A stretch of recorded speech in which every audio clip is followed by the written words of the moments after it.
I welcome you, Minister, to today's hearings and invite you to introduce the officials accompanying you. Good morning, Chair. I would like to introduce Acting CE Darren Chatterton to my left, Deputy CE Paul Van Holsten to my right, with Deputy CE Tony Considine, and also Jasmine Oldenhoven, Chief Financial Officer. I'm pleased to appear before the committee today to discuss the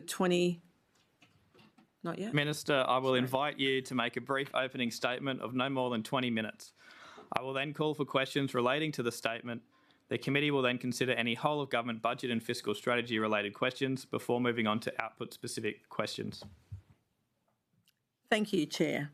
I'm pleased to appear before the committee today to discuss the 26-27 budget for the Department of Education and Training and our government's continued investment in the future of the Northern Territory. This budget delivers a record investment of $1.73 billion across education, training and early childhood services, reflecting our government's commitment to reduce crime, rebuild the economy and restore our unique Territory lifestyle, creating opportunities for Territorians at every stage of life. The Department's 26-27 budget represents an increase of $65.3 million compared with the revised 25-26 budget.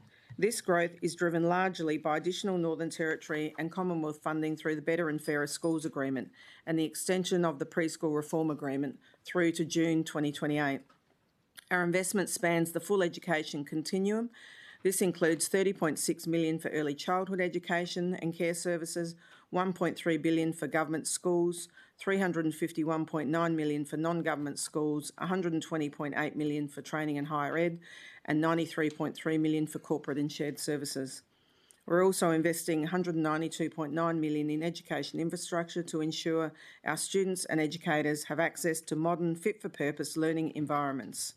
This includes the landmark $110 million Palmerston Secondary Special Education School, $9.5 million for secondary reform capacity upgrades at Rosebery and Driver Secondary Schools, and $3.5 million for upgrades at Ali Kurrung School. Our government's education agenda is focused on delivering our key priorities: reforming secondary education, creating pathways to real jobs, improving access to quality early childhood programs, boosting literacy and numeracy outcomes, and increasing school attendance and engagement, and attracting and retaining a high-quality teaching workforce. A major focus of this budget is the continued implementation of our secondary reform program. We know that rebuilding the Territory economy starts with ensuring young people leave school with the skills, qualifications and confidence they need to succeed. The reforms underway are designed to ensure every Territory student can complete school and transition successfully into further education, training or employment. The reforms are creating clear pathways for students to complete the Northern Territory NTCET while developing strong literacy and numeracy and work readiness skills. Across urban centres, we are delivering on our commitment to transition from the middle school model to a comprehensive structure years 7 to 12. At the start of 2026 school year, Dripstone, Nightcliff, Sanderson, Rosebery and Driver schools have commenced operating as comprehensive secondary schools, whilst Darwin Middle and Darwin High have merged to form a comprehensive high school as well. In Alice Springs, Centralian Middle School and Centralian Senior College will become Alice Springs College from Term 1 2027. These reforms are designed to improve attendance, retention, increase senior secondary completions and better align education pathways with the Territory's workforce and industry priorities.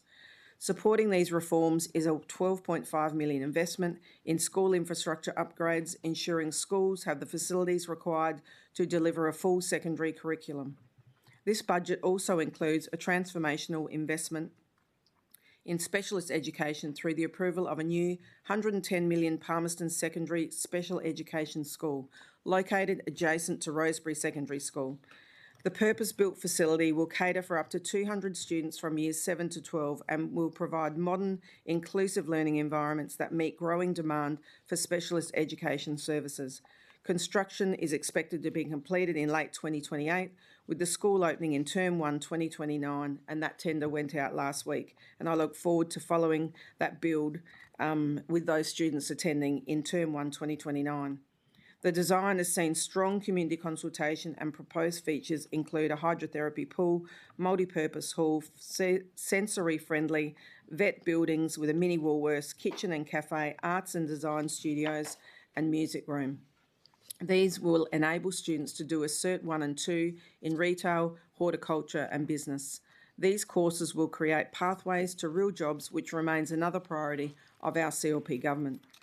The budget also invests $120.4 million in vocational education and training to ensure Territorians have access to the skills needed for the jobs of the future.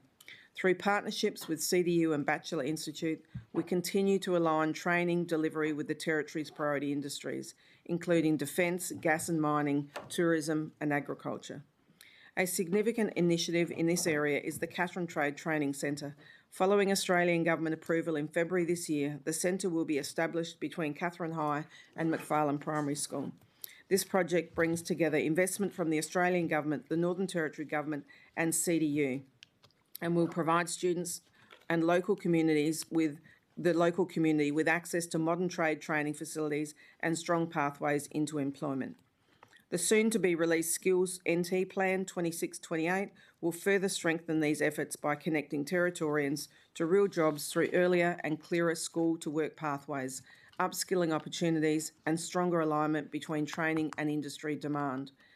Our CLP Whanakiaro government is equally committed to ensuring Territory children have the strongest possible start in life. In December 2025, we launched the Early Childhood Safe Start Strong Futures Plan. The plan provides a comprehensive framework to strengthen quality, safety and accountability across the early childhood sector and aligns with national reforms arising from the National Child Safety Review. The plan is built around 4 pillars: accountability, investment, continuous improvement and engagement. And together these reforms will help deliver high-quality services and better outcomes for children and families. Improving student achievement remains fundamental to our education agenda. The budget includes $13.7 million to continue implementation of the Boosting Literacy and Numeracy Plan, and this initiative is strengthening foundation reading and mathematics skills through evidence-based teaching practices, improved assessment tools and enhanced curriculum support across all government schools. Strong literacy and numeracy skills are essential for future employment, lifelong learning and participating in society. This investment ensures students receive the support they need as early as possible. Improving attendance is another critical priority.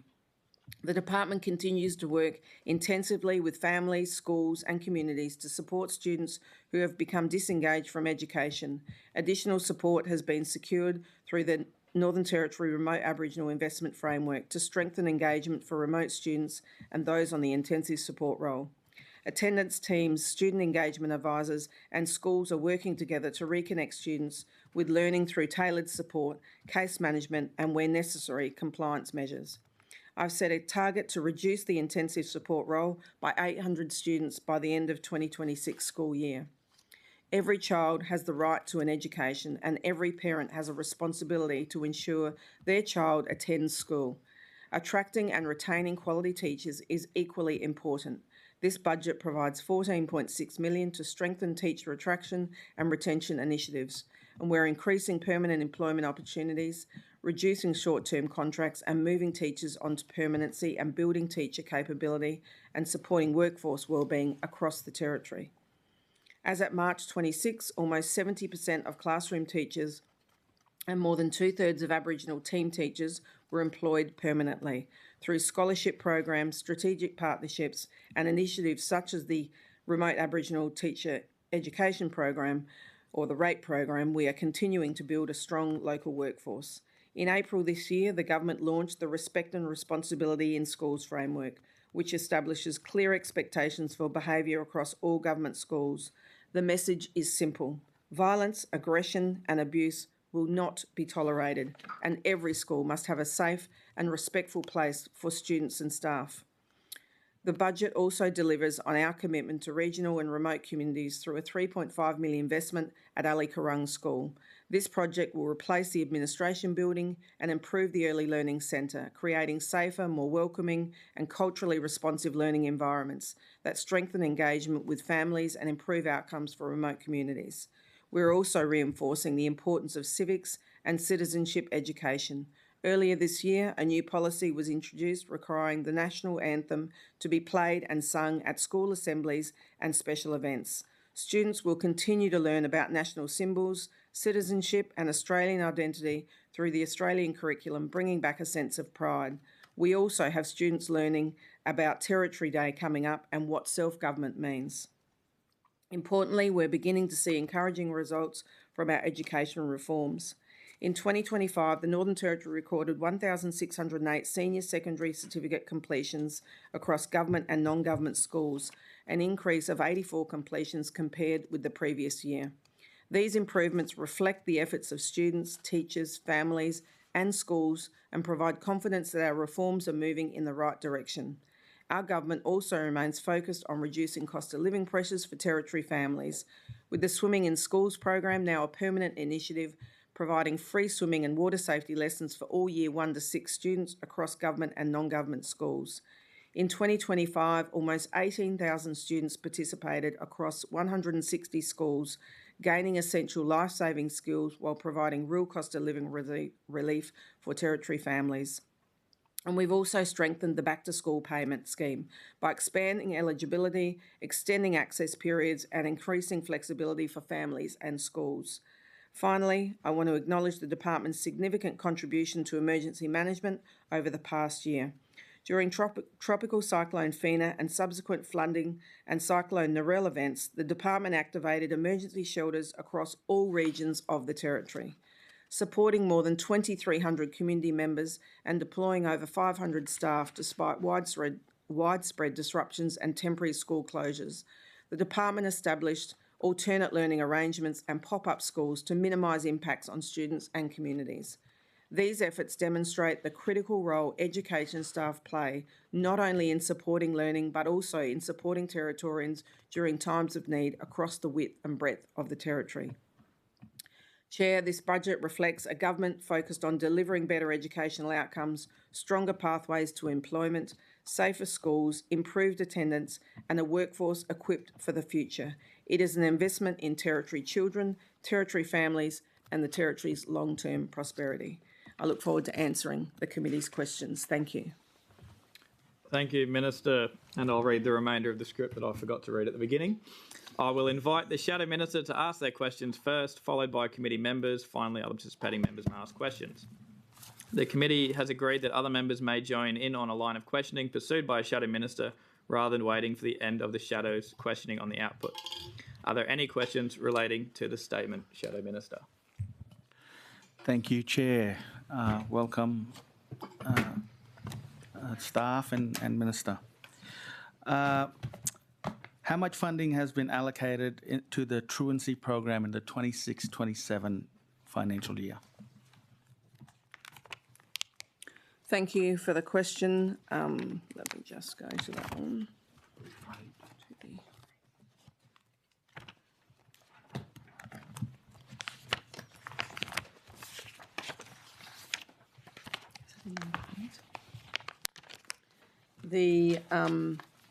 The budget for increasing school attendance is 12,340. And that's so school attendance is the truancy program, like it's increasing school attendance. The member for Johnson has a follow-up. Thank you, Chair. Good morning, Minister.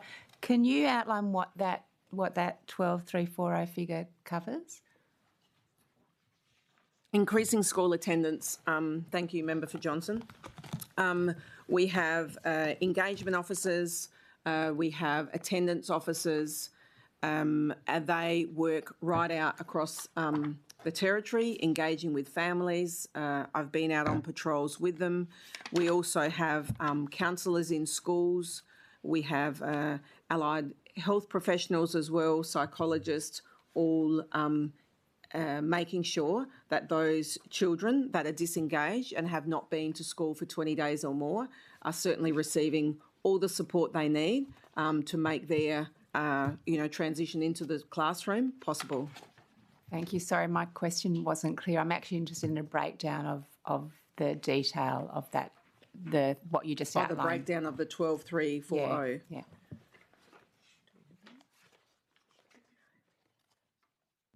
So just to be clear, Member for Johnson, you're after how much is staff in the truancy program broken down? Yeah, so for all the positions that were just outlined, and also any administration costs as part of that budget.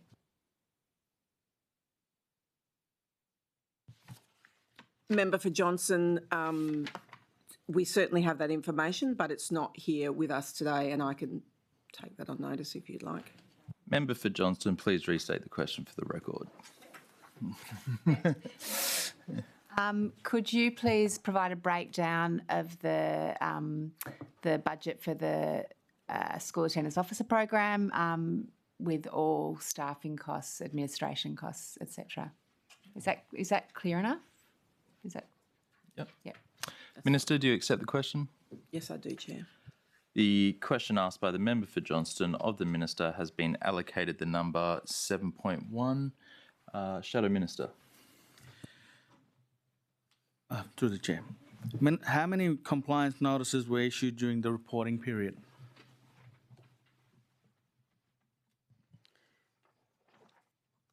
Thank you for the question. I'll just get the answer for you.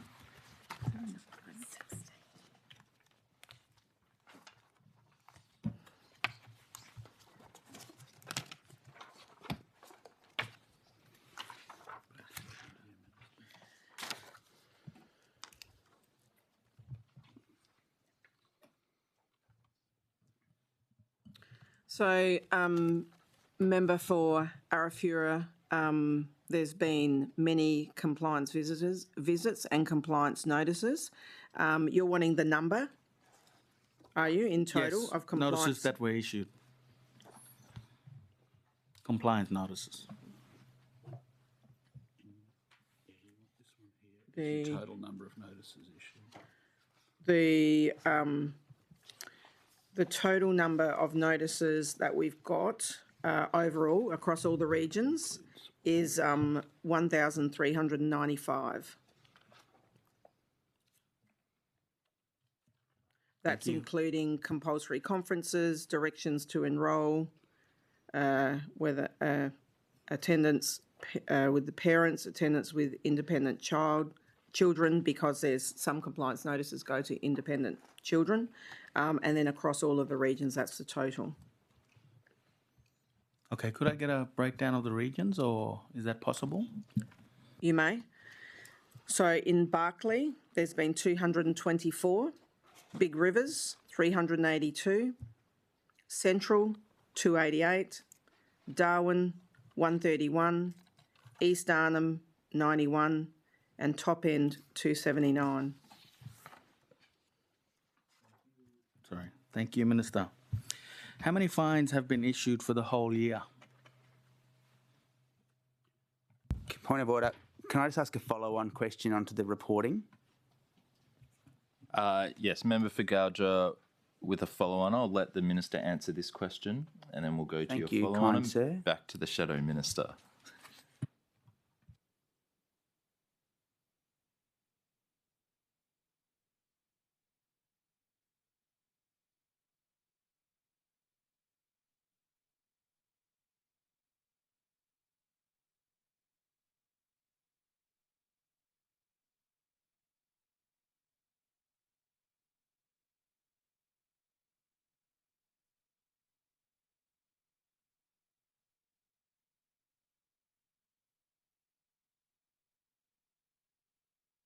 Sorry, was there a question? Yes, sorry, minister. So I'll have the member for Arafura restate the question. How many fines have been issued for the whole year?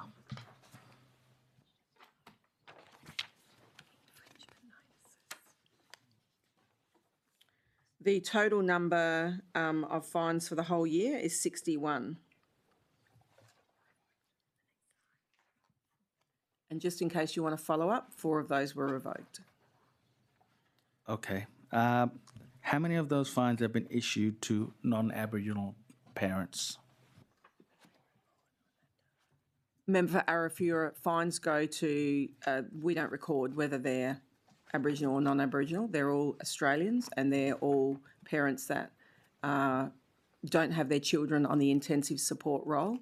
This is not a race-based thing, if that's maybe what you're insinuating.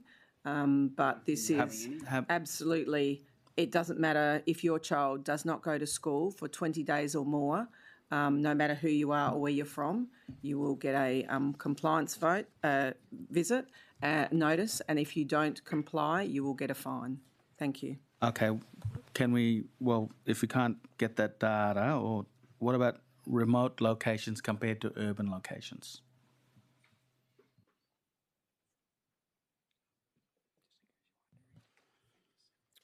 So I've got 7 in the Barkly region, 6 in Big Rivers, 35 in Central, 8 in Darwin, and 5 in Top End. Thank you. Thank you, Member for Arafura. Member for Goyja with a follow-up. Thank you. Minister, I was just wanting to go back to your compliance notices. Can you, for the committee, just advise us how many compliance notices have actually been upheld during the reporting period?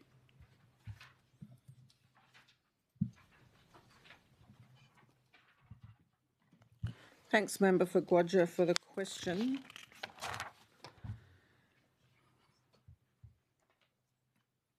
So just to confirm, you said 1,395 was the number of compliance notices issued. Correct. Just wanting to know how many compliance notices were upheld during that reporting period.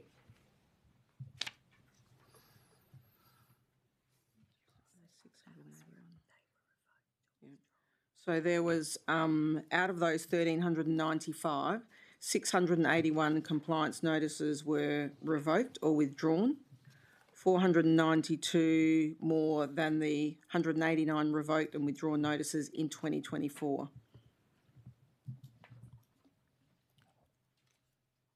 Member for Arafura.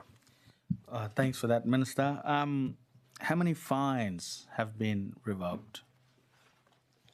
There were 33 infringement notices revoked or withdrawn in 2025, which was 31 more than the 2 revoked and withdrawn in 2024. Thank you. How many fines have been issued to students living independently? None. There's none, is there?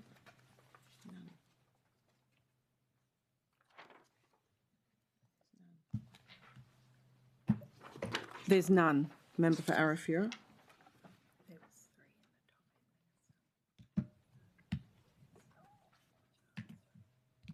Oh, Sorry, there was 3 in the Top End for an independent child.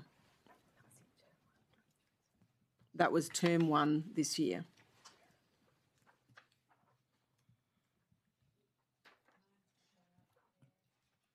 Member for Johnston with a follow-up.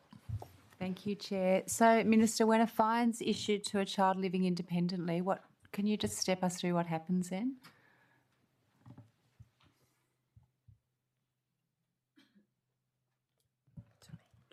I'll just pass you to the Acting CE, Darren Chatterton. Thank you for the question, Member for Johnson. Darren Chatterton, Acting Chief Executive, Department of Education and Training.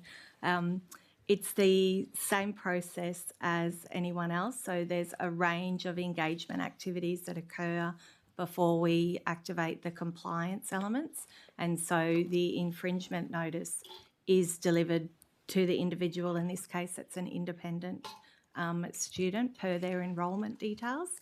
It is a lesser infringement amount, and then the Department of Education provides the infringement onto the fines recovery unit, and they actually take care of the follow-up compliance of the payment of the fine. As in they chase the payment when you say they take care of the follow-up? Is that? Yes, thank you. And when you say it's a lesser amount, what is the amount for an independent student? 10% of the adult fine. The adult fine is 378, so 37, 38. Thank you. And just one other follow-up on this line. If a child's in the care of the government who is and they're not attending, is a fine issued to the government? If they are Darren Chatterton, Acting Chief Executive, Department of Education and Training. So the fine is issued to the person that is listed as the parent caregiver on the enrolment form. So that is who the fine is issued to. So if a child's in care through the minister, who would that fine be issued to? I think as the acting CE, Darren Chatterton, has just said, it's the parent who's on the enrolment form. So if whoever that parent is, and specifically in the care, if a child is in care, I'm not sure if you want to talk more to that, Darren, but it would be the carer. I'm thinking if the carer is nominated on the enrolment form, then it would be to them, but it would be to the parent if it's the parent that is on that enrolment form. And if the minister has parental responsibility? I have 3 children of my own. I don't have any responsibility. If they are under the government, it is the carer. If that's what you're trying to get at, I'm not sure here. So if the chair, if the Chief Executive of Territory Families is the legal guardian for a child, would they then receive the fine if a child is being fined for non-school attendance? Well, I'd like to hope that if the Chief Executive of Territory Families is the legal guardian, then that child would be going to school. But again, it is whoever is on that enrolment form, and I think you'd have to have a case specifically if you wanted to do that. We don't have any cases specifically to answer that question, but I think it would be, as we've suggested, the person that's on the enrolment form. Yeah, but there would be, through the chair, there'd be some leniency. I'm hoping that if the school hadn't had those details updated because the child might have been on a passive role or so forth, to interrogate who the actual guardian is at the time. I think if that was the case, then we would have conversations with Department of Children and Families around that in answer to your question. Yep. Shadow Minister. You've stated the fine is around $378. Is that for? 10%. Yep. Yep. Do you have a total amount of fines in dollars that has been collected?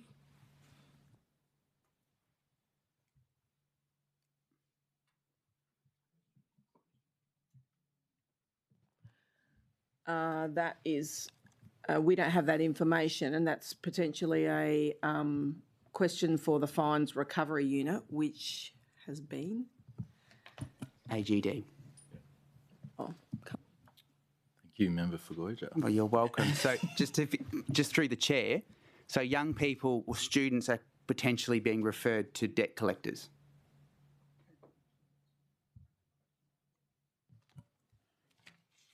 Well, no, it's not, because the department are issuing a notification. So therefore, potentially students are ending up before debt collection.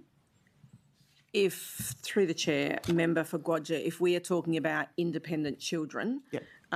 There's only 3 that have been issued a fine, and that would be through the Attorney General's, as you have stated already, and the Fines Recovery Unit. So that might be a question for her. Sure. Shadow Minister. Of those 3, sorry, I failed to mention 2 of those were revoked.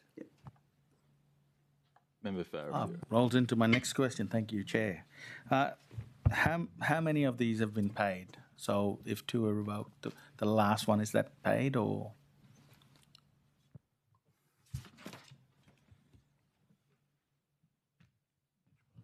Again, member for Arafura, that's managed by the Fines Recovery. We don't have that information. And just a follow-on question, we're talking about truancy. You've spoken a lot about kids that don't attend school, the parents are income managed. How many Territorians are actively income managed because of truancy?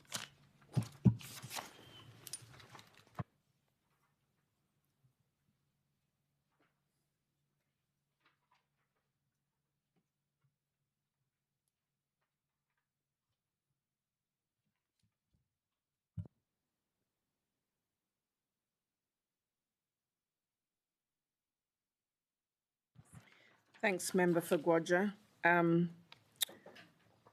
There were referrals. There were 61 and 36 of those were accepted. 25 families were not income managed. So just to be clear, there are 36 families that are now actively income managed. Correct. Yep. Okay. And do you have a breakdown of whether those families are urban or remote families?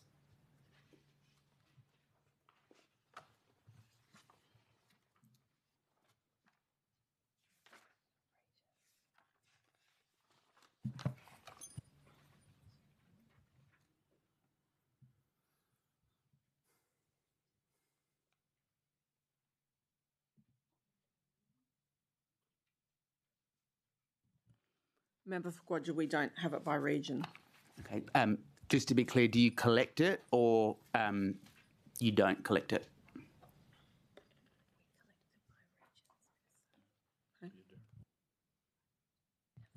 We do, Member for Guadja, collected by regions. We just don't have that information here. Would you be prepared to take that on notice? Sure. Great. Member for Goyja, please restate the question for the record. Thank you. Minister, could you please provide the breakdown per region of families who have been issued with an income management notice? Sure. Minister, you accept the question. Thank you. The question asked by the member for Goyja of the minister has been allocated the number 7.2. Member for Arafura. Yes, I'll do. Member for Johnston with a follow-up. Thank you, Chair. Minister, what evidence base is there that fining parents or referring them to welfare increases school attendance? Thank you, Member for Johnson, for the question. We came in, this was an election commitment that we said that we would increase attendance and accountability in schools. We know that there was, and it's great that there's been so many questions on attendance, because I know you were not part of the government, but the previous government certainly had a secret list, which is where all of these children were, and there was 1,600 of those when we came to government. So we have made a conscious effort of getting attendance officers out there, engagement officers out there, working really hard with families, working with housing, working with children and families, and engaging these families, because at the end of the day, it's not about fining people, but at some point there needs to be, it's a bit like carrot and stick approach, there needs to be, support along the way, which is what the compliance notices do if families are not complying. And you've got to remember, Member for Johnson, it is against the law to not send your child to school. These children on the intensive support have not been to school for 20 days or more. So, these children, and their families, if they do not go to school for 20 days or more, they are issued with a compliance notice. And then if they do not comply within a set amount of time, then they will get a fine. And as I've already stated, there's been many fines that have been revoked. There are people that have been referred to income management. And at the end of the day, as the Minister for Education, I want as many children in school as possible, because we want to get these kids into jobs and be productive members of our community and helping rebuild our economy. So this is about making sure that children are educated and that people are doing the right thing and sending their children to school. Thank you, Minister. I understand the intent. My question was, what evidence is there that this is increasing attendance at school? Again, when these children go back to school, there are flexible learning centres out there. There are special areas in schools set aside for children that are coming back off the intensive support, after they haven't been to school for 20 days or more.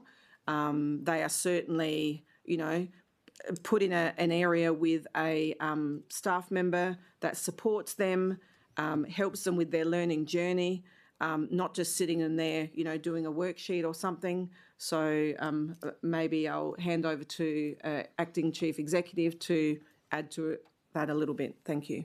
Thank you. And so my question is clear. I'm not asking for the rationale for the program or an explanation of what you're doing. I'm asking what evidence is there what evidence are you basing this program on that fining parents and sometimes children or referring people to welfare increases school attendance? What is the evidence base for that? Thank you, Member for Johnson. So within those 37 families, there are 45 NT government school students that are in that cohort whose parents and caregivers, as I said, are being supported to ensure that those children attend school. If you want some evidence, we want children to be come into the school area, into a school, and make sure that they get an education that they deserve so that they can become lifelong learners and be productive members of society. Thank you, Minister. I think everybody wants that, but with all due respect, wanting that is not the evidence that this is based on. The answer, is there any evidence that this approach is based on? I love the fact that you said in due respect, because clearly you disagree with me, and that's okay because we can agree to disagree. But the fact is this was an election commitment, and whether there's evidence or not, what I want to see is the evidence of these children coming back into the schoolroom and becoming lifelong learners. So this has been going for 18 months so far, and, we reassess this each week when I have a conversation with the department. There is also many families that are worked with, as I said, through Territory Families, housing, with the attendance officers, with the engagement officers, with Aboriginal organisations as well out there. There is a lot of support going around these people. So, I suppose we are upholding the law because it is against the law to not send your child to school. So, thank you. Member for Johnson. Member for Goyder. Minister, when the fines are revoked, so a fine's been issued to a caregiver or a young person who's independent, and then it's been revoked. Is it been revoked? Is there a breakdown of why it's been revoked, whether it's because there's now compliance or any other issues? Why would a fine be revoked? Thank you, Member for Goyder. When the fine is revoked, that means that child has gone back to school and is engaged in the curriculum and in the school. And what percentage of fines have been revoked?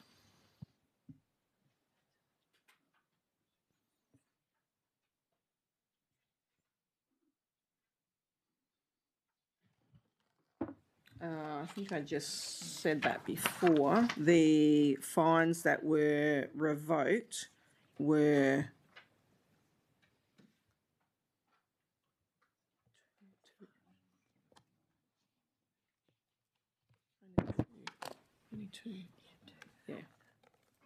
Yeah, so there was five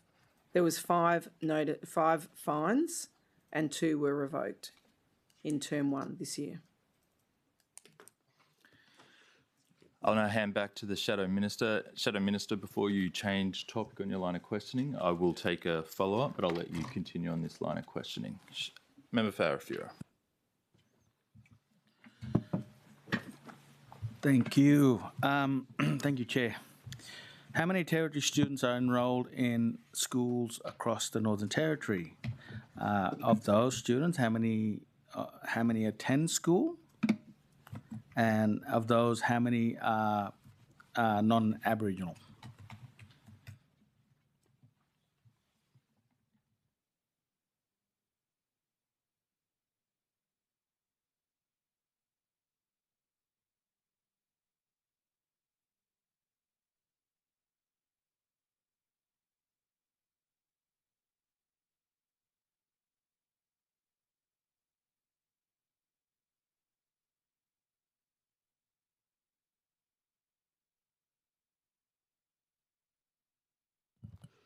Thank you, Member for Arafura. The enrolment at all schools, was that what you wanted? Yep, across the Territory. You might have to seek that's government and non-government, that figure. At the enrolment at all NT schools is 43,350. Aboriginal enrolment was 16,923 and non-Aboriginal enrolment was 26,427. That's all schools, non-government and government. Apologies, Member Farafura. I'll just come in with a follow-up. Minister, if I may, just going back to school, the school attendance program, and I'm interested in my electorate in Drysdale, so with my 4 schools, and I'm curious with the increase, if we're getting students back in the classroom, especially those who have been absent for a long time, what does the department have in place to assist those students and particularly assist the teaching staff when it comes to integrating a child who's been absent from the classroom for a long time?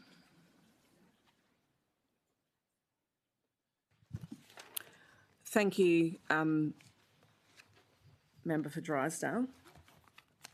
I might just hand that to Paul to answer that question, the Deputy Chief Executive Schools. Thank you, Member for Drysdale. Thank you, Minister. Paul Van Holstein, Deputy Chief Executive for Schools. There's a significant range of ways that schools support attendance. Most schools would have a wellbeing and attendance team, which would have identified staff that provide support for students to attend and to re-engage school. In addition to that, there's a range of flexible education programs. Sometimes that's a distinct program within a school, or sometimes that might be additional support that's provided to students coming in using support staff that may be in the school. And then in terms of the department support to those initiatives, we have obviously our attendance team that the Minister provided an overview of some of the work of that team previously. That team is designed the work to support the engagement of young people, and that's their primary focus. And then also we have support such as through our Student Wellbeing Inclusion Program Services team, which provides support, for instance, for students that may have additional needs. And then also we've got counsellors across different schools as well. Thank you. And I'm going to go into the minutiae a little bit. So the compliance team brings a child into the school, what is the process then? So kind of at the front office, if we've got a child who needs a uniform, shoes, that kind of thing, how does that process occur between the staff bringing the child in and then the actual teaching staff at the school? Thank you, Member for Drysdale. Paul Van Holstein, Deputy Chief Executive Schools. So our attendance team do work intensively with those families, particularly where students are most disengaged.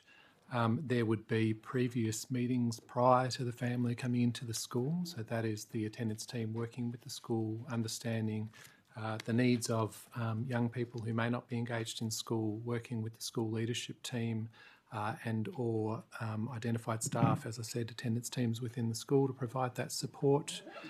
Usually then there would be a planning meeting which would involve the attendance team, the school staff, the family in terms of a conference to identify how we can best support that young person to return into school. And then the actions coming out of that planning meeting in terms of what supports look like. Most schools do have a range of strategies to support around some of those barriers, such as uniforms, such as footwear. The government also, of course, has the $200 back to school voucher, which this year we've extended the duration that can be used. So if a student's not attending in term 1, they can still access the back to school voucher in term 2, which was a change this year, to provide support around those essentials in terms of coming back to school as well. And then once we hit the, and I'm getting specific because to lay the picture for the department in Drysdale, we at times have very large transient population coming in and out of the electorate, which means we have children who might be based usually at a school in regional remote NT, and they're coming in, they might be in for the dry season and then attending Grey or Driver Primary School. And so is there anything to then assist? Does that child go straight into a normal class, or is there a supported classroom? Thank you, Member for Drysdale. Paul Van Holstein, Deputy Chief Executive, Schools. There are a range of support. So, for instance, at Grey and Driver, they've got different support staff across the school, and those support staff are utilised to best support the range of needs, but particularly young people that may be joining the school that haven't previously attended that school. It's really around that planning for the student. Often it is engaging in a class with support. That's also the quickest pathway to resume and return to that learning program for that young person. Okay, thank you. Shadow Minister. Thank you, Chair. Minister, what is the attendance rate for some of the outer regions of Term 1 in 2026? Is that up or down compared to the same term last year? So basically, what is the attendance rate compared between Barkly, Big Rivers, Central Australia, Darwin, and Top End?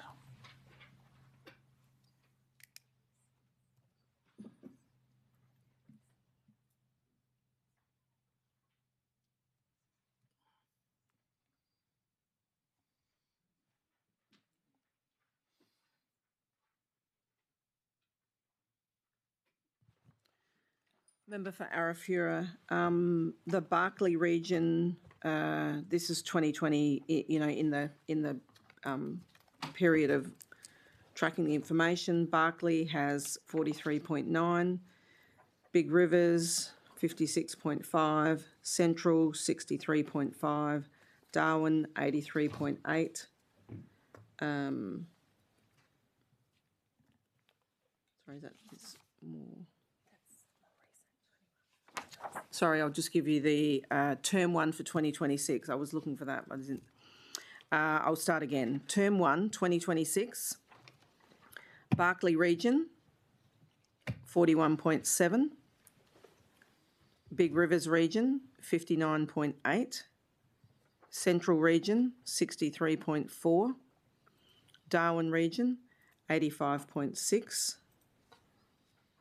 East Arnhem region, 57.5, and Top End region, 77.5. 77.5? 77.7, sorry. 7. Top End region.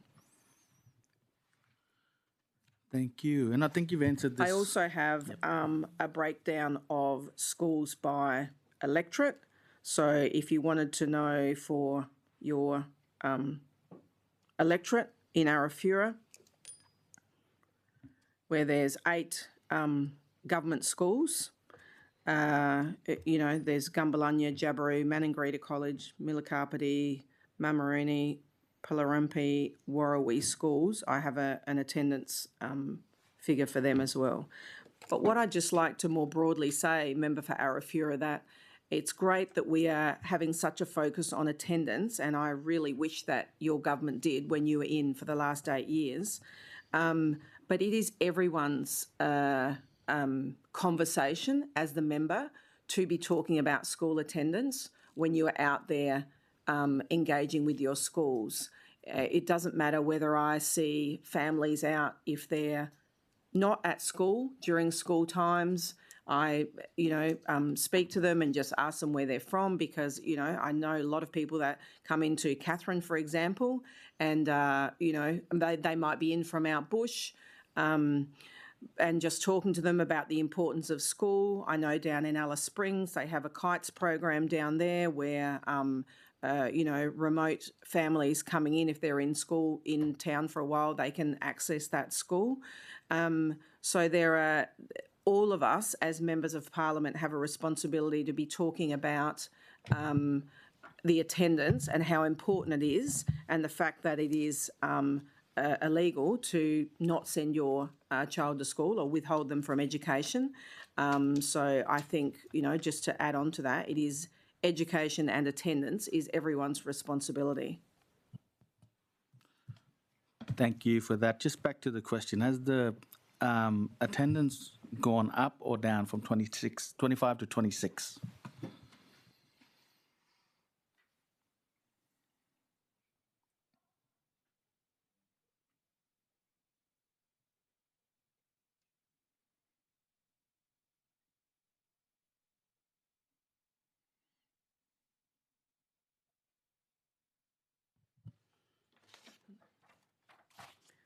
So enrolments, the non-Aboriginal enrolment has gone up.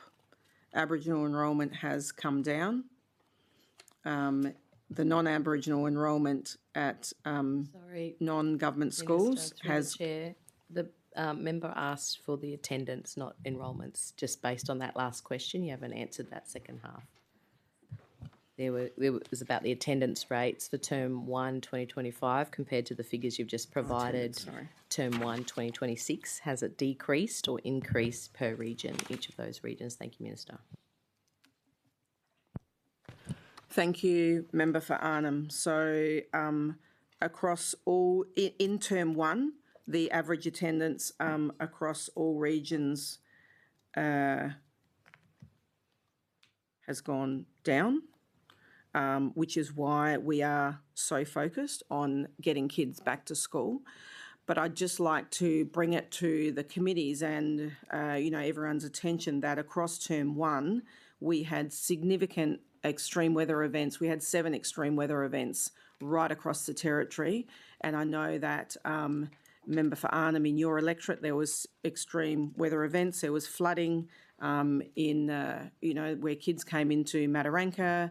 Beswick had flooding, Jilkmengan had flooding. I know also in many other areas right across the territory there was flooding, and that has certainly skewed the figures for attendance, even though there was pop-up schools right across those regions where the flooding was happening, or when people were coming into shelters, there was pop-up schools, but that attendance is certainly skewed over term 1.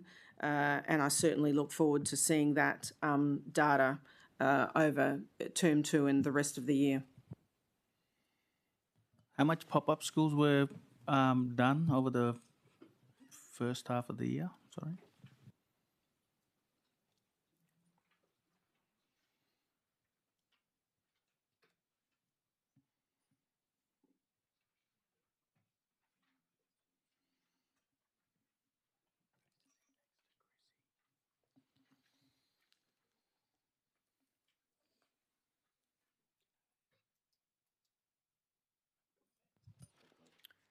Member for Arafura, there were pop-up schools at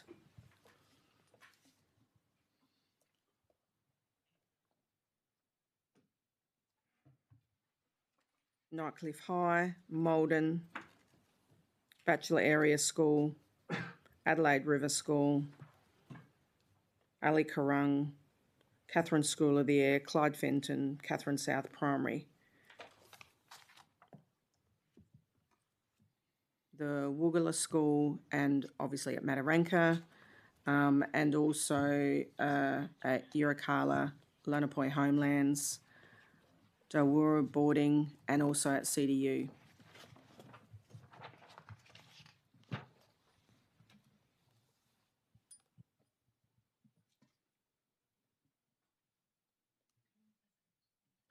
Member for Johnston with a follow-up question. Thank you, Chair. Sorry, Minister, I'm not sure if you covered this or not in answer to the question about attendance rates. You talked about, I heard you give detail about the first part of this year. Can you give also attendance rates for the for last year, for the reporting period last year? Have they gone up or down? I think I already read those 2025 rates out before.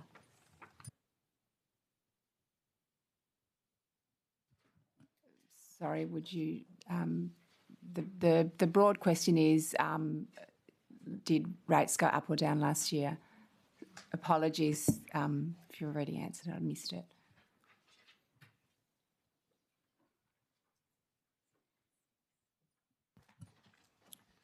NT-wide, member for Johnson, there was a 0.6 percentage point decrease. Thank you. And just so I'm clear, that does that include the period that we're talking about where there was significant weather-affected attendance? Term 4 last year would have, but the majority of that was this year. But term 4 last year was certainly affected with the cyclone. Okay, but that drop is over the whole reporting period? That 0.6 was over that reporting period in 2025. Okay, thank you. And I gave the 2026 data Thank you. before. Thanks very much, Minister. Thank you. Shadow Minister. Thank you, Chair. So similar to the last question, can you explain why the attendance rate for Aboriginal children early education has decreased from term 1 in 2025 compared to term 1 of 2026 in every region?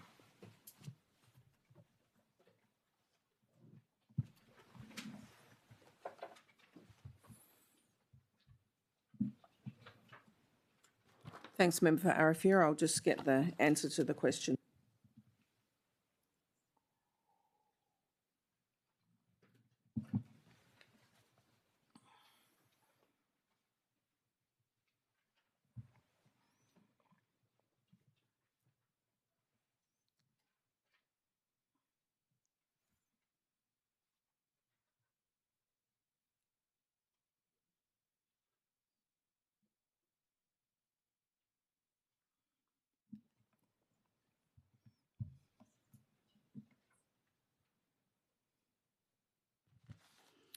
Member for Arafura, the total preschool student enrolments. Sorry, did you want the number? Sorry.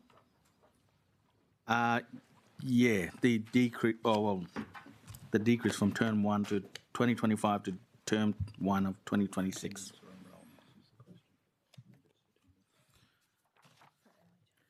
So the other thing is that in early child care services, sometimes those children might be going to preschool because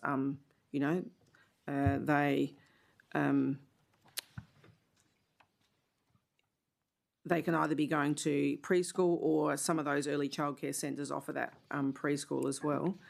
And they were not met by 54 enrolments in the preschool enrolments. Aboriginal preschool student enrolments was not met by 55, and the preschool attendance rate. Did you just want the enrolments or the attendance? Attendance as well, thank you. The preschool attendance rate for non-Aboriginal students was 87%, which was not met by 1%, 1 percentage point, and 51% of Aboriginal students. But it is not compulsory to go to any of these early childhood or it's not compulsory until, you know, you're going to school. So transition. So there could be a number of reasons why, you know, those numbers have dropped, but that is why we also have brought out boosting literacy and numeracy, but we've also got our Safe Start Strong Futures plan to make sure that we engage better. There's a number of programs also for early childcare students. There's FAF programs that are run out in Aboriginal communities, as well as in some town centres as well. Mr. Chair, I just had a follow-up on the Minister's answer. Opposition Leader with a follow-up. Thank you. Minister, you were saying the not met, and you gave a figure, for example, not met by 54. Are you talking about there is a target of numbers that are not being met, or are you talking percentage? What does that mean in terms of you're saying not met by 54 or not met by X number? What does that actually mean? So there are key performance indicators, yes, that are for getting those children into early childhood. So there are set targets in budget paper 3, I think it is, where those children are to get into services. So obviously we know that children that go to early childcare settings are more equipped for school and are more socialised and whatever when they get to school. So we want to make sure that as many kids as possible do get into those early childhood education and care services, but it is not a compulsory requirement.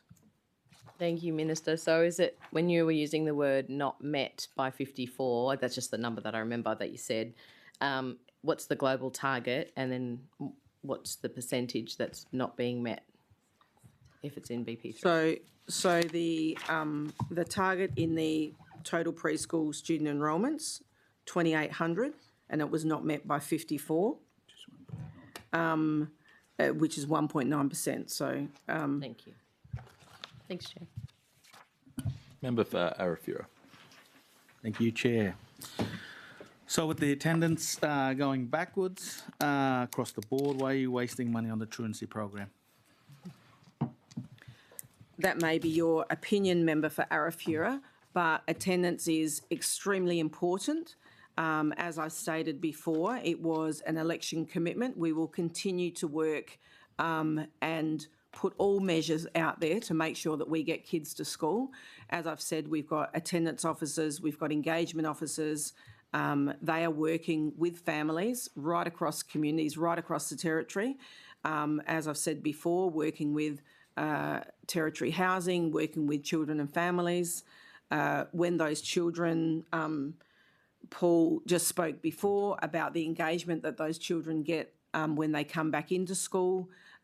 We also know that once they get into school, there's counsellors, we've got Aboriginal liaison officers, we've got school-based constables. There's many people there to support those children if they need someone to talk to in a school environment. And as I said, it was an election commitment, and we will continue working extremely hard to make sure, and as I said, we want to make sure that intensive support role is 800 less by the end of this year.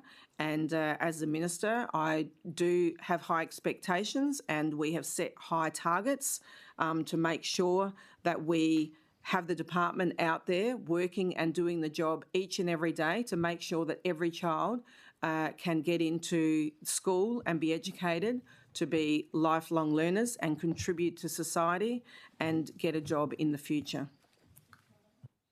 Member for Johnston with a follow-up. Thank you, Chair. Thank you, Minister. Is the program being independently evaluated? Thank you, Member for Johnson, for the question. The program, as in the intensive support program, the attendance officers, the engagement officers. In relation to the question about what the impact of this program has been so far, is there an independent evaluation of it?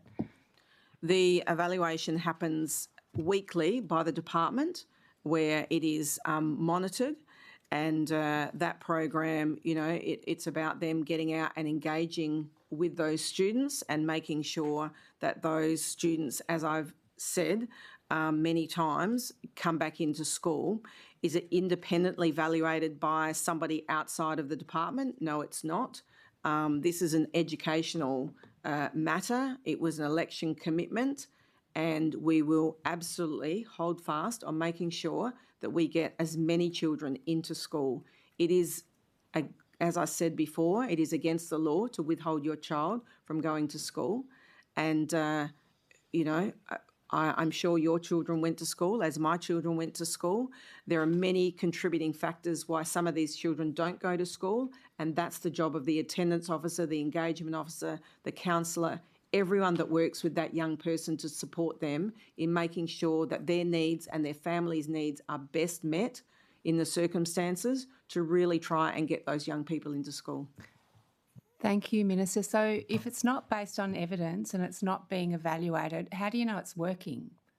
If the data we have is that attendance is going down, that there's been significant investment, that there's wonderful things happening, which you've outlined in terms of support in school, but the attendance rate is still going down, how do we know, and how do Territorians know that this money is working to support kids to be in school? Thank you, Member for Johnson, for the question. I think, as I said, the evaluation is ongoing, but I think I've also outlined considerably in Term 1 and in Term 4 last year, we had 7 extreme weather events that have really had a lot of disruption across school communities, and that has added to young people on the intensive support role by not being at school. Even though we've had pop-up schools out there, the department has engaged with families and done many things. It is a matter of, still going out and doing that work and making sure that families understand. At the end of the day, Member for Johnson, it's against the law. We are upholding the law. It's not a new thing. It's just that the previous government didn't be too concerned about it, but it is against the law to not send your child to school. That's the end of it. So as a government coming in, it was one of our commitments that we said that we would make sure that we would have attendance front and centre of making sure children get to school. And, I have absolutely no apologies for that. Thank you, Minister. My question is not about whether children should be at school. My question is about whether or not this program is working, and if there is no evidence that it's based on and there's no evaluation of it, my question is, how do you know it's working? Chair, I think I've answered that question in many different ways, in many different variations. It may be that the member for Johnson, it doesn't agree with her or sit with her, but I've answered the question. Thank you, Minister. Minister, I'll just come in with a question myself. I'm just going to ask, and it's specifically related to teachers, the following 2 questions. So one is the increasing administration burden on teachers. And Minister, if you want to answer this in an output group, please just let me know, because apologies, I'm not sure if you covered it in your opening statement. So focusing purely on the teaching staff and the administration burden, and I guess the administration creep that's seen across the whole profession across the country. Is there anything the department is currently doing to help alleviate the administration burden on our frontline teaching staff?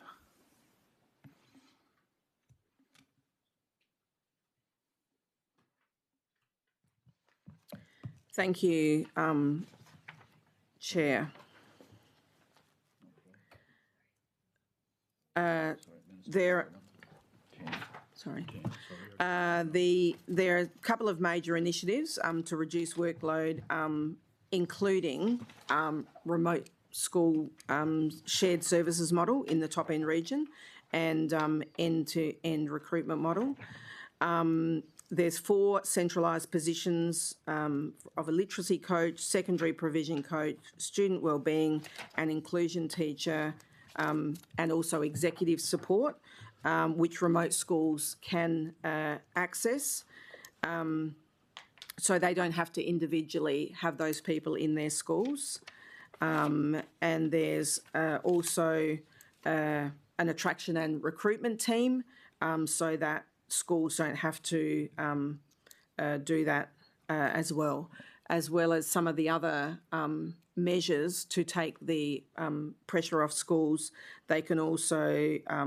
I am happy, Minister, because this is, I know administration in the classroom is really broad. I am happy to take this on notice if it allows the department to look at kind of all the different forms of administrative pressures on teachers to provide a... It's up to you though, Minister. If you want more of an answer, Member for Drysdale, I can give you that.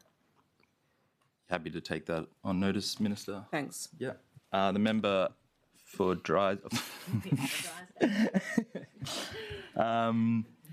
Minister, could you please provide a update on any action the department is doing to ease administrative burden on frontline teaching staff? Minister, do you accept the question?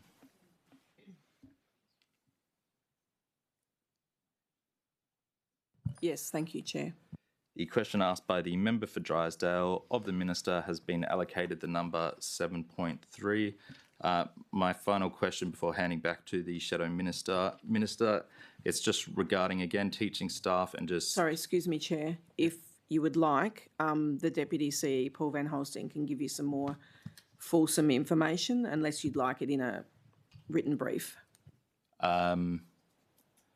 I'm happy for a written brief. Yeah, but I won't take your Mr. Van Holsten, if you could provide an update. Thank you.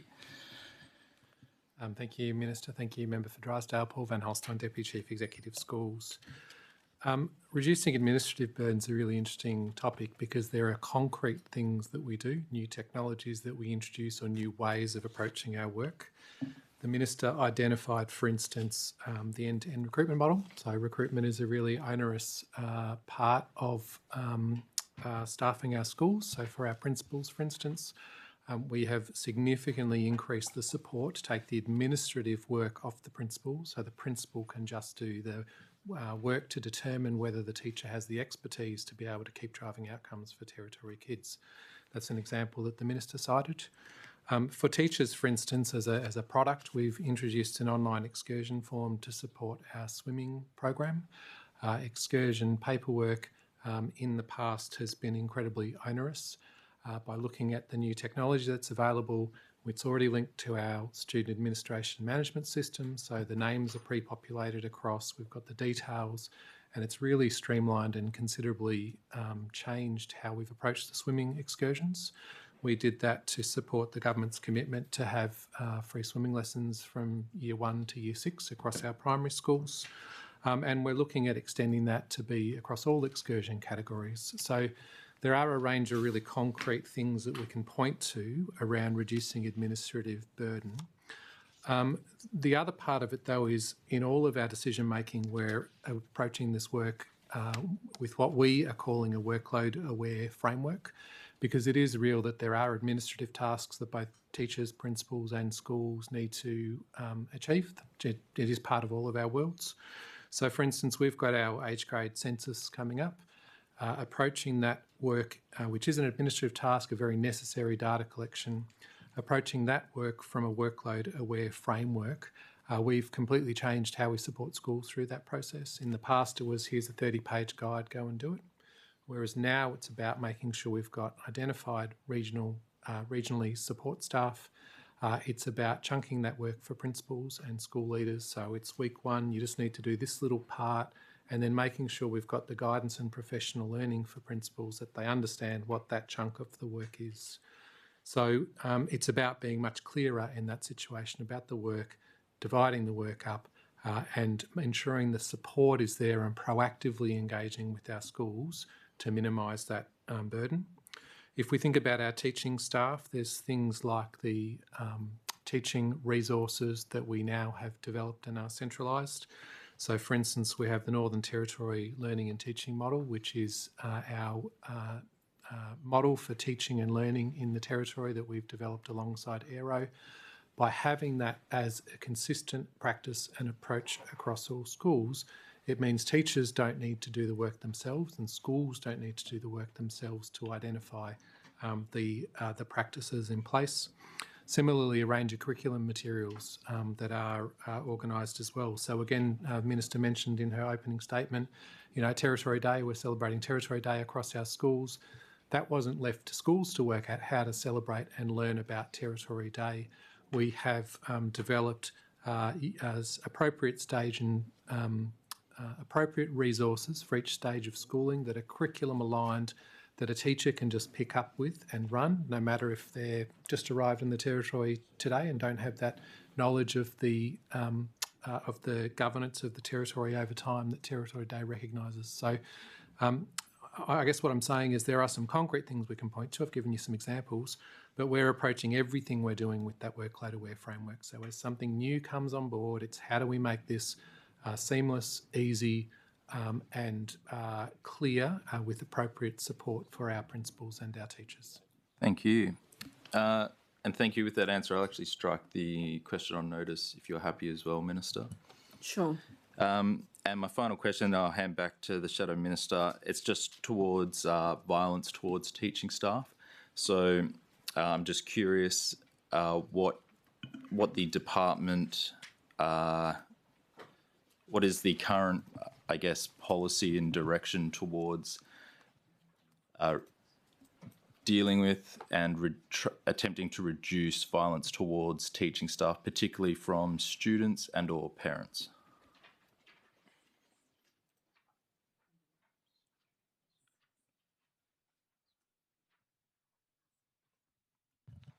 Thank you, Member for Drysdale. There are certainly a lot of initiatives, and violence in schools is absolutely not, tolerated at all. We've also brought in, no phones in school, which certainly talks to that, taking away that violence, not being able to video fights and things like that as well. There's also staff wellbeing and safety implementation is currently in development with a focus on principal professional development. There was a regional safety wellbeing officers commencing in semester 2 this year. That roadmap certainly is focusing on practical support for school leaders to address psychosocial risks in schools, alongside the respect and responsibility framework in schools. And that was launched in April this year as well, and outlining shared expectations around safety and wellbeing, respect, responsibility, and partnership. So making sure that everyone is responsible for that, but certainly violence and aggression in schools, whether it be to other students, whether it be to staff, anyone working in a school, is absolutely not tolerated. Thank you, Minister. I'll now hand back to the Shadow Minister. Just before we hand back, Mr. Chair, I just want to, the member for Johnson was asking about evaluation of attendance, and I was looking for that before, but Member for Johnson, the reason why this was such a big thing for us to come in with an election commitment was because previously when we were in government, we left the Labor government an 80.8% attendance rate when we left government last time. And so over that period of 8 years of Labor, we saw that go down to 73.4 at the lowest point. When we came in, it was 73.6. And so that has dropped, as I'd said before, 0.6% over since we have been in government.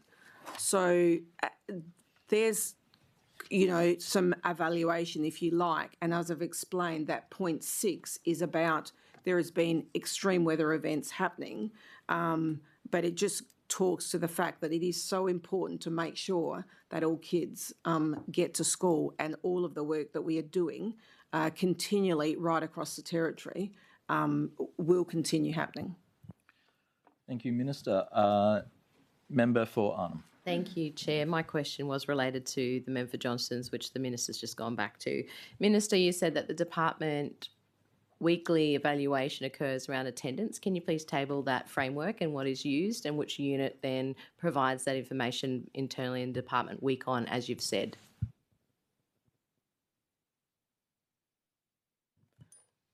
Oh, thank you, Member for Arnhem. Darren Chatterton, the acting CE, will answer that. Thank you for the question, Member for Arnhem. Darren Chatterton, Acting Chief Executive, Department of Education and Training. So we have a dashboard where we can monitor student and enrolment and attention from attendance. That'd be good to monitor attention. Enrolment and attendance. Every classroom. Be used for Parliament too, Miss Chatterton. Every classroom, every school, every region in the Northern Territory. And so that dashboard is looked at daily. So the data that and how that data is obtained, so schools mark their roles. The very next day, that data is uploaded and appears in our dashboard. That's the dashboard that our attendance team utilises and our engagement officers. It takes them to the work. So that's how we see who we need to be actively engaging with and connecting with to both discuss with parents their responsibilities, also explore the support options that are required to enable successful re-engagement and attendance at school. Then there's a number of mechanisms through which that data is reported on. So every Monday morning, the entire senior executive team of the department receive an update on that data per region, how it is in comparison to the same time last year. Senior directors of education, so they're the line managers of schools, they are then able to unpack and talk about what they're seeing in different schools, the kind of strategies, the support that we need to put in place. There's also then a formal report that occurs every term as well as semester and annually. So in terms of monitoring impact, that's the core mechanism through which we're doing it. It also enables us to look at resource allocation. So if we need to pivot resources while we have regionally based teams, if we're responding to exceptional circumstances, we then work as one team across the territory and we can support one another wherever the needs are. Thanks. Thank you. And through the chair, thank you. I'm familiar with the dashboard because that was developed under the former Labor government, who apparently did nothing when it came to attendance. But there you go. It's being used right now to collect the data. So can I just confirm that there is no weekly evaluation? I understand the daily, that happens normally, and then that attendance data is transferred electronically to the dashboard. You can tell where students move across, you know, if they're mobile across the territory system. I understand all of that back of house. Is there a weekly evaluation, Minister, of the attendance program, as you've just said before? And if there is, can you please provide a framework and information on how that is tracked to then inform the process around the truancy program which your government has implemented? Thank you, Member for Arnhem. There is, I think the Acting Chief Executive gave a fairly comprehensive answer to your question, as in a framework. You don't always necessarily need a framework to do that work. We just get on with doing the work. We are very action focused, and those people are out there doing that work each and every day. So no, there is no framework. It is evaluated, as the Acting Chief Executive said, on a daily basis and then uploaded. They have weekly meetings. I have weekly meetings to go through that data. But as for a framework, no, there's none. Okay, thank you, Chair. That answers the member for Johnston's question that no, there's no valuation. Shadow Minister. Thank you, Chair. Attendance is going down and has been consistently. Under CLP, what are you doing about it? I do. Mr Chair, I think I've answered yeah, that question. We've spoken for an hour and a half on attendance, which I'm very grateful for. But as I actually, said, yeah, I'll make a I just ruling wish in there was this, so much focus when they were in government. So this question has been asked multiple times and answered multiple times. Shadow Minister.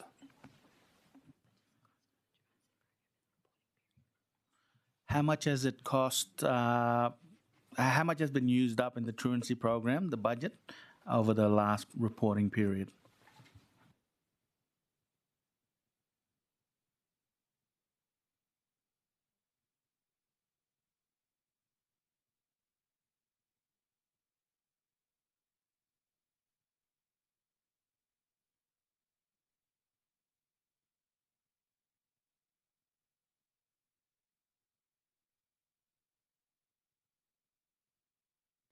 Mr Chair, while I'm waiting for the answer there, I've got an answer for the question number 7.1.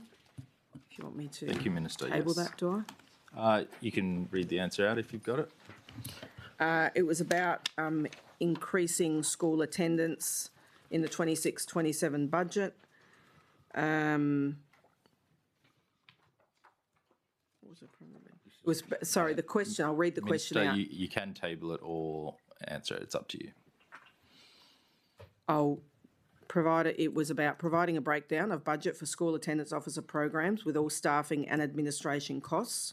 So student attendance and engagement, and I think this might go to the question maybe now even. Student attendance and engagement, 9253773. Centrally coordinated engagement programs, performance monitoring and coordination, 1152838. Administration systems and reporting, 122905. There were grants for engagement programs for schools, 399,584. These are dollar figures? Yep. Yep. The Are you AFLNT reading also in the have an thousands? engagement program. Yeah, is 300,000 AFLNT engagement program. I'm just making sure, Member for Arnhem, that everyone gets the numbers. The operational student attendance and engagement in regional teams is 1001857. Centrally coordinated engagement programs, performance monitoring and coordination is 108,067. Administration systems and reporting is 1106. I can table that as well, Mr Chair. Thank you, Minister. Member for Arafura, I'll just let everyone know we will go to morning tea at 10:30, but we still have a few minutes. Yep, last question in this area. How will you, Minister, how will you meet better, fairer schools conditions of a 79% attendance rate when the overall attendance is 73%? How will you turn things around? Thank you, Member for Arafura. And as I've stated numerous times, we will continue to make sure that through the funding of the Better Fairer Schools Agreement, there is money in schools for engagement officers, which some schools have employed through their school, as well as we have attendance teams and engagement teams through the department. There are also, as I've said before, counsellors, psychologists, ALOs, school-based constables, everyone working in a school environment to support that young person to make sure that they get back into the school system. We will continue doing that hard work, and I think as your previous government said, hard work is hard, and it is hard, but we will continue to go on and do that work. Every school has an attendance plan. So they make sure that they follow through with that as well, and with their engagement officers that they employ. And as I said, it's evaluated every week. That data goes in to the attendance every day. We speak about it every week in our meetings, and we will continue to do that hard work. Thank you, Minister. Thank you, Shadow Minister. That brings us to 10:30. We'll take a 15-minute break and resume at 10:45.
and we'll recommence, and I'll hand over to the Shadow Minister.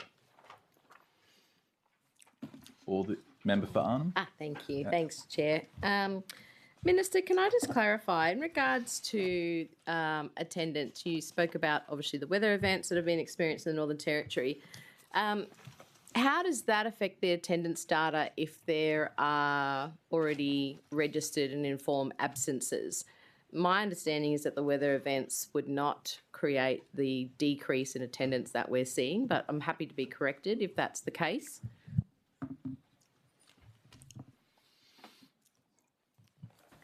Thanks, Member for Arnhem.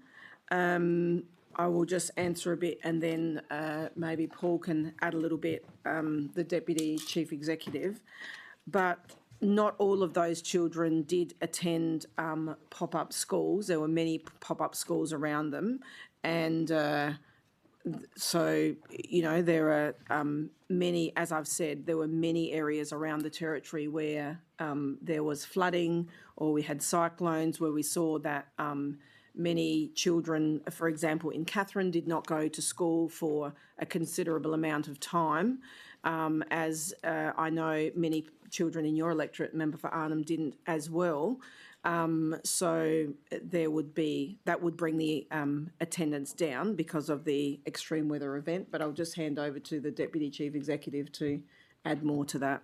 Thank you. Through the Chair, just before the Deputy speak, just clarifying, and happy for Mr Van Holsting to clarify that the weather events would be taken out of the equation based on notified absences versus unnotified. So that's just the clarity I would like, because my understanding is the weather events would be taken out and therefore null and void the reasoning for the decrease in absences based on what the Minister said. Thank you, Minister. Thank you, Member for Arnhem. Paul Van Holstein, Deputy Chief Executive Schools. This will probably get quite technical quite quickly. So our attendance rate... Very happy for that. Our attendance rate's calculated by the number of sessions a student attends divided by the total number of sessions. If a student is notified, for instance, as sick, it's still not counted as an attended session because they haven't been at school. So we've got a range of notifications, and I'm just using sick in the first instance, a range of notifications that are still absent and that then will still have an impact on the attendance rate. In the event of the emergency management, when we had a school that was closed, then the total number of possible attended sessions wasn't counted, so it wouldn't have had an impact on the attendance rate. If we had a situation where through the notifications attendance was not required for a student, so for instance if they were north of the bridge in Katherine in term 1 this year and couldn't actually get across to access education and notified, then it would be withdrawn from the attendance rate for that student because a possible session wouldn't have occurred. If we don't have notification, if we weren't able to establish where a young person was, then it wouldn't be considered, then that would have an impact on the attendance rate because we have not withdrawn the number of or reduced the number of possible attendance sessions. The other point here that is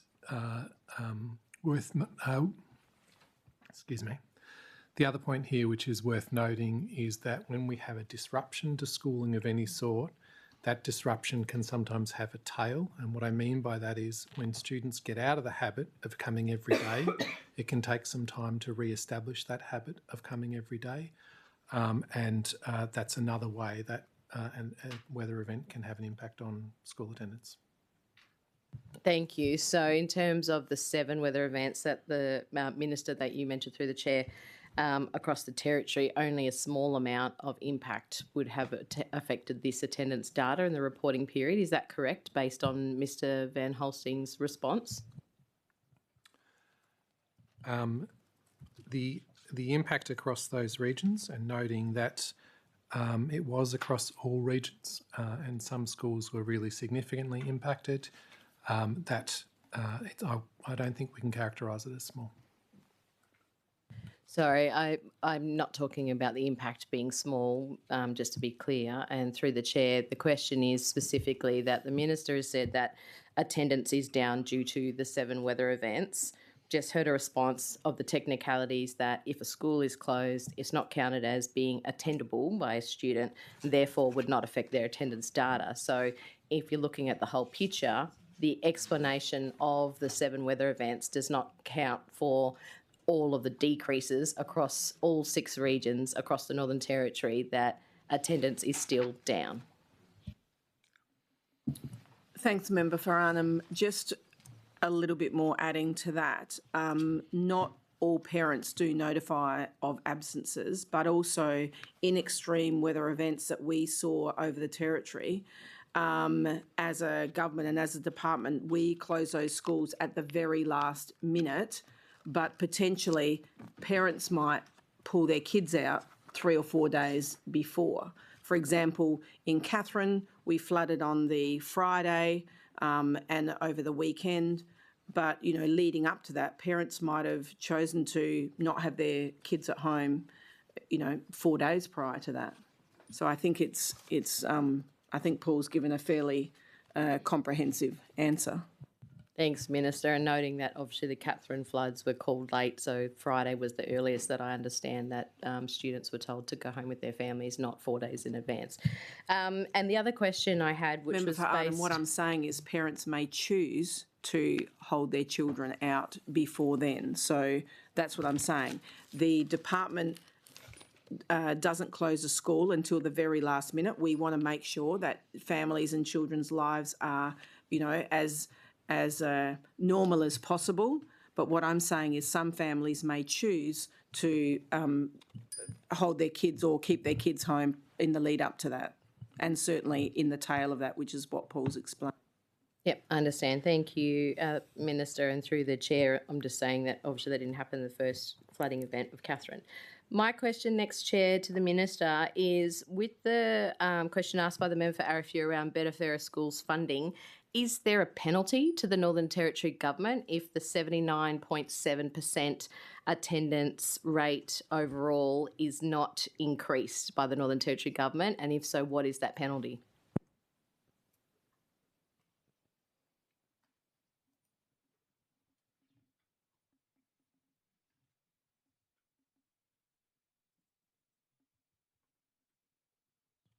I can take that on notice, Member for Arnhem. Member for Arnhem, please restate the question for the record.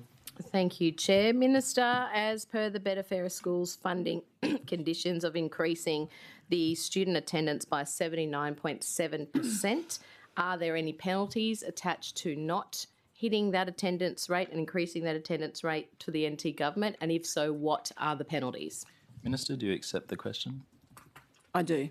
The question asked by the member for Arnhem of the Minister has been allocated the number 7.3. Opposition Leader. I'll just have a follow-up then if we're on that. Minister, do we know what the attendance rate would be if we did not have the attendance program in place and its supports?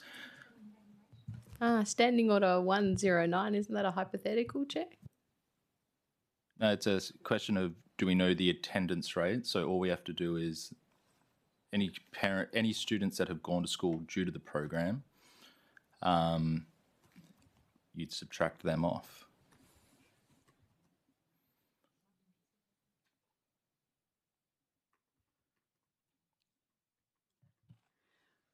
Chair, I do think that's a little bit of a hypothetical, and I'm happy to take that on notice, but I do not have that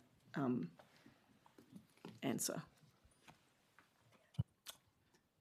All right, well, if two people think it's a hypothetical, I'm going to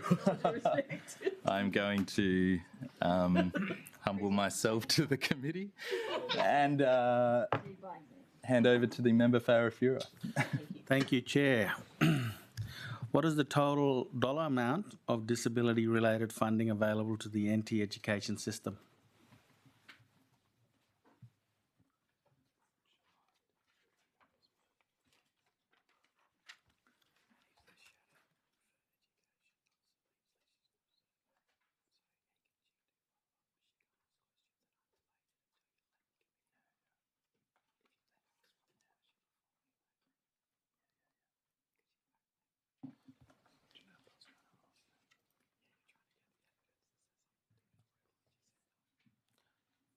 So just for clarity, I'll just add a bit. How much of that is Commonwealth funding for students with disability through the Schooling Resource Standard? What is disability-specific funding contribution from the NT government? And how much is from any other sources of funding, for example, grants and donations?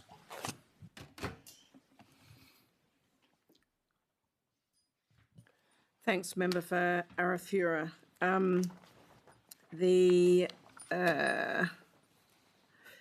Obviously, we have a considerable amount going into disability. We've got our special education school with 110 million, which we are spending towards building that new state-of-the-art building out there in Palmerston, because we certainly have heard loud and clear that there's many children with additional needs, and that was a huge, again, that was another election commitment. 107.5 million has been allocated in the 2026 calendar year for direct school resourcing through student needs based and targeted funding, which is an increase of 8 million. There is also 14.1 million for inclusion programs and SWIPS programs. Sorry, what was that last bit? The Student Wellbeing and Inclusion Program, which is SWIPS, there's 14.1 million. I might just hand over to I'll hand to Jasmine, the Chief Financial Officer, for more of a overall. Yeah, also the total out of all the programs included. Jasmine Aldenhoven, Chief Financial Officer. So the amounts in the 26-27 budget from an operating expenditure perspective is $109 million, 290,517. So that comprises both services and programs to support students with disability, grant programs such as student advocacy, inclusion and education support, and also NCCD funding.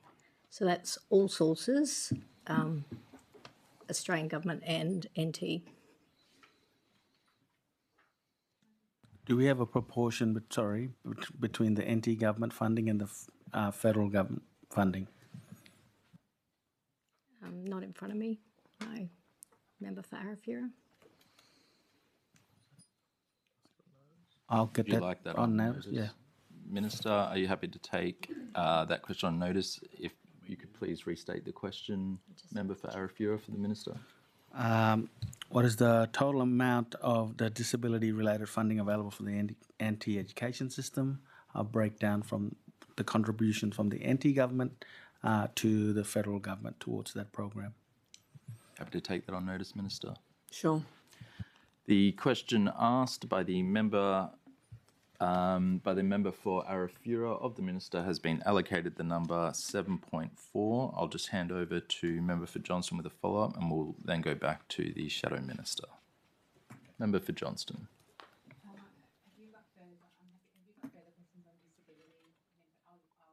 Okay, I'll hand back to the member for Arafura.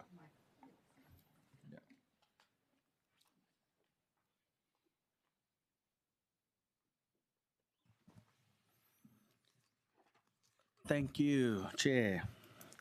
Can the Minister confirm that the categories collectively account for 100% of the disability-related funding and reconcile to the total funding amount identified earlier?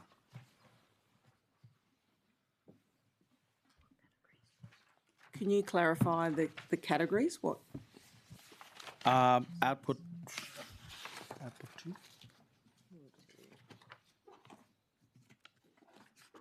Just give me a sec. Just to clarify, are we going into outputs or are we Minister, still on the opening statement? That is up to you. So if you would like to go to outputs, you can direct to outputs. Just in line with your opening statement earlier.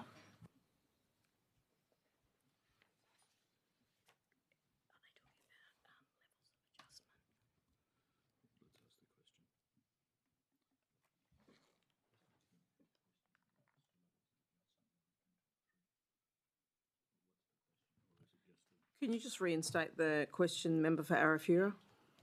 Or maybe member Can for the, Arnhem? can the minister confirm that the categories collectively account for 100% of the disability-related funding and reconcile to the total funding amount identified earlier? So in 2026, direct school, sorry, turn my microphone off.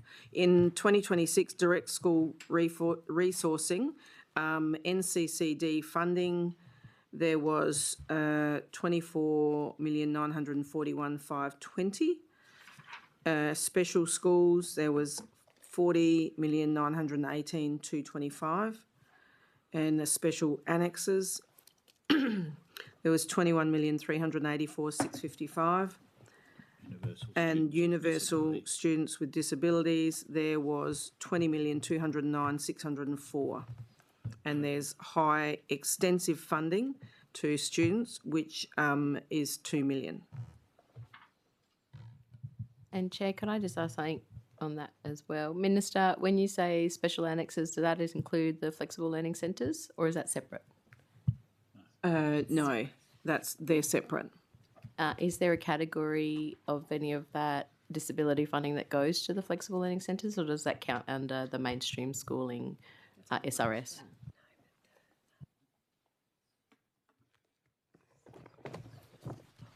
The students with disability funding goes to where that student is enrolled, whether they're at a at an annex, whether they're at a disability school, or if they're at a flexi centre.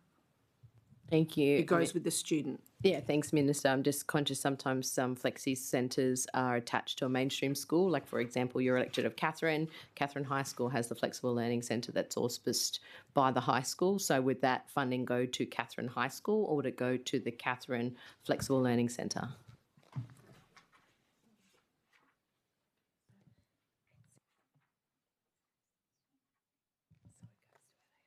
Yeah.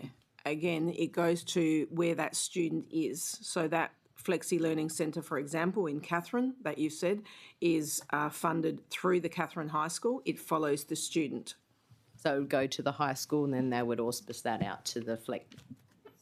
Thank you.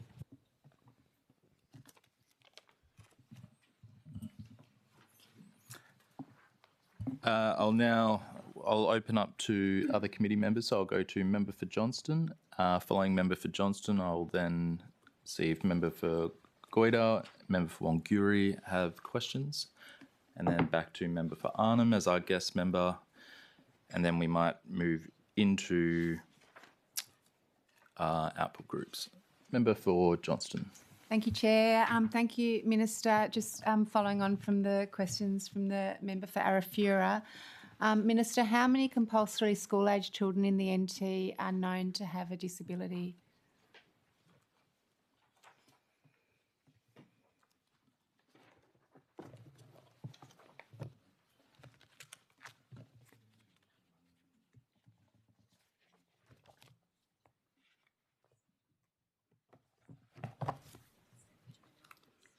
The member for Johnson, thank you for the question. The percentage of children with a disability in the territory in 2025 is 37.9%. And so that's of school-age children? Thank you. How many? That's government schools. Government, okay, thank you. How many of that, I don't know what the figure is, but at the 37.5%, 9%, thank you, currently not enrolled in any school?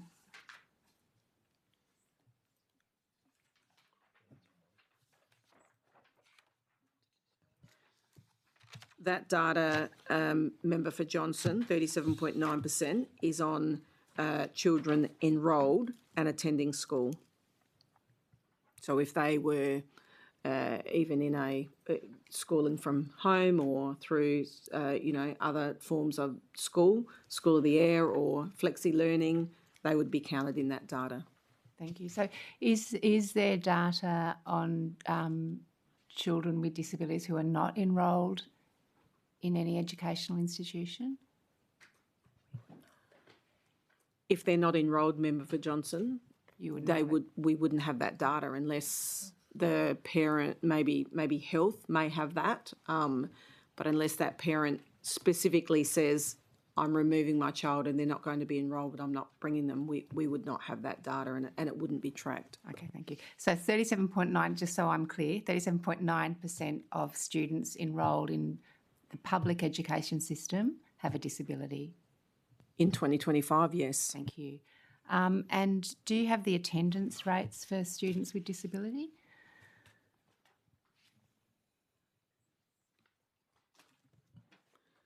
No, Member for Member for Johnson. Sorry, I don't know how to use it, Arafura. Because you don't collect that, or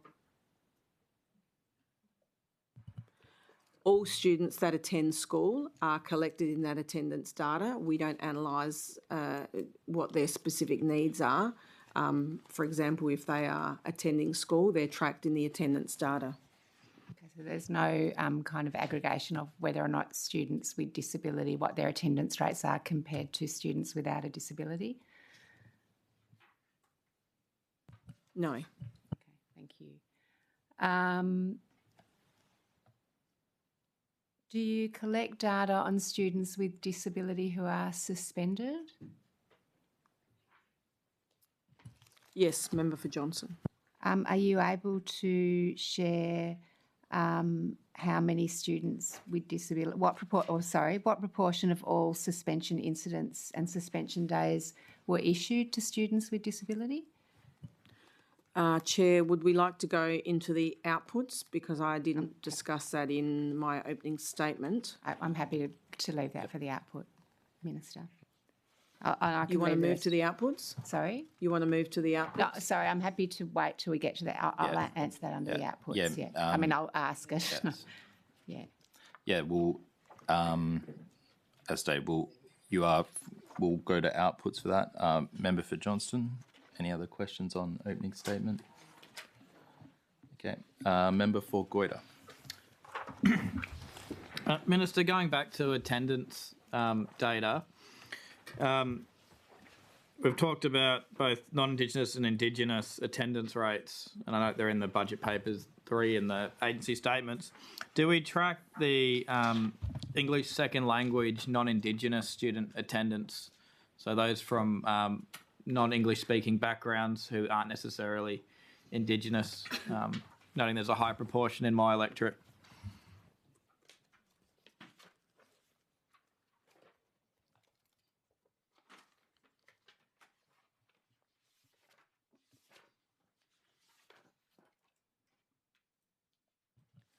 Member for Goyder, are you talking about the intensive English unit, or are you just talking specifically about what ethnicity they are, or whatever, whether they're Aboriginal, non-Aboriginal, whether they're multicultural? So to clarify, at the schools in my electorate of Goyder and in the rural area, we have a very high proportion of Vietnamese, Thai, Cambodian students who would be captured under a lot of ESL programs, in my experience when I went through school with a lot of them. So I was wondering if there was specific attendance data for those students engaged in English as a second language. No, we don't segregate attendance like that, Member for Goyder. But we do segregate between Indigenous and non-Indigenous. That's the only breakdown of attendance data that we do segregate. Correct. Roger. My next question is, with the attendance officers that were mentioned in the opening statement, how many people have been employed under that program?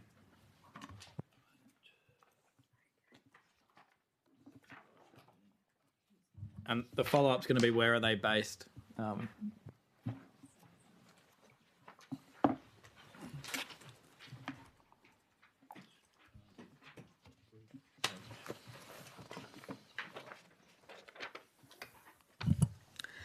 Member for Goyder, there are 54 positions available, 45 are occupied.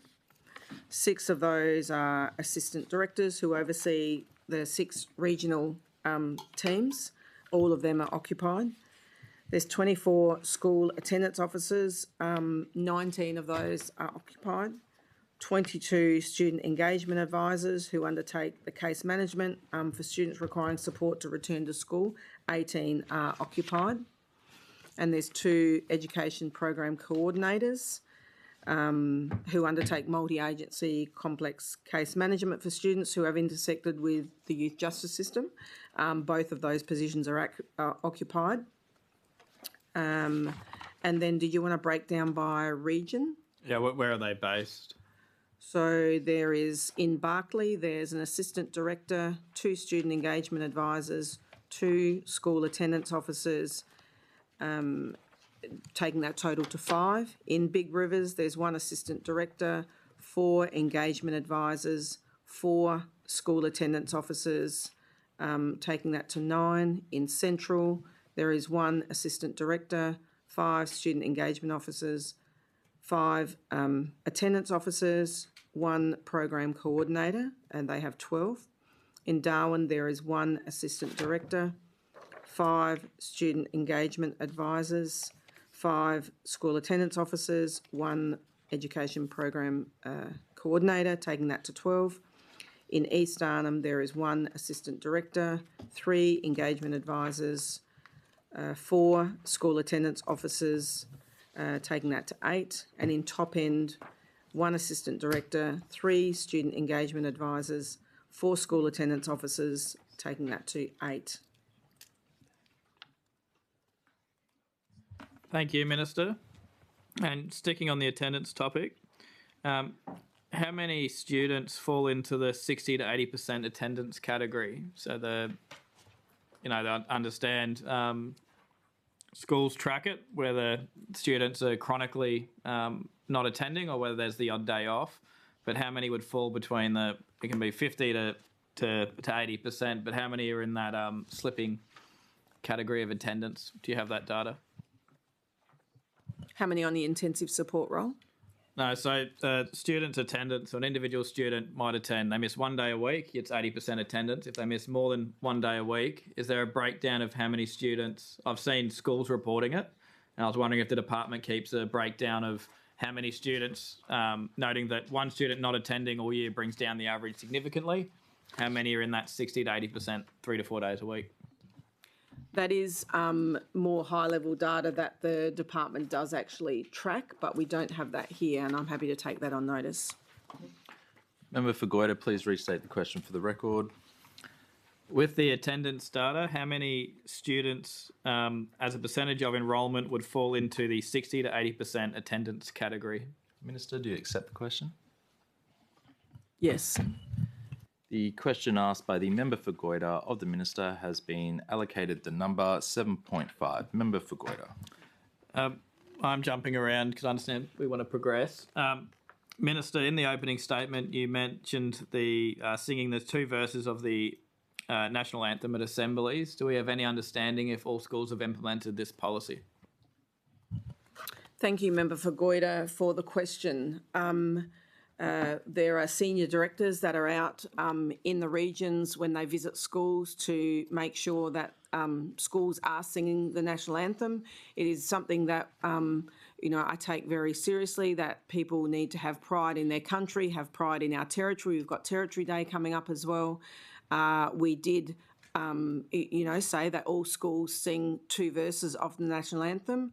I know, for example, not all schools do, because when I was out at Ramingining last week, the principal said, I've got a confession to make and we don't do it here.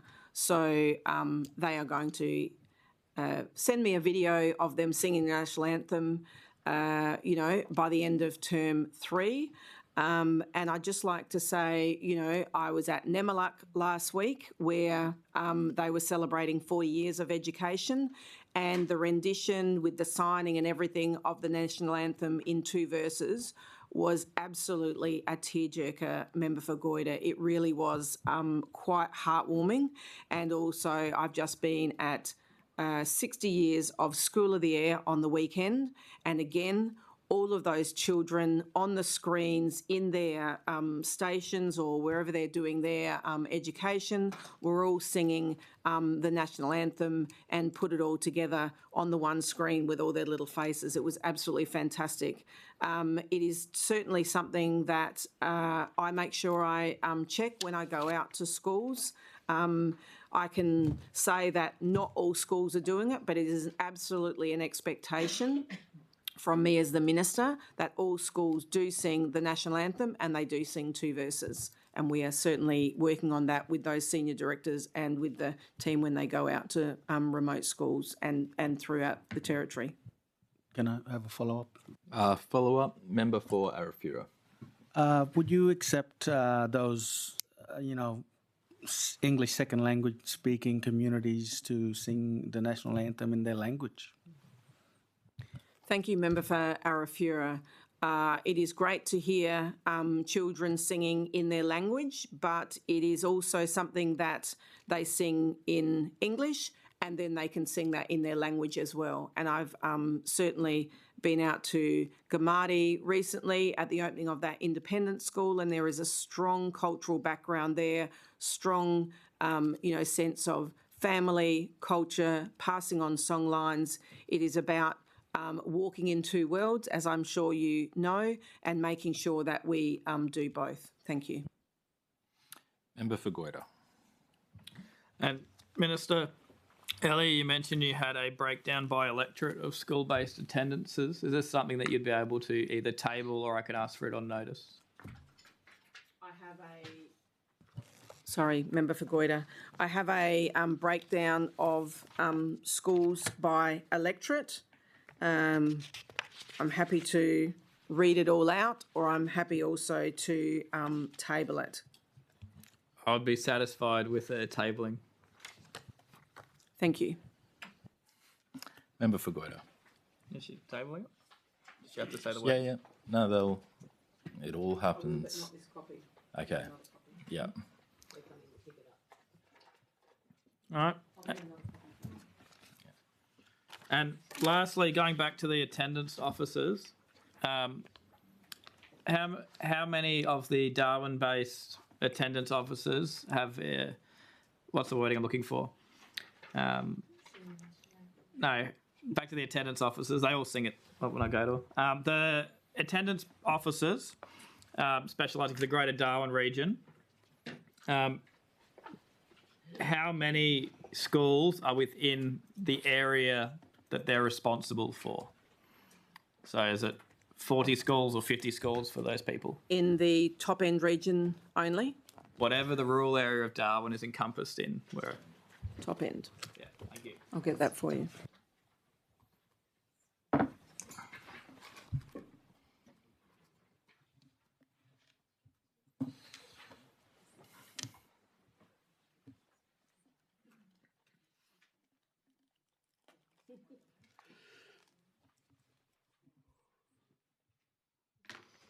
That's me done on opening statement. Roger.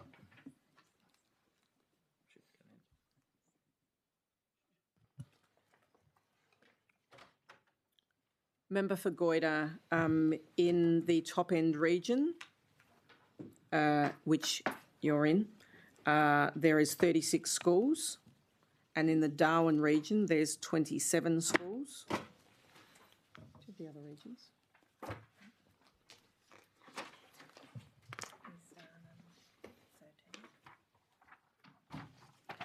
In East Arnhem, there are 13 schools.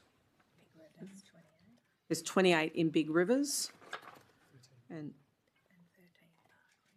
13 in Barclay. What about Central? 36. And 36 in Central. Thank you. Thank you, Minister. Member for Wanguru. Thank you, Chair.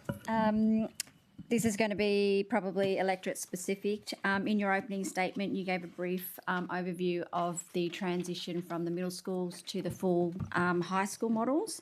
Can I just get a quick update on the transition for Dripstone, now Secondary College, as it's called, for myself as the member for Wanguru and also for member for Casuarina?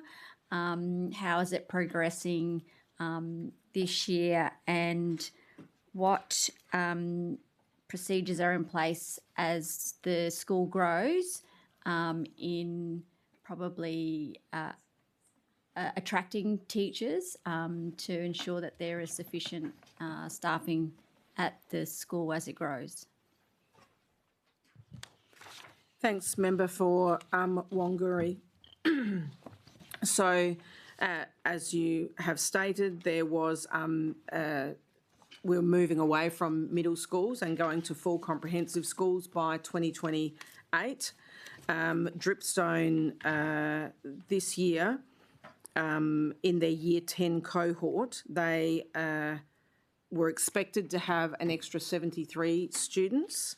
They, in actual fact, have got 84 students, an increase of 11. That's just for their Year 10 enrolments.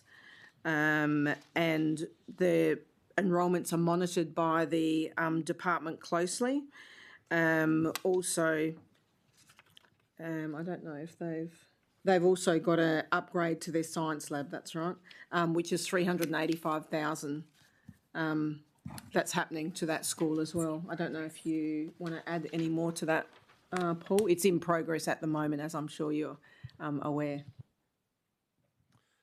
Thank you, Minister. Thank you, Member for Wangari. Paul Van Holstein, Deputy Chief Executive of Schools. The move away from middle schools as part of the secondary reform is a very exciting part of our current work. At Dripstone specifically this year, they've extended to have Year 10. And the Minister identified that they've exceeded their enrolments for that cohort from what we anticipated that they would achieve. As part of the support for our schools to make this change to move away from middle schools, we have looked at infrastructure work across our schools, and the Minister identified that there is a science upgrade that we're looking at to support to be able to move to those senior years programs. We've also provided additional funding to each of those schools to establish the new year levels. So Dripstone, under that process, received $146,000 of funding for establishment and also additional funding for signage as well. This process will continue with extending to Year 11 next year and then extending to Year 12 in 2028 when it will become a full 7 to 12 school. Member for Johnston on a follow-up. Thank you. I'd like to ask a similar question about now Nightcliff High School, where it's not in my electorate, but many young people in my electorate attend that school. So just an update on the move to high school there. Thanks, Member for Johnson. Deputy Chief Executive Paul can give you an update. Thank you, Minister. Thank you, Member for Johnston. Similar to Dripstone, sorry, you said Sanderson, didn't you? No, Nightcliff, my apologies.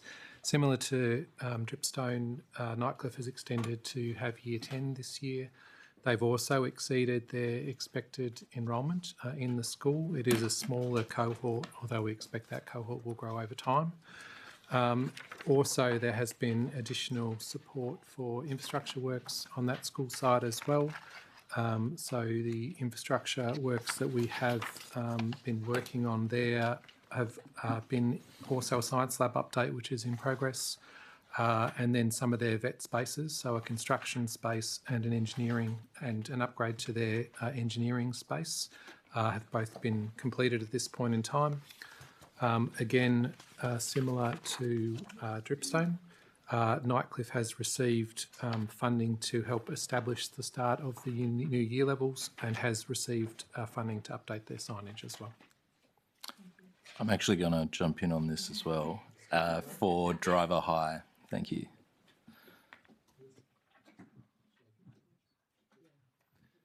Continue for Driver.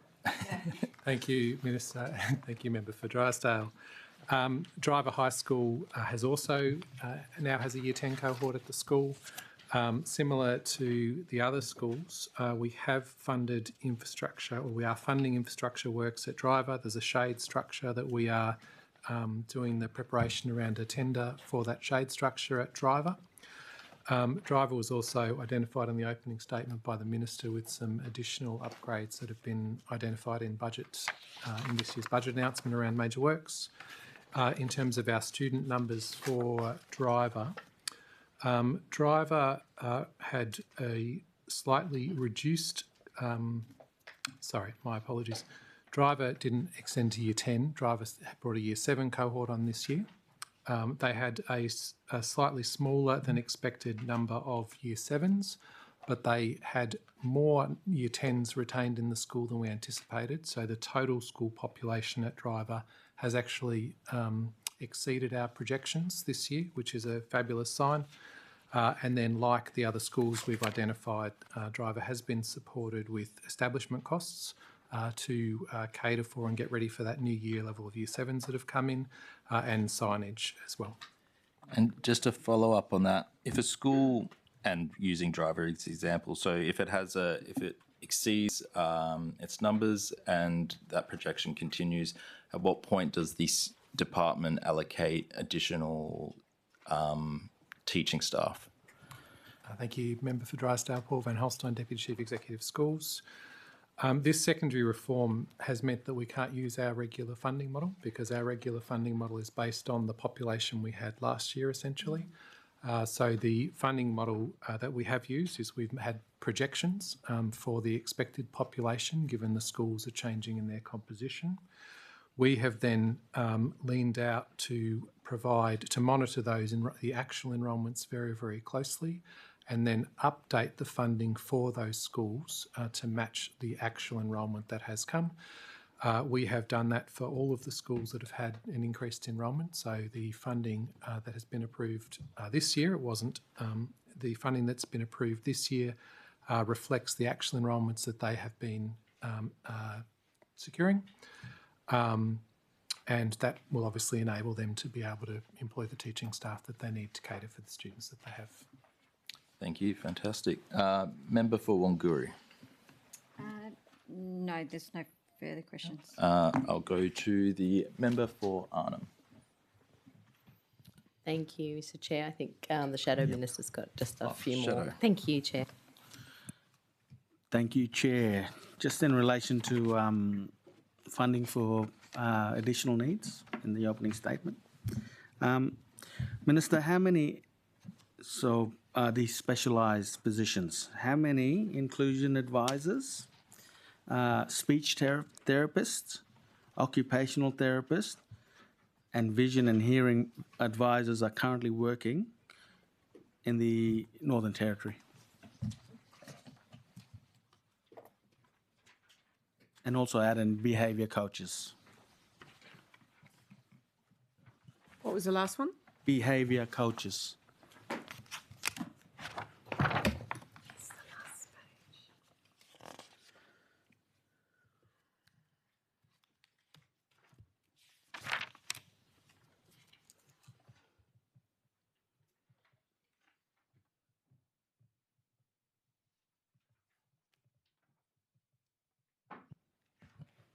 Thank you, Member for Arafura, for the question. There are 8 psychologists, 20 school social workers. This is positions up to the 26th of March this year. There's 2 Assistant Director Psychology Services, positive behaviour implementation coaches, there's 8. Occupational therapists, there's 5. Speech pathologists, there's 3. Assistant Director Client Services, there's 8.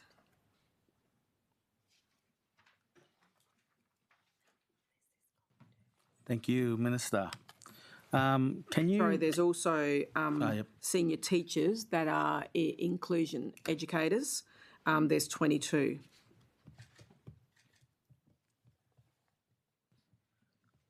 Can you provide a base rate per student in the student needs-based funding formula, sorry? Sorry, can you reinstate the question? Can you provide a base rate per student in the student needs-based funding formula?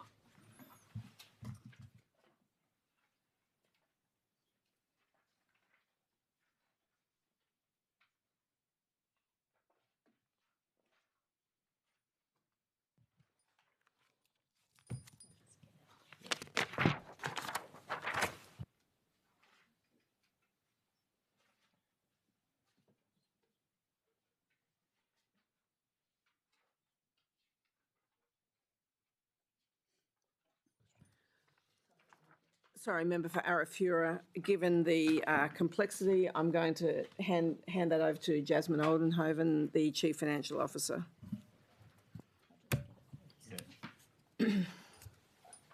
Give her a minute.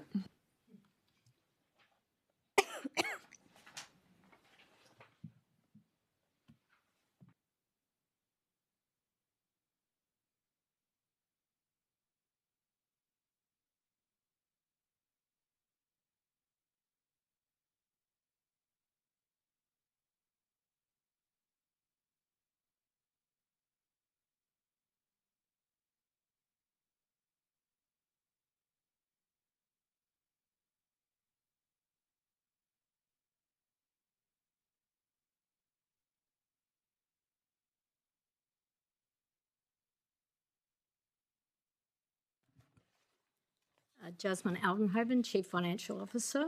The per student base rate for the 2026 school year is $8,687.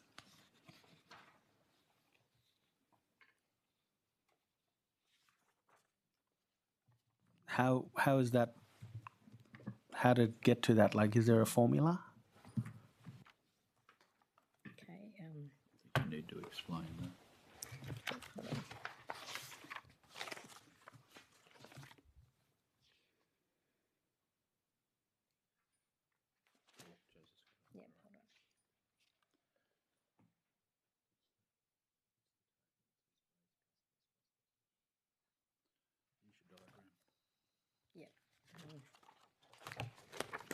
Yep. So every year we have a base rate that is being created as part of the school resourcing model, which is the student needs-based funding. That base rate is just obviously, as it states, the base rate, and that is indexed each year. Is also last year was increased by $250 each for strategic initiatives around boosting literacy and numeracy. And then on top of that, we actually apply the weightings and the needs-based loadings of students. So that data is collected in the age grade census in August. And once you have the student needs profile, the rate per student for the student is calculated, but it starts off with a base rate and then multiplied. So we have the base rate, and then there'll be a year level loading, a socio-economic status loading, Aboriginal status loading, Aboriginal concentration and remoteness of the school, English as additional dialect and language, students with disability, and then distance ed, and the school size. So if it's a very small school, we'll make sure that there's a minimum funding level, and they'll be provided with a school size supplement. Thank you. And I'm just in line with that. What happens if a student assessment does not, occur before the census? Before August. Has that occurred, or? Do you mean, Member for Arafura, before the child has a diagnosis? In regards to the August census that was mentioned earlier, if and it gets, they get assessed and then become part of the data. If they're not, included before then, do they miss out, or do they get added on later? To be added into that, the child has to have an assessment to be inclusive in that data. So if a student hasn't had an assessment, they don't get the loading.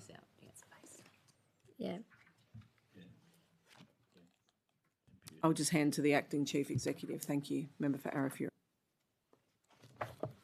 Thank you for the question, Member for Arafura. Darren Chatterton, Acting Chief Executive, Department of Education and Training. So just clarifying, is this in relation to students with additional needs? Yeah, thank you.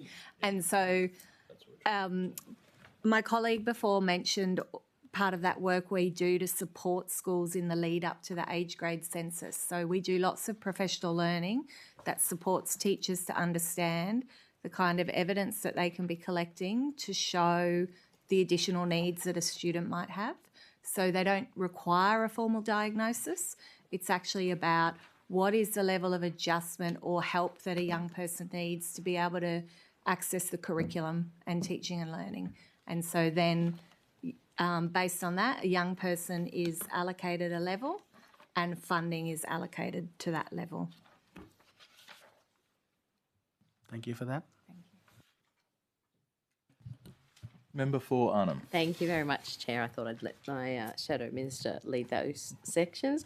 Minister, can you please outline the programs that have been reduced or cut in the Department of Education as part of the $20 million saving every department has been asked to find, and can you also table that information?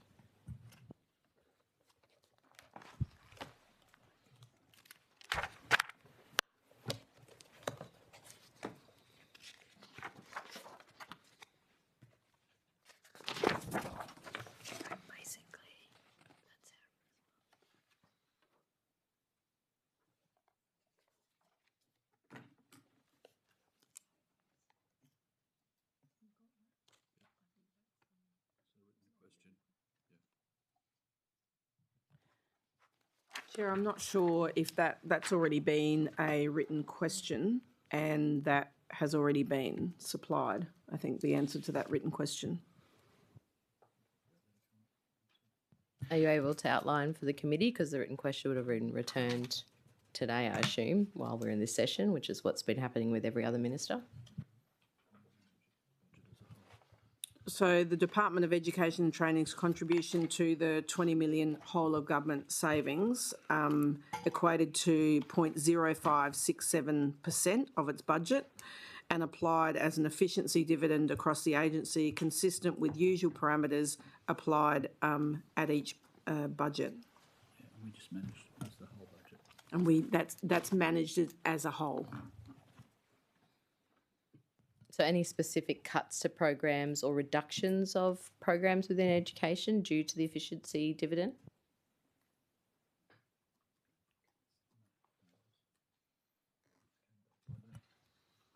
No, as I stated, the savings of 0.0567%, that was a whole of across the agency efficiency. But that's just by being more efficient.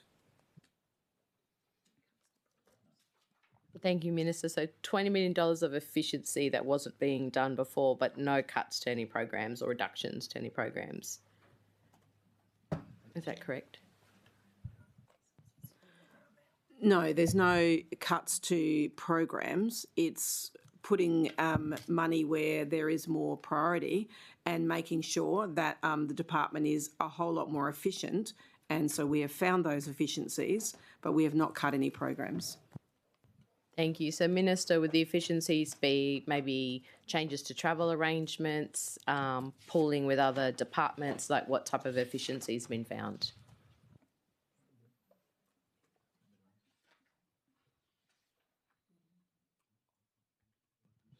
I'll hand to the Deputy Chief Executive, Tony Considine. Thank you, Minister.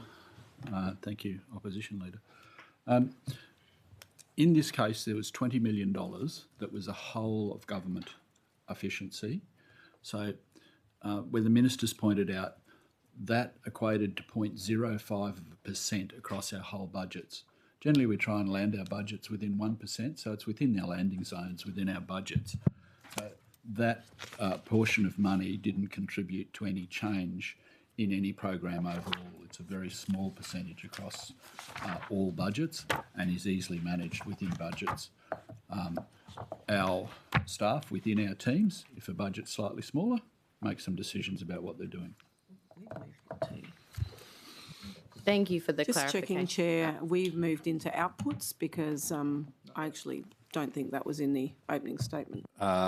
No, we're still on opening statement, and you are free, Minister, to direct to outputs. We can move into outputs.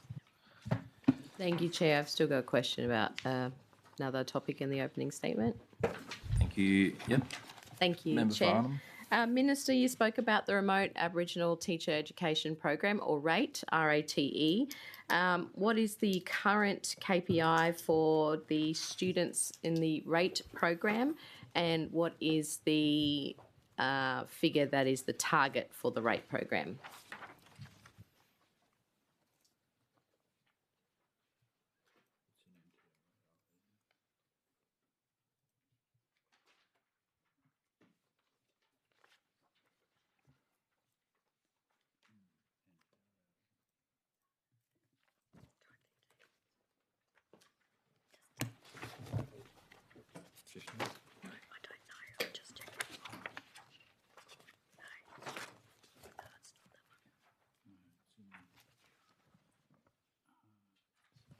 Thank you, Member for Arnhem, for the question. The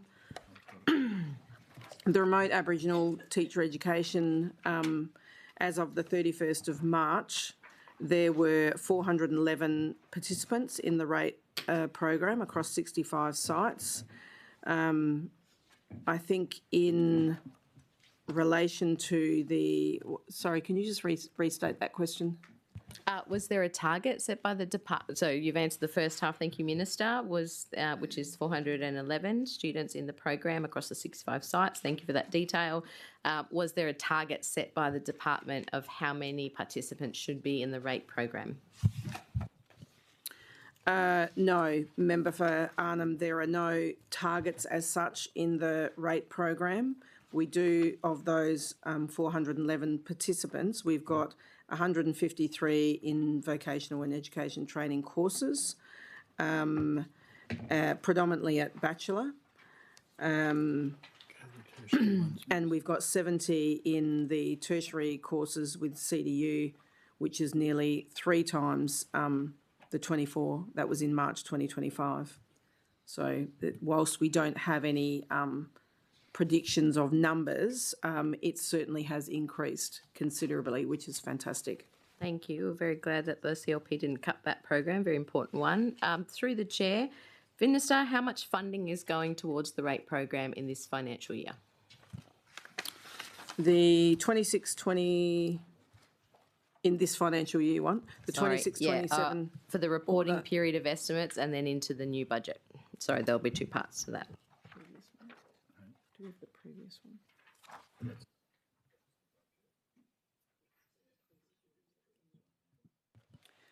I'll just give you the one, the 26-27, the RATE program has a budget of 2.5 million. You know, that's helping overcome our national teacher shortages. We want to increase workforce engagement, also building capacity, but we also want to make sure that out in communities or remote communities we have Aboriginal educators, which are fantastic right out in those regions, and supporting them across the department. I'll just get the numbers for the previous reporting period.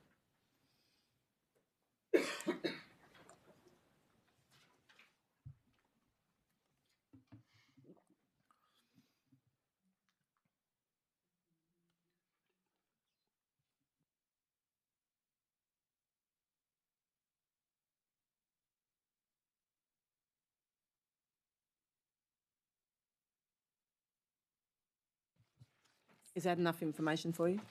For the first half, you were going to give me the budget from the It is estimates. 2.8 million in the previous. 2.8 million. So, Minister, given that you've just said what a great program RATE is, why is there a decrease of $300,000 that you've just mentioned?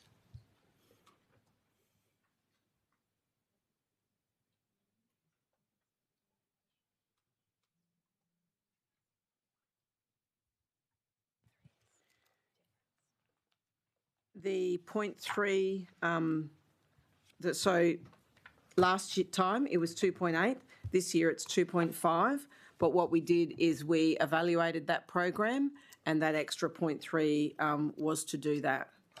So whilst we absolutely value the RATE program, and as I've said, there's almost 3 times as many people in that program. I think that's evaluation has spoken for itself. Thank you, Minister. And through the chair, who conducted the evaluation and is that available publicly?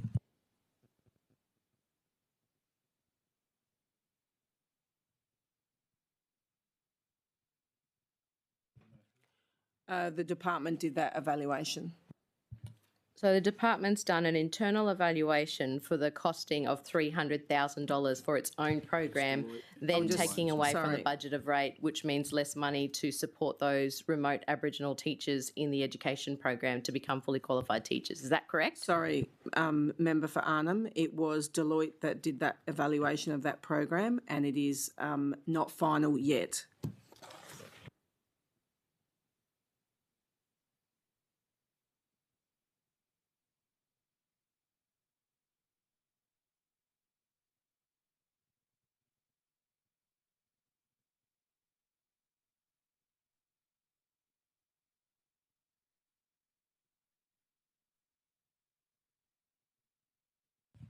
It's being finalised at present, member for Arnhem. Thank you, Minister. And will that evaluation of $300,000 to Deloitte be made public for the remote Aboriginal teacher education program?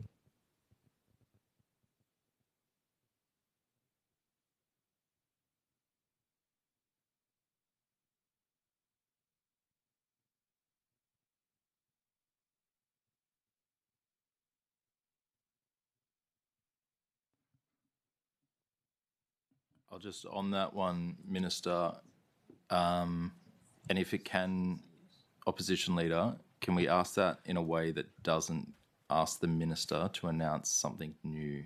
So what is the current policy around publishing? Happy to take your advice on, Chair. Yeah. So Whilst that evaluation, Chair, is underway and still being evaluated, it is up to the Minister whether that is made public or not, and I can't see why we would not make it public. I don't think there's yeah.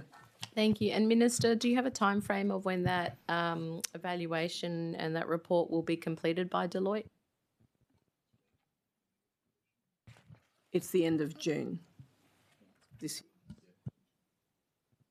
Thank you. And do you anticipate with the 411 rate students within the department that the completion will be in the corresponding years? So do you have an expectation of how many students will have completed their qualifications in the reporting period? Do you have a number? Sorry, not an expectation. Do you have the figure, the number of completed students within the reporting period, or is that ongoing? That would be ongoing, member for Arnhem. Thank you. And with the figures of the 411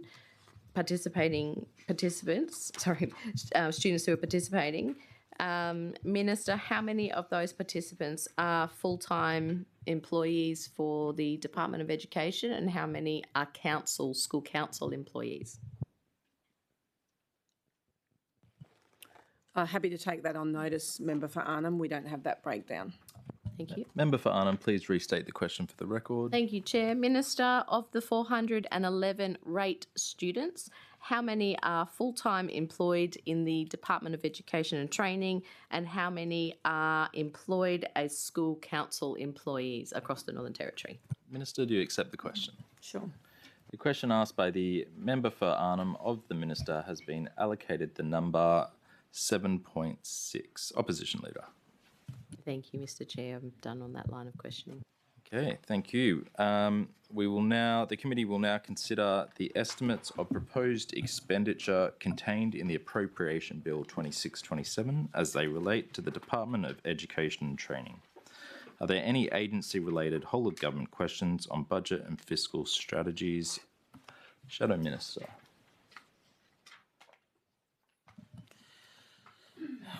Thank you, Chair. Minister, at the Education Ministers meeting on the 22nd of August, the Australian Government, in coordinated action with all states and territories, announced it will invest up to 189 million to strengthen safety and quality in early childhood education and care settings. How much of that 189 million was NTG funding?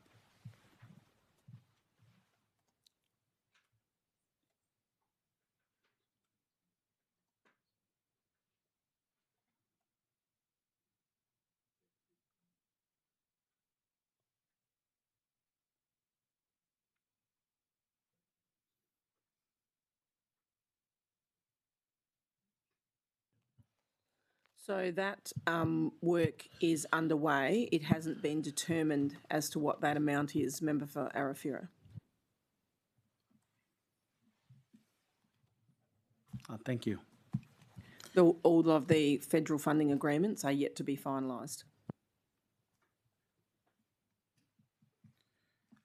According to AQUA, Australian Children's Education and Care Quality Authority, safety is the biggest area of concern when it comes to not meeting the national quality standard. In the NT, only 8% of services are rated as working towards the national quality standard, and only 8% are rated as exceeding the national quality standards. Why has only 1.1 million been allocated to early childhood, Safe Start, Strong Future, and how is that amount of funding an appropriate amount to fix this really concerning issue?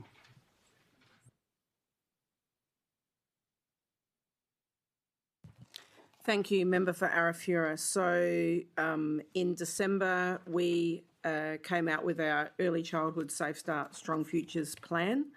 And I'd just like to, for the record, let everyone know that we were coming off a very low bar. We were actually last in the nation for safety, to which we have now, through our Safe Start, Strong Futures plan, become fourth, hoping to move up to third with a little bit more evaluation. So 90% of all Northern Territory childcare centres are now meeting or exceeding the national quality standards, which, as I said, are the best numbers on record.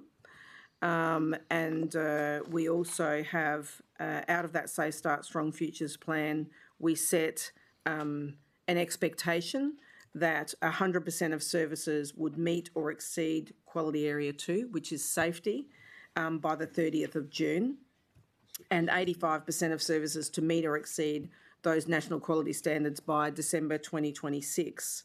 So as of the 1st of June, 90% of Territory childcare centres are meeting or exceeding the national quality standards, which is well ahead of our December target. And, you know, in actual fact, it's the best numbers on record since the CEQA started quarterly updates. So that is a good news story, Member for Arafura. Mr Chair, I've just got a follow-up on that line of questioning. Opposition Leader.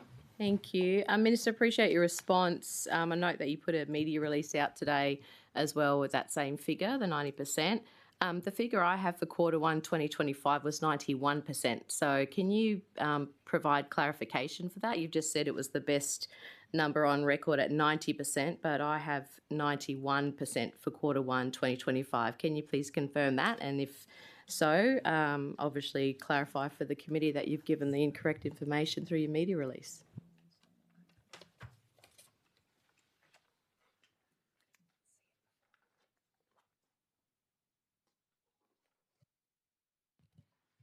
The only thing I can think of in that, Member for Arnhem, is that maybe there's a typo. I don't have any further information on that. Thank you, Minister. So is it 90% 90% this year, but 91% Q1 2025? Can you please provide that clarification?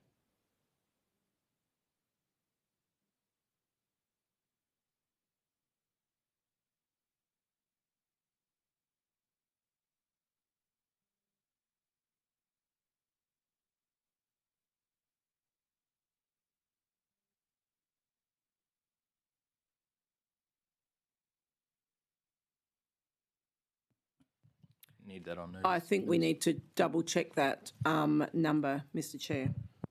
It's in your media release, Member for- Minister. I'm not talking about my media release. I'm talking about the number that you said for last year. 91%, which would then be the best on record, according to just re-quoting you in your response. Okay, So are you checking for last year's quarter? Do you need that on notice? Because if that's what you're comparing it to, year on year out data,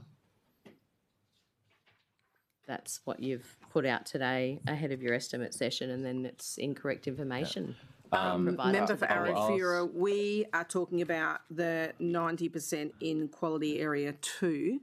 I think what you're talking about, sorry, you are talking about quality area 2. We are talking about all of those quality areas, because quality area 2 is actually now 96%. All right, so can you, just for clarification through the chair, is 90% the best percentage of the exceeding national standards, or is it 91% based on last year's data of quarter 1 2025? If not, is last year's data incorrect? The overall, I've just got that data that you are looking at. So the 91% that you are talking about is the overall rating in NQF quarter 1, which is 91%. But what we are, that's just to get this. That's the national data that you are looking at there, because with the 91% data that was nationally last year, the figure here in the territory was actually 78%. So the national data this year is 93%, but ours is actually in the territory is 90%. Thank you. And through the chair, so I do have your media release in front of me, Minister, quoting 90% of all Northern Territory childcare centres are now meeting or exceeding the national quality standards, NQS, the best numbers on record, end quote. So the data I have, about 91% in quarter 1 2025, relates to the meeting or exceeding national quality standards. Is your media release incorrect, or is the data released last year incorrect, Minister?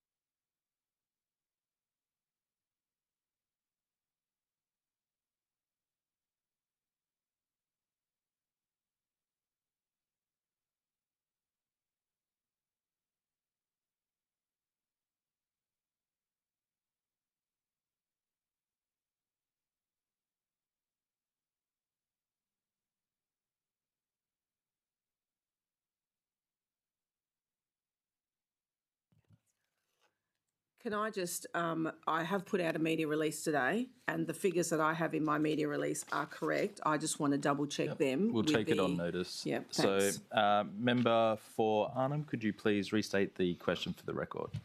Thank you, Chair. Minister, can you please confirm the quarter 1 2025 data, which I have as 91% of NT childcare centres meeting or exceeding national quality standards, is correct? And if so, does this mean your media release today on the 16th of June 2026 stating 90% of all Northern Territory childcare centres are now meeting or exceeding national quality standards, NQS, the best numbers on record, is incorrect?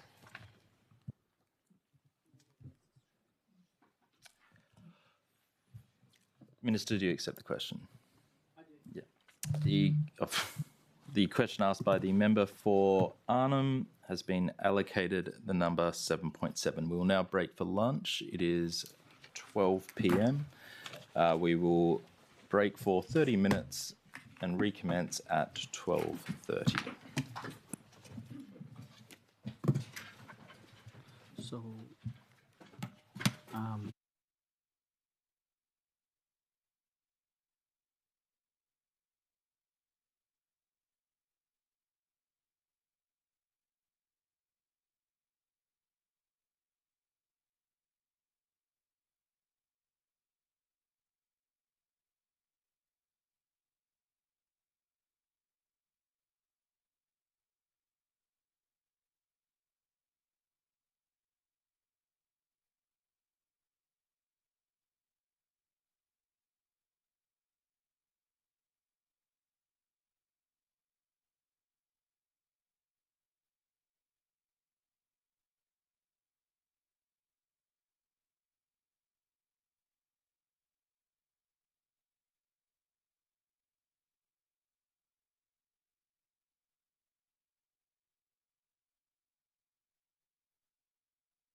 All right, we'll continue.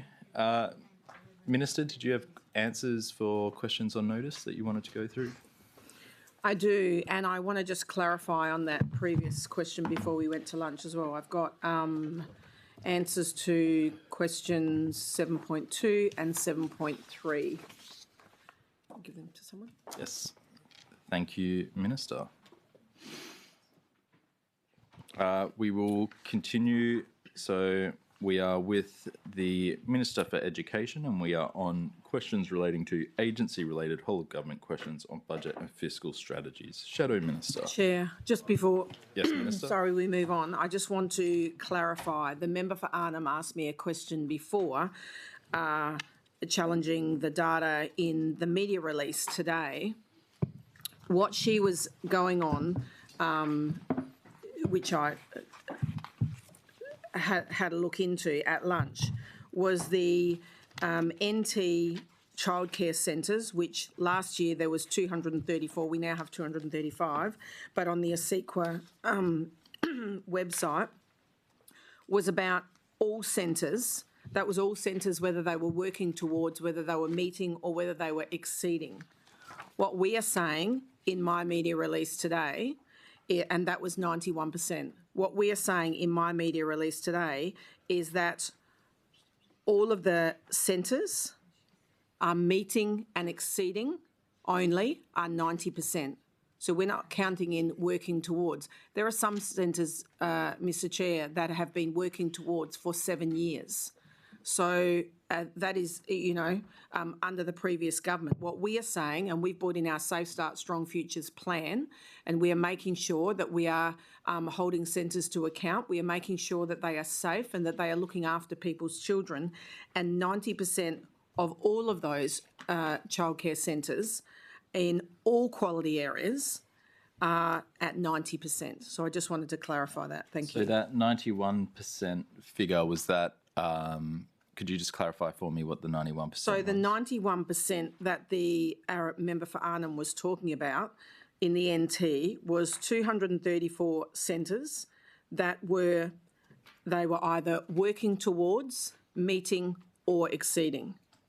But we are only focusing on those areas that are meeting or exceeding, which is 90%. Roger, thank you. Which is a very good thing, that 90% of centres are meeting or exceeding. Thank you. And Minister, did you want to read the questions for 7.2 and 7.3, or are you happy just tabling? I gave them. No dramas. Sorry. Okay, I'll now hand over to the Shadow Minister. Thank you, Chair. From July to December 2025, Quality Education and Care NT, QECNT, offered to reassess services who had 1 to 2 quality areas rated, working towards through partial reassessments. The reassessment was only offered to some services. How many services were eligible for the targeted partial reassessment?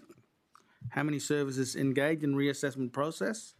How many services were rated better after partial reassessment? Which services were they, and how many services had no change? Right, I'll just collect all that. There was probably about 6 questions in that one question. I'll just get that data. Thank you, Member for Arafura.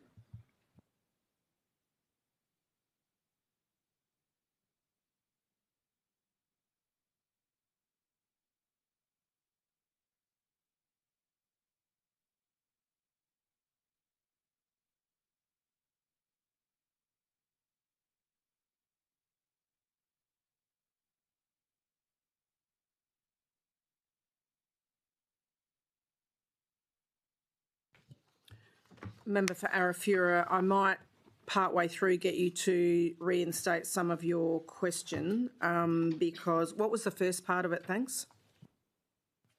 I'll go. So in regards to the Quality Education and Care NT offered reassessed services, how many services were eligible for the partial reassessment?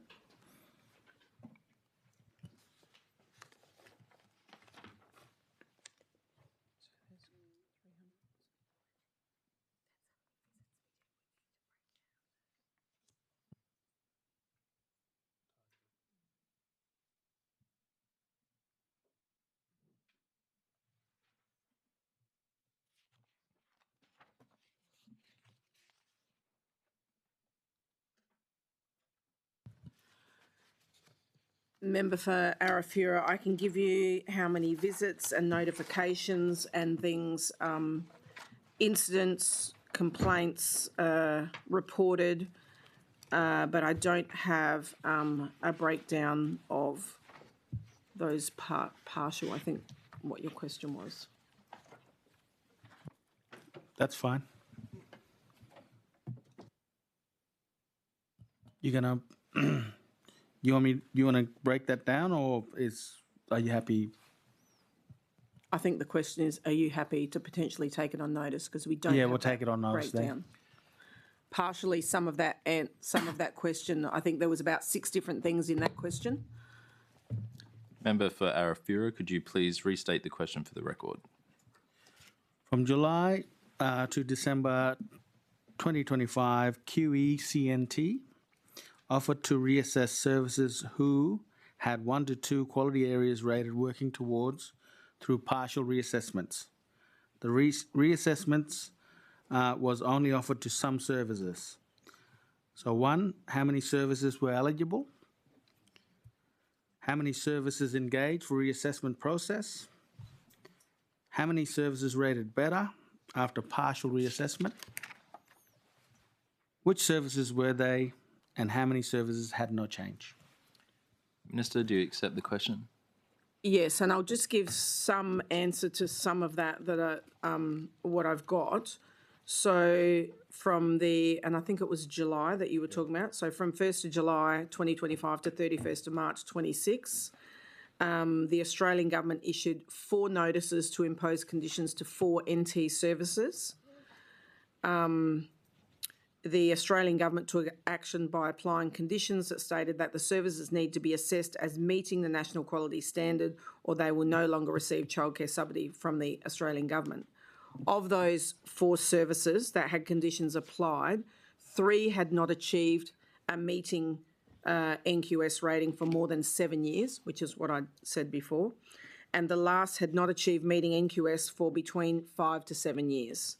So 3 of those services are now rated at meeting, while 1 remains working towards. And the Australian government they will propose new conditions due to a new provider taking over that service from January 2026. So that's sort of part of the answer to some of your question. But no service in the NT has had their childcare subsidy removed. Minister, do you accept the rest of the question on notice? Sure. The question asked by the member for Arafura of the Minister has been allocated the number 7.8. Member for Arafura. In Q1 of 2026, how many compliance notices were issued to services? How many compliance directions were issued to services? And how many services had their approval cancelled? And I think you've partly answered. I think no services have had their, that in answer to your last one, it was none.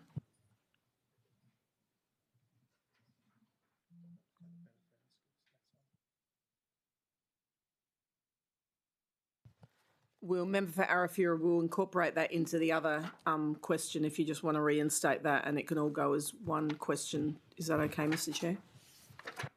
Yes. Okay. Like that on. Take that on notice then? Yep, thank you. Member for Arafura, please restate the question for the record. In Q1 of 2026, how many compliance notices were issued to services? How many compliance directions were issued to services? And how many services had their approval cancelled? Minister, do you accept the question?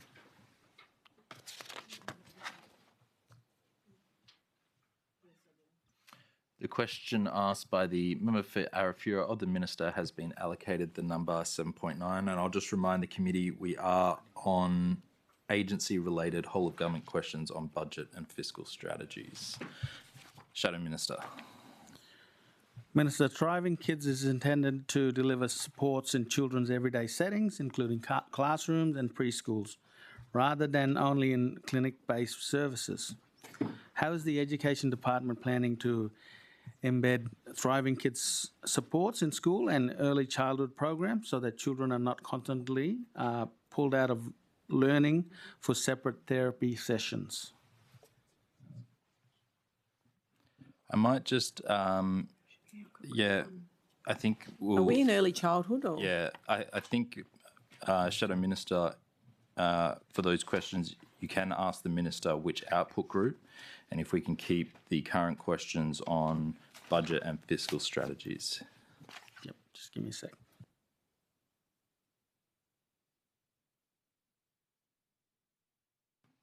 You are free to ask the Minister Is it which output we're still on group. output 1 or? So you can Okay, ask early the child- Minister which output- output group. Yeah, what output 1, Minister, output 1.1, early childhood education and care services. So you can confirm with the Minister which output group you can ask the question. We're not on output 1 yet. We're still on whole of budget and fiscal strategies. Once we conclude this, we will move to output group 1. Okay. Are you happy to move to output group 1? Well, do you have any further questions on No, budget? sorry, yeah. Okay. Member for Johnston. Member for Goyder. Member for Fanny Bay. Minister, I do have a question, and if this is better pointed to an output group, please just advise me which output group. It's just in relation to curriculum and tied federal funding, and what I'm trying to get at is the curriculum we teach in the NT, how tied is that to federal funding, and how much freedom, I guess, do we have to change our own curriculum?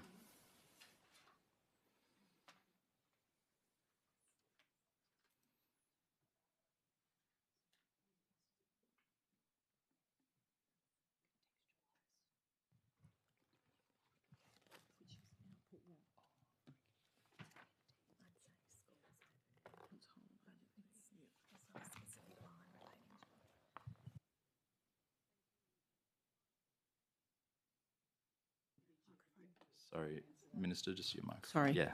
Sorry, Mr Chair. I'll hand to Deputy Chief Executive Tony Considine. Thank you, Minister. Tony Considine, Deputy Chief Executive, Strategic and Business Services. Thank you for the question. In response to the question, you're referring to the Better, Fairer Schools Agreement, I believe, that sits across as our funding agreement for schools. Yeah, any and all funding from the Commonwealth. Okay. Yeah, absolutely. So the Better, Fairer Schools Agreement ties us to Australian curriculum, and within the Australian we're required to deliver the Australian curriculum. So that Australian curriculum runs from T to 10, and then beyond that, we deliver a curriculum tied to South Australia, which is the SACE curriculum. We deliver it under what we call the Northern Territory Certificate of Education and Training.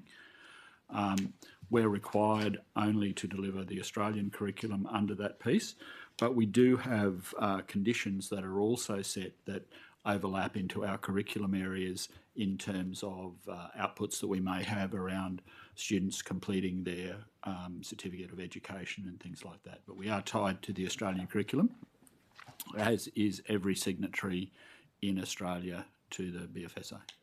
And so am I correct in saying, I guess, legally the NT could set its curriculum, but in order to get the funding, we have to do what the Commonwealth curriculum sets out? This is a bit of a... Minister, can I answer a hypothetical question?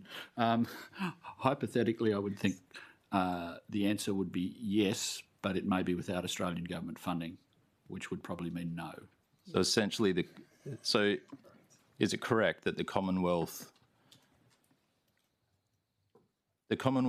controls curriculum through the budget allocation, even though on paper it would seem the NT has the right to set a curriculum, but essentially states and territories can't because of we need the funding? I think it would be fair to say that certainly the Commonwealth sets the Australian curriculum that provides the guidelines on which we operate. the Australian curriculum allows us latitude to be able to contextualise elements of it to suit the context that we operate in. And if I get, so thank you. And so with that contextualisation, could I have an example of how we contextualise something for the NT curriculum? So you happy for me? Yeah. Okay. I'll give you an example, a really simple one. We have a very significant Aboriginal population in the Territory. As part of the curriculum that we deliver our Indigenous Languages and Cultures program, which is specifically designed and suited to different contexts in the Northern Territory. So it adapts to 5 different contexts, right from full bilingual to an area where we might have people just trying to learn about a culture in that area.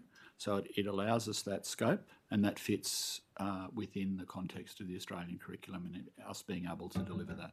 And what is things we can't contextualise? I guess what are things we are just strapped in? And the point of my question is, I'm trying to think how we best shape NT education, which is going to be very different to what kids in Western Sydney and the relevancy they might have. Obviously, there's crossover with certain things, mathematics, English, I get all that. But I'm trying to see how we're limited by the federal government. Does that make sense? Yeah, I think I understand Yeah. the context of your question.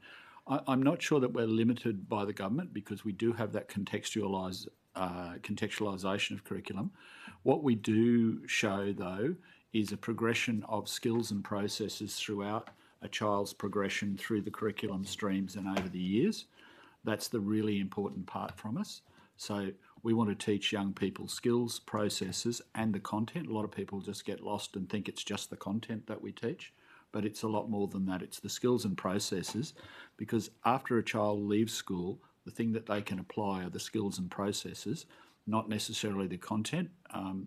Remember, if you thought about how many times you'd applied American history, probably not many, but have you applied some of the skills you learned in analysis of that work? There might be quite a few. Collectively, the Australian Curriculum Assessment and Reporting Authority, that's ACARA, so that's the national body, a national company. It works with all states and territories, and we are able to influence what goes on with ACARA because we have a member on that board. Good. Yeah, sorry, I'll just... Yeah, and so within that, so things like the books our children are reading, do we pick that at NT government level, or is that set nationally? No, we choose the vast majority of texts that are used, and certainly we source texts that are appropriate for the context of the young people we're working with, and quite often we see elements in the media where they're talking about a specific text or novel. We set the novels that we're utilising. Fantastic. Member for Johnson with a follow-up. Thank you, Chair. Thank you, Minister. In relation to not just curriculum, but the Better and Fairer Schools Agreement, are there specific outcomes that the Territory is expected to achieve against that funding? Yes, Member for Johnson, there is, and I'll let elaborate on it. Do you want to elaborate on that, Jasmine? I'll let Tony Considine elaborate on that. Thank you, Member. Thanks, Minister. Okay. All right. Tony Considine, Deputy Chief Executive, Strategic and Business Services. Member for Johnson, thank you for the question. The NT bilateral agreement commits our department to a reasonably wide range of reforms, but they include enhanced literacy support, and the Minister's made reference to quite a few of these as we've gone through. So I won't dwell on them, but certainly stop me if you want me to speak further on. So the literacy support, the implementation of enrolment-based funding, I can certainly remember that being a topic here for many estimate sessions for government schools, and the secondary education reforms which the Minister's talked to.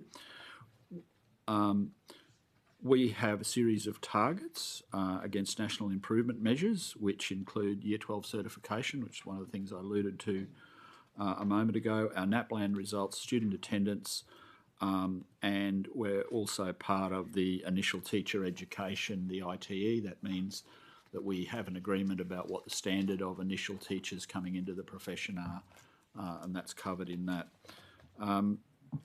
As part of the bilateral, we also provide an annual funding report, and that includes the total amount of funding that we provide to our government schools, but also to our non-government schools, because the money comes in as one, and that's reviewed by a National School Resourcing Board, and the first, under the new Better Fairer Schools Agreement, our first one of those annual funding reports is due on the 30th of November this year. Thank you, Mr. Considine. So through the Minister, are you able to say how the Northern Territory is going against those outcomes that we're required, or we're a part of the funding agreement?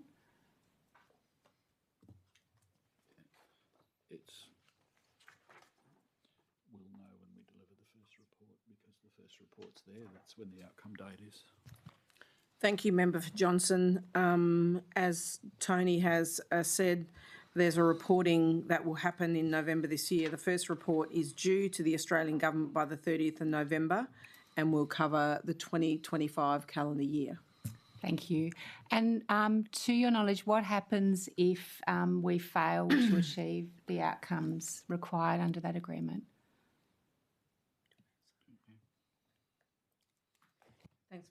Thanks, Member for Johnson. Tony Considine, Deputy Chief Executive, can answer that for you.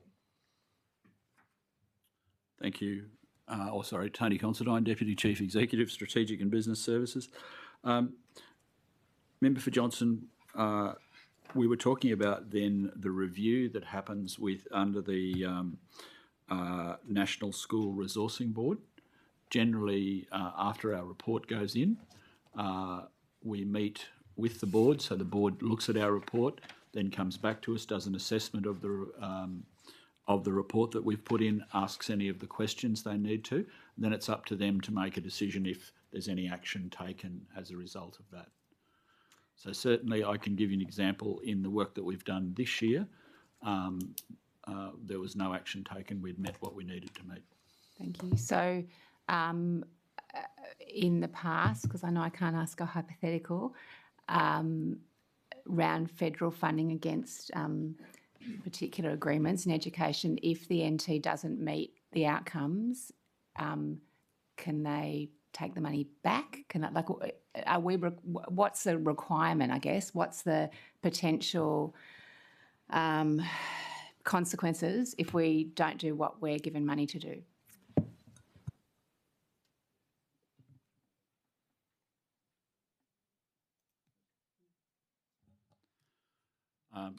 Member for Johnson, certainly it would appear that they could impose a condition, but that condition is not something that is spelled out in black and white. The National Resourcing Board could impose a condition on us, and that condition, I suppose, could be in terms of future funding, but we've never been in that situation, so for me to answer it, it would get into the hypothetical. Are there any other questions on budget and fiscal strategies? That now concludes questions on agency-related whole-of-government questions on budget and fiscal strategies. The committee will now proceed to Output Group 1, Early Childhood Education and Care Services. Output 1.1, Early Childhood Education and Care Services. Are there any questions? Shadow Minister. Mr. Chair, Member for Arafura, I do also have question number 7.4. If you want to... You are free to read it or table... I'll just table. Up to you, Minister. Thank you. The Minister will table 7.4 and we'll continue on Output Group 1, Output 1.1. Shadow Minister. Thank you, Chair. Minister, driving kids is intended to deliver sports in children's everyday settings, including classrooms and preschools, rather than only in the clinic-based services. How is the Education Department planning to embed Thriving Kids support into school and early learning programs so that children are not consistently pulled out of learning for separate therapy sessions?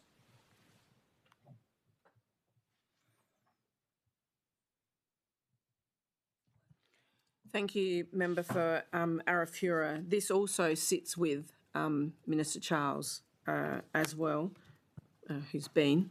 But in relation to education, over the coming months, the government will be supported by key sector partners, which will undertake targeted consultation with sector representatives and peak bodies, Aboriginal community-controlled organisations and community members to inform the design and effective delivery of that Thriving Kids.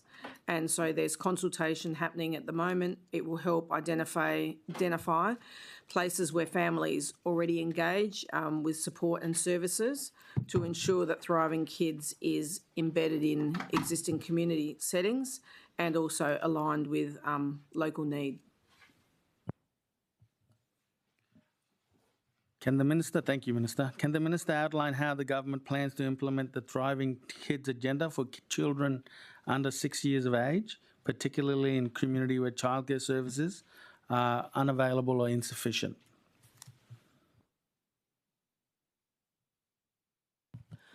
I just spoke to that member for Arafura. There is also, just to add, there is through some of that Thriving Kids, it will be ensured that there's flexibility for local decision making about who receives a service with embedded clear objectives is important, but also to make sure that there are clear referral pathways for children and parents is a strong focus on the design of the model.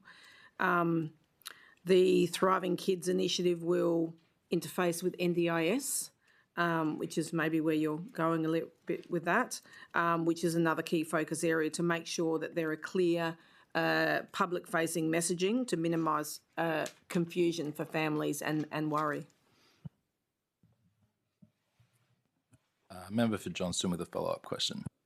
Thank you, Chair. Thank you, Minister. So I think you said there's going to be, I can't remember what term you used, but people working together to make sure that whatever's being put in place around Thriving Kids works for the community that they're in. Did I understand that properly? Yeah, thank you. Is there any kind of overall strategy around Thriving Kids, understanding that it goes across different departments to make sure that it's going to work to achieve its goals? That's probably not a question for us, but it is still in the consultation phase. And as I said, that sits with Minister Charles as well, and also with Health. Thank you, Minister. Do you have any estimate of how many additional teachers and early childhood educators, as well as allied health staff, would be required to implement Thriving Kids? I think that all will sit with the consultation that's happening at the moment, and that will all come out when it's finalised. Okay, thank you. I'll pass back. Shadow Minister. Minister, how will progress against Thriving Kids outcomes for children aged 0 to 5 be measured and reported publicly? I think, Member for Arafura, as I've stated, this is still in consultation. It mainly sits with Minister Charles, so that's probably a question for him. I will just note and welcome the Public Sector Management Program who has joined us in the gallery. Thank you for coming today. Shadow Minister. Done with output 1. Yep. Member for Johnston, do you have any questions relating to output group 1.1? Member for Goyder. In relation to the early childhood centres and the improving safeties, how many site visits have department staff undertaken to early childhood centres across the Northern Territory? And if you have a regional breakdown, that would be great.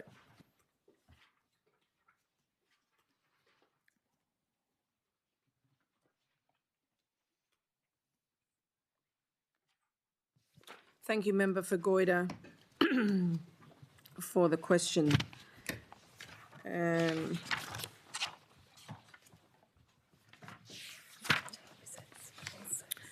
So in the calendar year 2025, 1st of January to December, the QECNT visited 307, they had 317 visits, visiting all services, some multiple times, and QECNT received 2,333 notifications,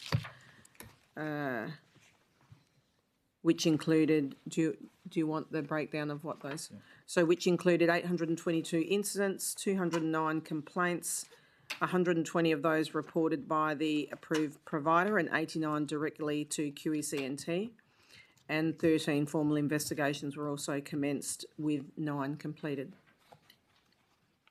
And in terms of the reporting up the chain, if and pardon my ignorance, say you have a child at a childcare centre and that child breaks their leg, does the department get notified? Like, what injury level, is there an incident level that gets notified through to the department for early child centres the same way that schools notify us? Thank you, Member for Goyder. Yes, all incidents get reported through QECNT to the department and then to myself as the Minister.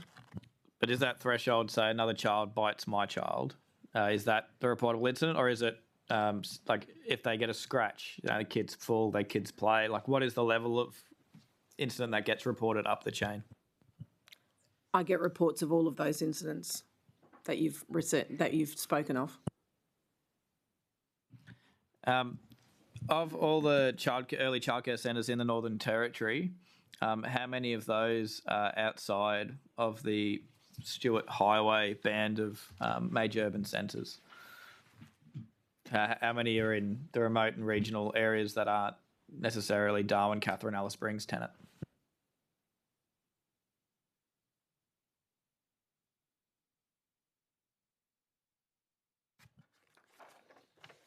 Thank you, Member for Goyder.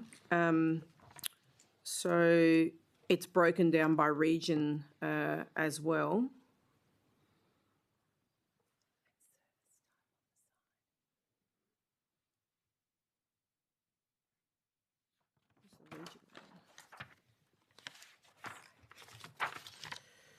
So in Darwin, there's 18 government preschools. There are 4 outside school hours care services. There are 2 FAFT services, with 25 altogether. In Arnhem, do you want me to just do the remote ones, or you want all of them? The non-urban ones, yeah. So in Arnhem, there's 9 government preschools, 4 in scope with NQF. There's 4 government preschools out of scope of NQF. There is 8 FAFT groups and 2 connected beginnings.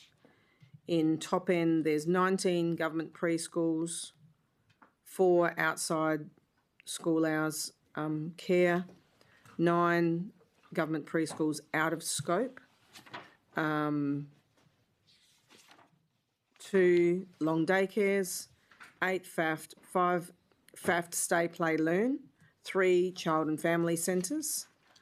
In Big Rivers, there's 13 government preschools in scope. There's 11 out of scope of NQF.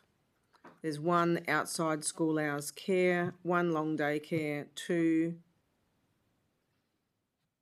1 long day care with the outside school hours, 1 long day care, 2 long daycare with school councils with triple CFR out of scope, which is federal funding. 9 FAFT, 4 Stay Play Learns FAFT, and 1 Child and Family Centre. In the Barclay, there's 4 government preschools, 1 government preschool out of scope of the NQF, 6 FAFT, 2 FAFT Stay Play Learn, and 1 Connected Beginnings. And in Central, there's 13 government preschools, 12 government preschools out of scope of the NQF, and 1 long daycare centre, 4 FAFT centres, 5 FAFT Stay Play Learns, and 2 child and family centres.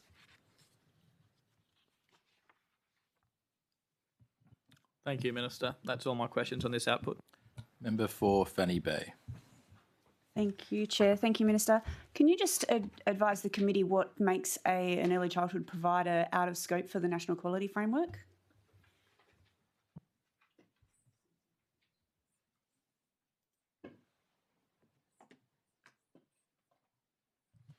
So those out of scope centres, I'm just clarifying that, are the ones that are under that triple CFR funding, which is federal funding.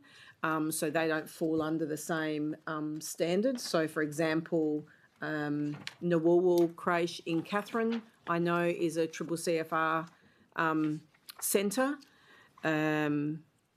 Potentially, I think they could be under the NQF standards. It's a very good centre and it's very well attended. And what was the other part of the question? Sorry, Member for Fanny Bay? It's just about telling me what made an organisation in or out of scope for the National Quality Framework. So if they are under 60, is it? Yeah, if they're under 6 students in that centre. In the preschools. Thank you. Thank you. It was just helped with getting a bit of an understanding of that. Additionally, I apologise, I've only just come in, so if you've already answered this in your opening statement, I apologise. How many staff sit in the QECNT team to help assist with the work that they're doing to improve outcomes?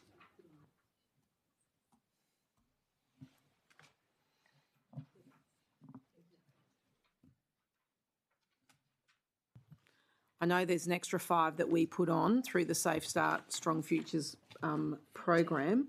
There's 14 overall 14 authorised officers. Thank you, Minister. Member for Daly, any questions on Output Group 1.1? Thank you, Chair. Thank you, Minister. I just had a follow-up question in regards to the National Quality Framework and the recent kind of reforms you've done in that space, and it's just off the back of the member for Goyder. You spoke of some of those compliance concerns across a number of childcare centres. How many of those had been prosecuted?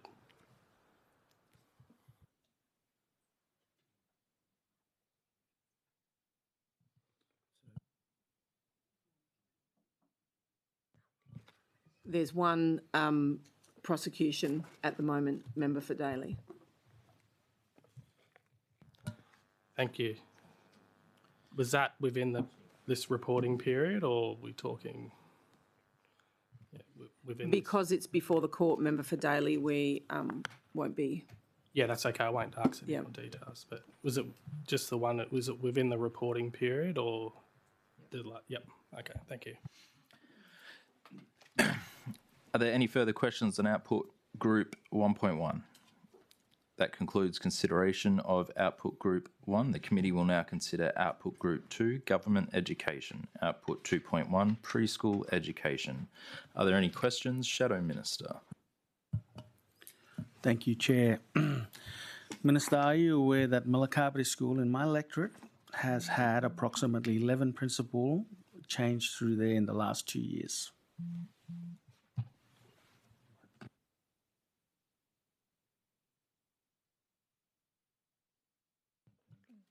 Chair, I don't think that's 2.1, is it? Are we in Output 2? We are in Output Group 2, Government Education, Output 2.1, Preschool Education. I'm not aware of this school or if this is falling into it. Millacabry School? It's not a preschool. Is there a preschool with that school? It's a whole levels of schooling, sort of. It's a school and preschool. It includes the preschool. It's under 2.2, I think. Okay, 2.2. Shadow Minister, we'll place that question at 2.2. Yeah, thank you. Just give me a second. Yes, Member for Johnston. Which output would I ask about bilingual education under?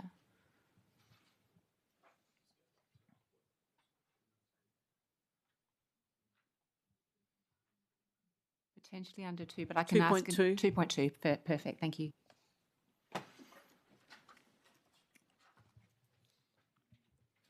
Chair, the preschool, we'll just, I've got nothing on preschool education, No but primary. dramas. Member for Johnston, anything on output 2.1? Preschool education. Member for Goyder.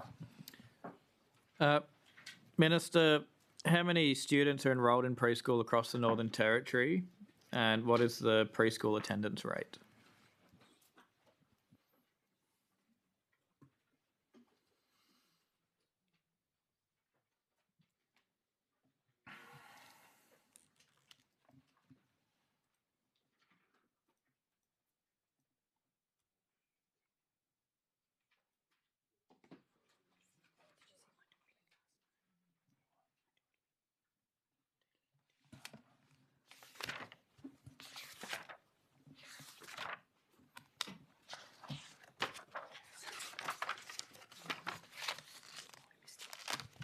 Thank you, Member for Goyder. The total preschool enrolments are 2,800 and attendance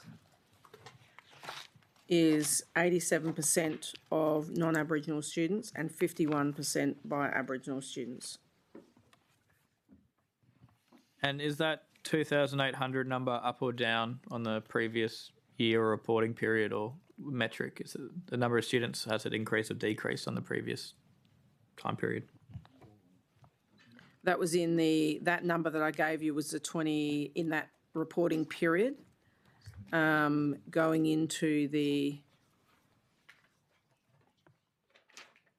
that was the projection of what they were. Sorry, Member for Goyder. The actual was 2,746. So in the 2,746 is the actual number. What you want is a comparison to the previous year. Is that correct? So if that was the number for January or February this year, the beginning of the year, then what was previous? Is the number of preschoolers coming through the Territory's education system increasing or decreasing year on year?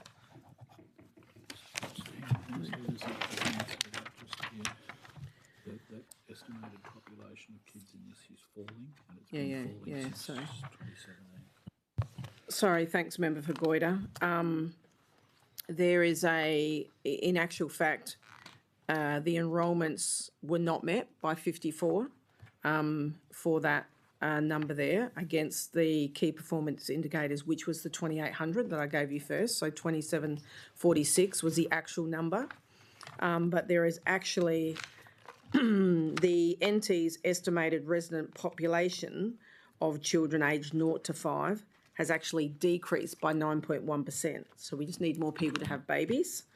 So the NT's population between June 2017 and June 2025, which gives you that decrease in that. Thank you. But also, that's just in preschool enrolment and attendance, but it's also not compulsory either. So some families may choose an early childcare setting as opposed to going to preschool because they still get an education there with a teacher in those early childcare settings if they have one. And how many reportable incidents occurred in preschools during the reporting period?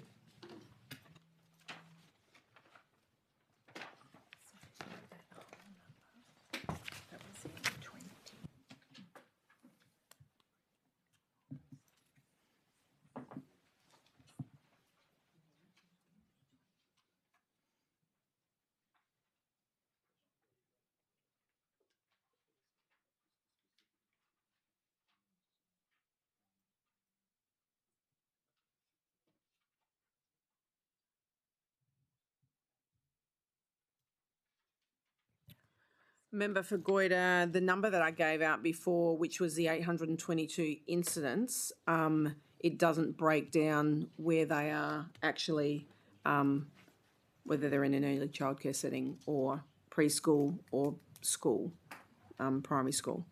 So happy to take that on notice if you want that. Yep. Member for Goyder, please restate the question for the record. Can you please provide a breakdown by, what's it called? The number of incidents by category of early childhood centre, preschool, primary school, secondary school, as appropriate.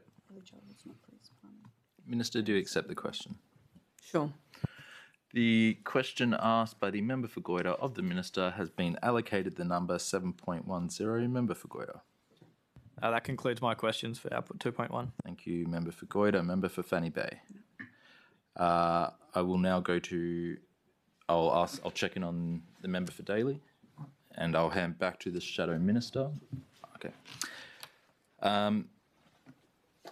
I do have a question on preschool education, Minister. Very briefly, it's just the associated costs with education, with preschool education. So what, do we have an average cost that a NT family would be facing with a year at preschool? Is that, do we get, and the second part of that, is it subsidised at all federally? How does the money for preschool work?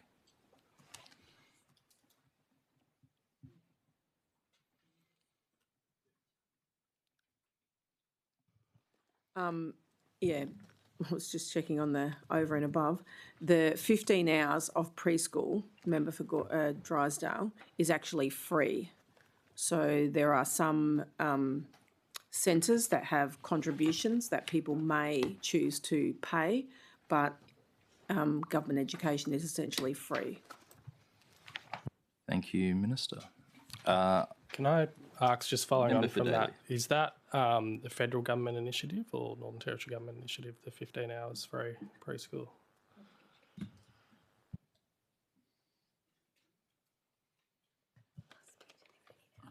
Government, Preschool reform. yeah, so under government education, it is free, but that all comes under the preschool reform agreement, which I think is actually under review again at the moment. They didn't state whether it was it federally or The preschool state? reform agreement is federal. Federal, yeah. Are there any further questions on output 2.1? I will now call, that concludes consideration of output 2.1. I'll now call for questions on output 2.2, primary years education. Are there any questions? Shadow Minister. Minister, back to my question. Minister, are you aware that Millacabry School has had approximately 11 principals go through it in the last 2 years? What are you and your department doing to improve retention in remote areas? Thank you, Member for Arafura. We certainly make sure that we put all the necessary supports around to retain and certainly attract teachers to remote and very remote centres. So, you know, there's a number of things that we do as a department to attract and retain teachers. I'll just refer that to Deputy Chief Executive Paul van Holstein to elaborate. Thank you, Minister. Thank you, Member for Arafura. Paul van Holstein, Deputy Chief Executive Schools. I acknowledge that Millacabry School has had a range of short-term principals. The principal was on personal leave for a period of time, so that makes it challenging, obviously, to backfill. I'm delighted to confirm that as of March this year, we've successfully recruited a permanent principal into that school. So I expect that some of the challenge around the changeover of leaders will be resolved. I also note at Millacabry that the teaching staff has remained largely stable. So despite the leadership turnover, we have had a good group of teachers there that have the connection and relationships with the community to be able to drive improving outcomes for the young people in that community. Your question went more broadly to some of the work that we're doing to attract and retain teachers and leaders. In the 26-27 budget, we've allocated $14.6 million for keeping and attracting teachers. That's the total amount for a range of attraction and retention measures. So some of the things that fit within this budget line are things like our enhanced recruitment strategies. So we talked earlier about the additional support we've provided schools through that recruitment processes. It also looks at teacher pipeline initiatives. So we have things like the Accelerated Classroom Teacher Practice Program. We have a partnership with Teach for Australia. So this is about bringing skilled professionals into the teaching profession. We've launched 2 scholarships this year to support people through their pre-service education to become teachers. So there's the Teach Local Scholarship, which we're offering $5,000 per year to NT residents to study in an initial teacher education degree at Charles Darwin University. Also the Teach Up North incentive, which is about bringing interstate pre-service teachers to do a practicum placement in the Territory, and then if they stay in the Territory, that scholarship is paid as a retention. We've done a lot of work also to streamline our principal recruitment processes and looking at bulk recruitment where possible. We've talked about the rate program and reducing administrative burden, and also a strong focus on staff wellbeing and safety is also part of the work that we are doing to be able to attract but also to retain teachers in the Northern Territory Department of Education and Training. I'll just have a follow-on. I just want to add on to that, if I can, Chair. Also, we do a lot to attract and retain teachers here, and I just want to note that at the same time, we only have 33 classroom teacher positions vacant at the moment, compared with 51 at the same time last year, which is fantastic. And also, that's as at 31st of March 2026. And also at that same time, we have 5 principal positions advertised compared with 11 positions at the same time last year, which I think goes to the member for Arafura's question to start off with.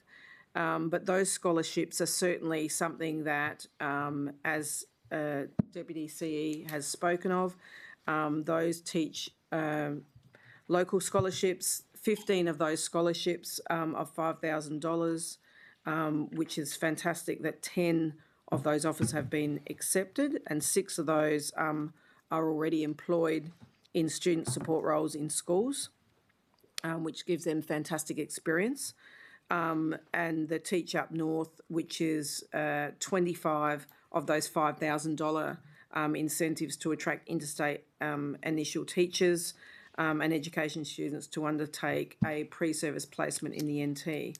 And we've had 32 applications for those 25 scholarships. So that's fantastic that there are a lot of people from down south. I mean, why wouldn't you want to come to this place where we have an amazing lifestyle and, such great outdoor areas to come up here? And I've certainly spoken to many teachers from down south that have come to the Territory to teach when I've been out in regionally and remote areas. And we also, as Paul has spoken about, with the TFA Teach for Australia teachers, but also with the rate program as well. And I spoke of that earlier, where we have a considerable number, nearly 3 times the amount of teachers that have taken up that program. So that's fantastic. Thank you, Minister.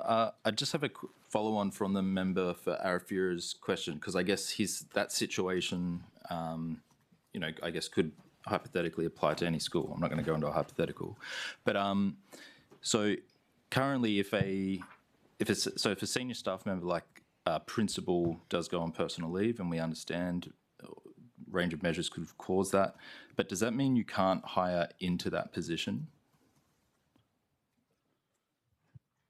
Sorry, the Deputy CE will follow on with that question. Thank you, Minister. Thank you, Member for Drysdale. Paul van Holstein, Deputy Chief Executive Schools. It doesn't mean we can't hire into the position. Part of the challenge is that often with medical circumstances, we don't know exactly how long it's going to last for. So we might be able to bring someone in for a period of time, and then they may have other commitments because we can't fill that position on an ongoing basis. Wherever possible, we look within the school to see if there's someone with experience and leadership potential to be able to step into the principal role, because then we've got that continuity in the school. And in the Millicarpity example, that was part of the solution, and then looking at how we could fly in support from outside of the school to help support that acting principal and growing their capability. We also have, a group of either retired principals or retired system leaders that have significant experience that might not want to have an ongoing role, but we do very happily bring them back in situations like this because they do have that experience that they can lead for a period of time, but it's obviously not their desire to work full time. So there are a range of measures we can employ. In all of those situations, it's also about wrapping support around that school, because someone stepping into the leadership role won't have the full context and the full understanding that the ongoing principal of the school has. So it's really about how we can ensure from the region, from our school operations team, from our finance team, from our student wellbeing inclusion team, how can we actually make sure that that principal gets the support that they need so that the school continue to improve outcomes for those children while that leadership position. So you maintain the ability to, at some point, even without the person who's, say, in that full-time position but isn't acting in the role for, do you have the ability to just make the executive decision and say, okay, we're going to permanently fill that position now? Thank you, Paul Van Holstein, Deputy Chief Executive. We have to respect and acknowledge the rights to the person that owns that position. That is their role. We can't take that role. We can't replace them in that sense. That's just part of our industrial obligations to the employee. Through negotiation with the person, we have had situations where someone has acknowledged that the time's not right for them to return to the principalship in that school. And then we work with them to support them with leave, and they'll relinquish that position for us to be able to fill it otherwise. So those conditions, so has that been, I'm assuming, that current condition, is that a request or a condition set by the union in that you will get to hold your position even if you're not there at work? It is part of our industrial framework, and I know you've got the Commissioner appearing this afternoon as well, who might be able to take that question with more information. The CE can direct employees to move school locations. I think it's just something that we need to consider in terms of we want that staff member to get better, and sometimes we don't know the timeframes that's going to take, and we wouldn't want to be in a situation where an action that we undertook would impede their recovery by, being replaced in a school. Yeah. So it's a difficult balance that we need to manage. I understand that. I guess coming to the example that was given, my concern is that if in the industrial relations agreement we have conditions that aren't actually beneficial for the students, that's my concern. Thank you. Are there any further questions on output 2.2? Primary years education. Member for Arafura. Minister, there have been multiple reports of schools travelling hundreds of kilometres just to protect. So I'm going on to the swimming pool voucher program, just to give you an overview. Minister, there have been multiple reports of schools travelling hundreds of kilometres just to participate in the program. For example, students from Alperalum have travelled 655 kilometres to Devil's Marbles Hotel for swimming lessons. Amanbinji school travelled to Kununurra. Can you walk me through how the swimming voucher scheme is currently working for the bush schools? Thank you, Member for Arafura. The Swimming in Schools program was an election commitment that we bought last year. It actually had a significant amount of students that took place in that program.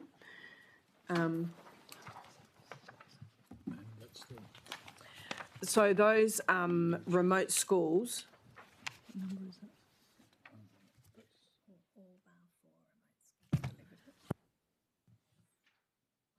Are you able to break down Yeah, so sorry, I was just, the I numbers? will, Yeah. absolutely. So this was a 3.374 million, it was a 3 million for the free swimming in schools program. We also, and I've spoken to you about this numerous times about the swimming school program.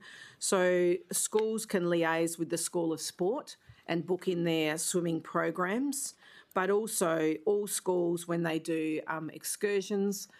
We've seen last year there was 4 schools that all got together and went into Tennant Creek.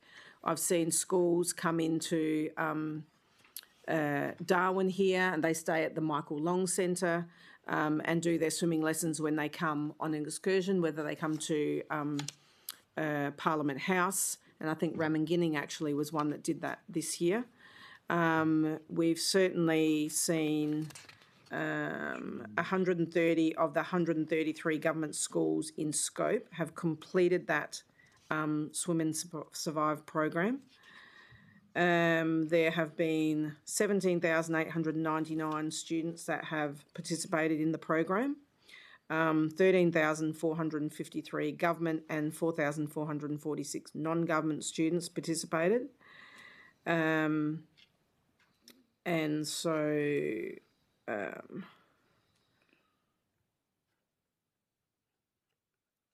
what was the other part of your question, sorry?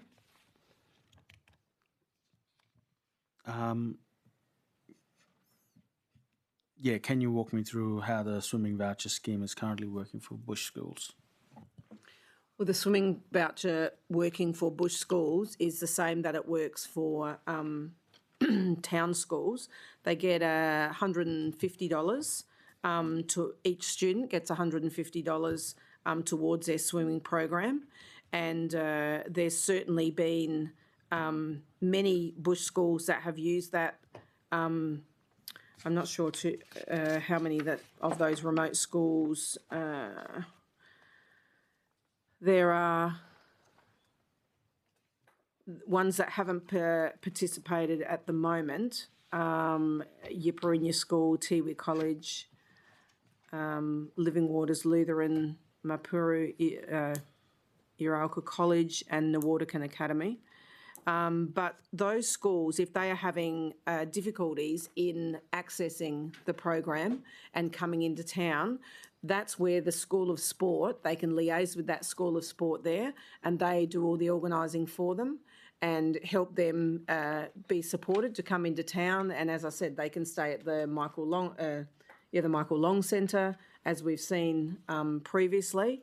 But this is this is a great lifestyle piece. This makes sure that kids can swim, they can save themselves. I know that we have, plenty of rivers, dams, whatever across the territory. So it's important that kids learn to swim.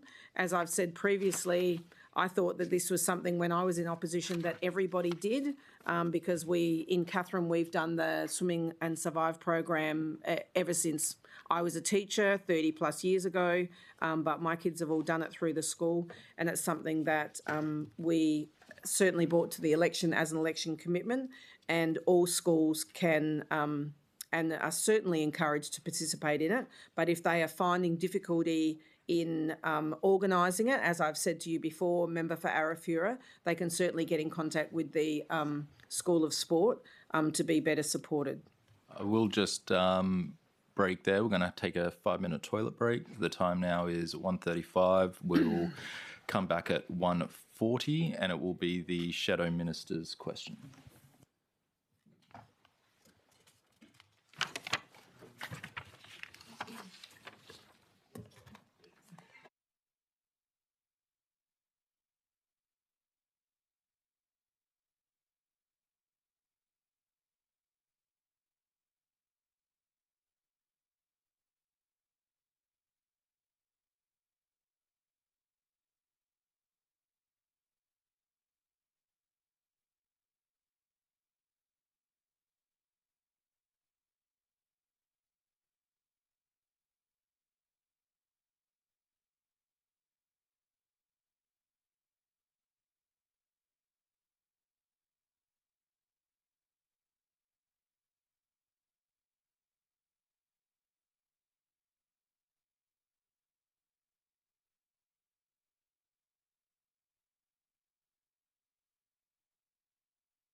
For the on air, okay, on air.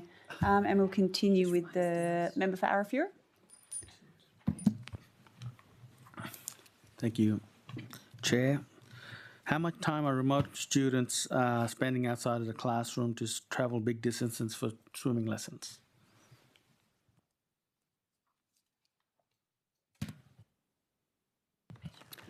Thank you, Member for Arafura, for the question. We don't measure that at the department, but obviously remote students have to come in, and as again, I've spoken to you this many times.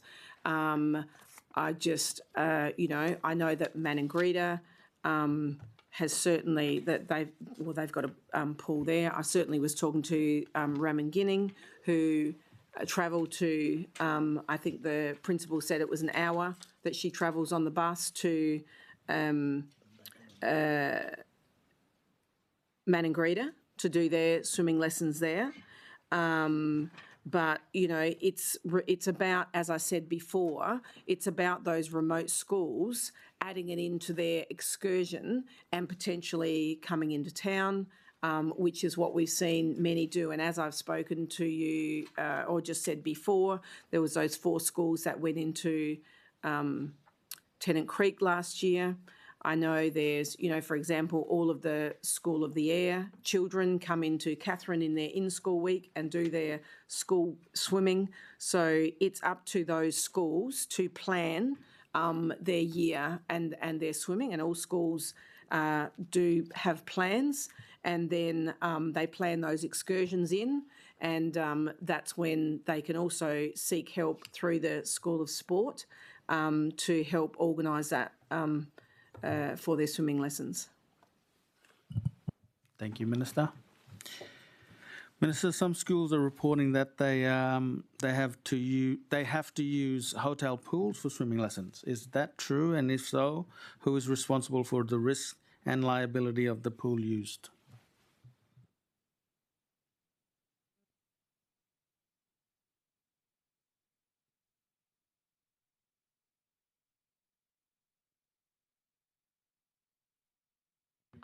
I know that there's certainly some remote schools, they don't have to use, as you suggested, a hotel pool, but I know in Mataranka they did use the Manor pool, and I do know of some other ones, I just can't think of some other ones off the top of my head at the moment that have used hotel pools or pools from other accommodations. I know when we didn't have a pool in Catherine, for example, the Discovery Park certainly was very obliging in letting them use that pool. So the Royal Life also are the providers that teach the swimming, and they would certainly have the appropriate approvals and insurances and everything that would need to be covered. So the provider would take care of the risk and liabilities. Well, the responsibility of the children would be with the school, but while, as I just said, the Royal Life, they certainly have all of the insurances and things like that would need to be for their teachers. I think. I'm not sure if Tony Deputy Chief Executive might want to elaborate on that a little bit more. Thank you. Thank you, Minister. Thank you, Shadow. Tony Considine, Deputy Chief Executive, Strategic and Business. There's probably 3 layers of risk in there, member. The 3 layers of risk is generally if we're using someone else's pool or something like that, they have their own liability experience, and that would be the same with any sort of public venue. They have their own public liability insurance. There are some locations, if we're using that, we might require an indemnity for us, and if that's the case, we put them in place. Secondly, the level of risk is for the event itself. So when there's an excursion, I think my colleague Paul referred to the work we do around making sure we can have excursions planned for swimming. Within those, there's a risk assessment. So that risk assessment goes right across the pool and the context of that pool. And that gives us a risk assessment to make sure we manage risk. So the department manages the risk.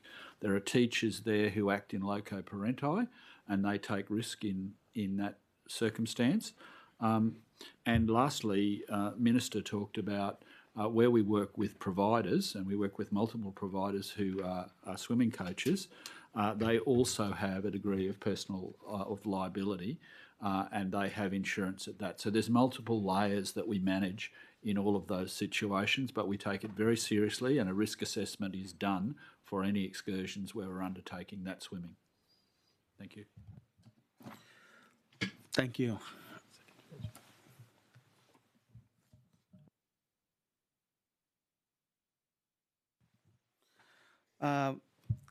Just talking around, asking around the costs for remote communities. Some of these communities are on island, coming in from island. Some of these schools, significant have to travel significant distances away from the community to access a pool. Basically, staff, fuel, accommodation, all that sort of stuff. Who covers the costs? Thank you, Member for Arafura. So, as I said, the schools will get the funding for the child to cover for the swimming.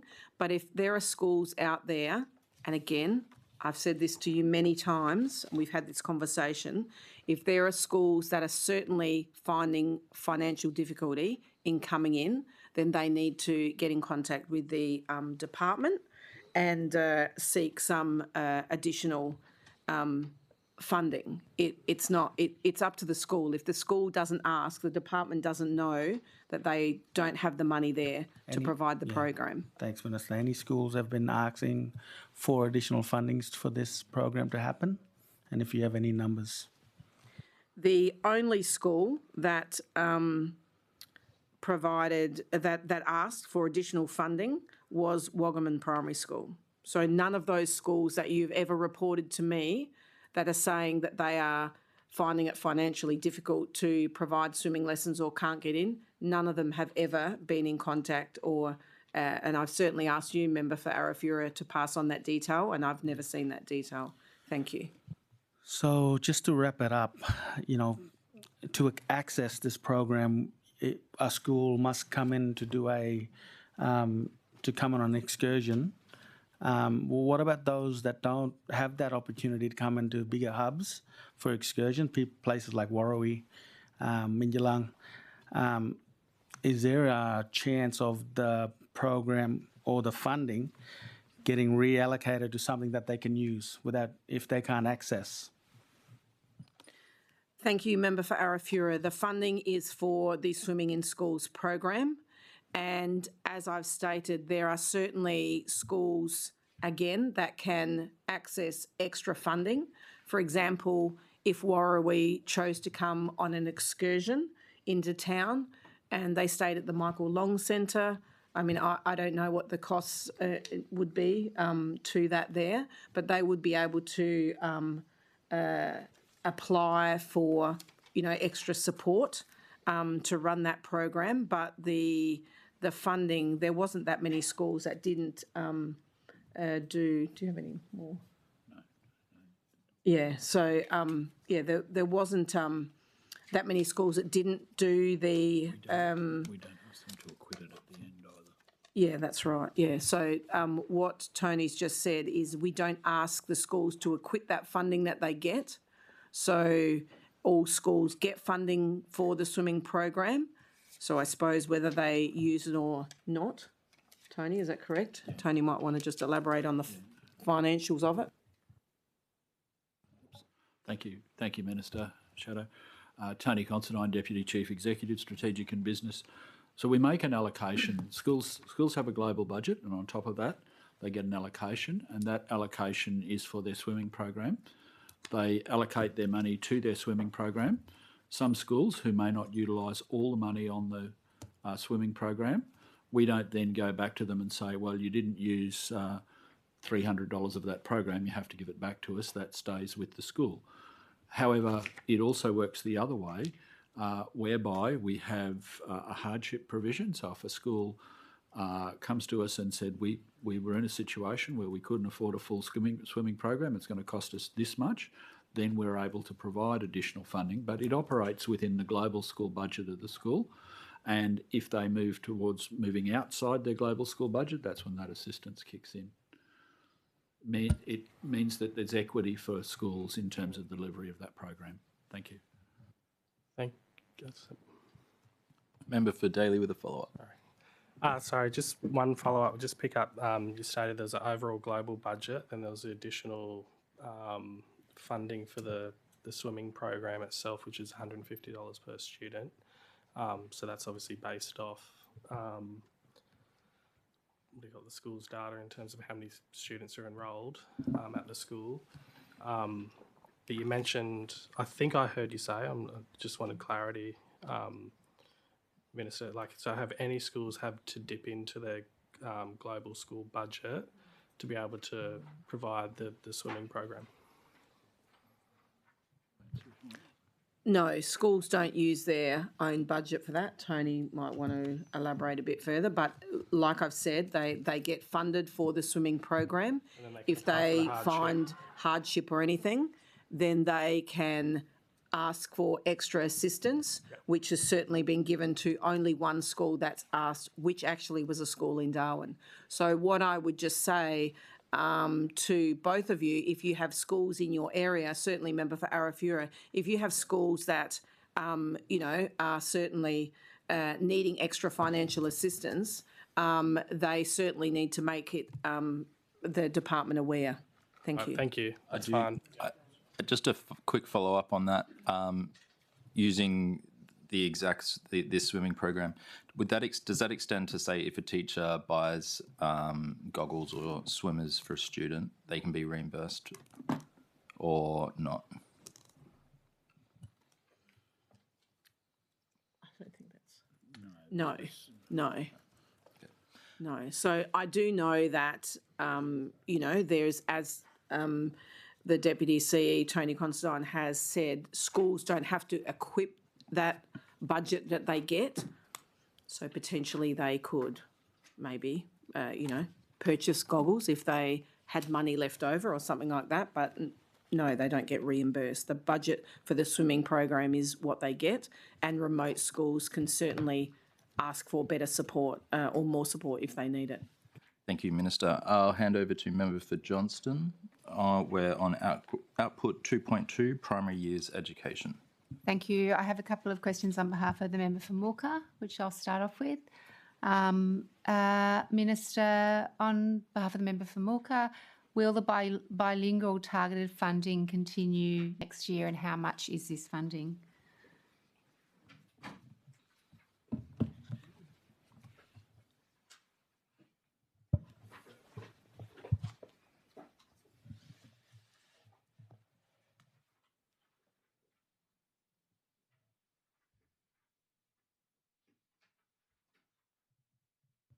Thank you, Member for Mulca, in your absence.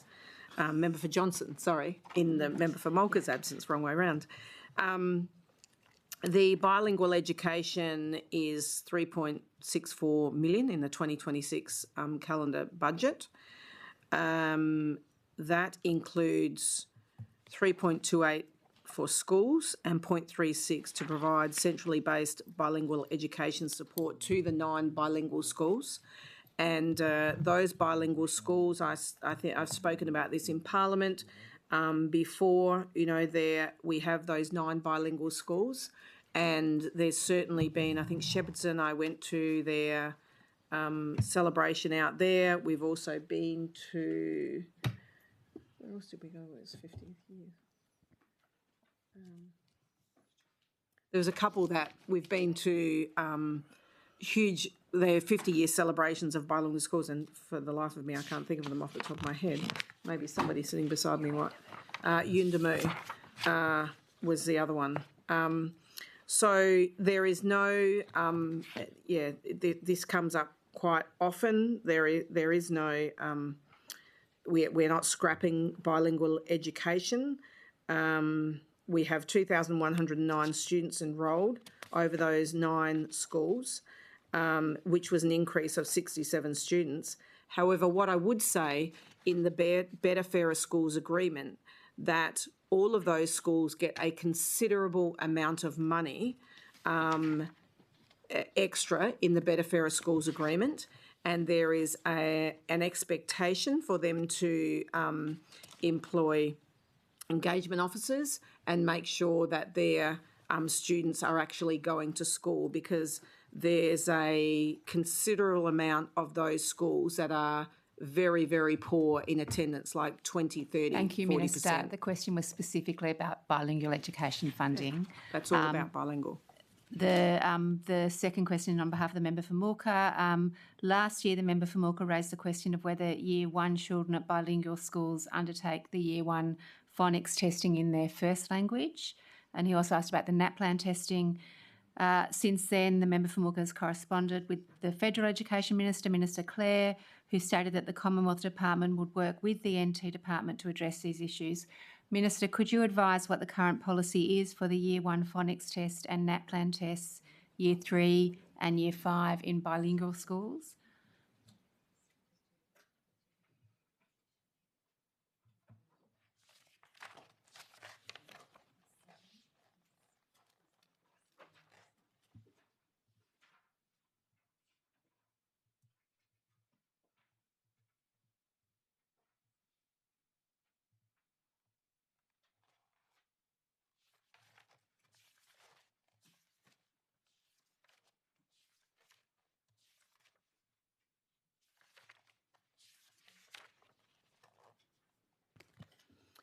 Thank you, Member for Johnson.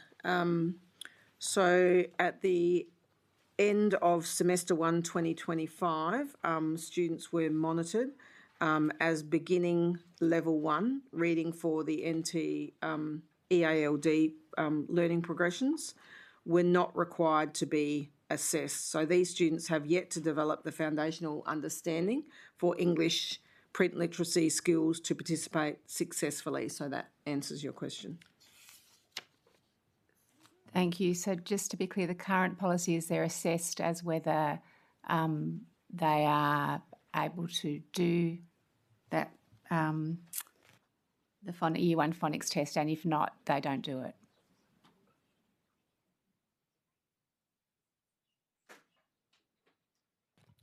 Member for Johnson, when those children get to the basic standard, then they will do the phonics check, but not in regard to what you're asking. I think you said in year 1 or preschool. Well, the question I have is Year 1 phonics test, also about NAPLAN Year 3 and Year 5. It's the same.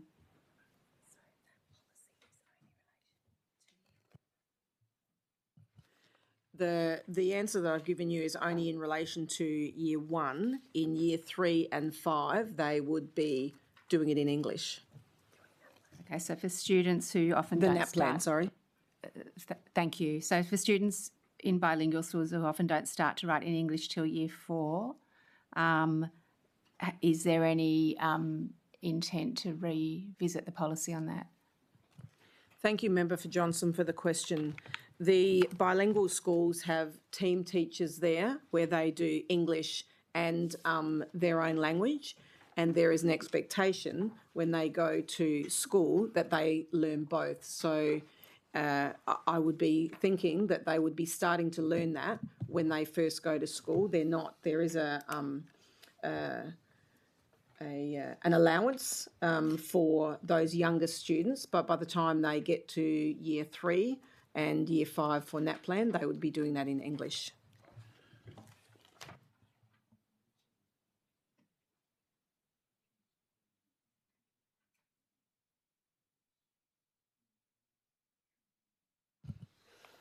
Just extra to that, Tony has said that the Australian government, there is a requirement for that NAPLAN to be done. Maybe Tony might like to elaborate a bit further in English.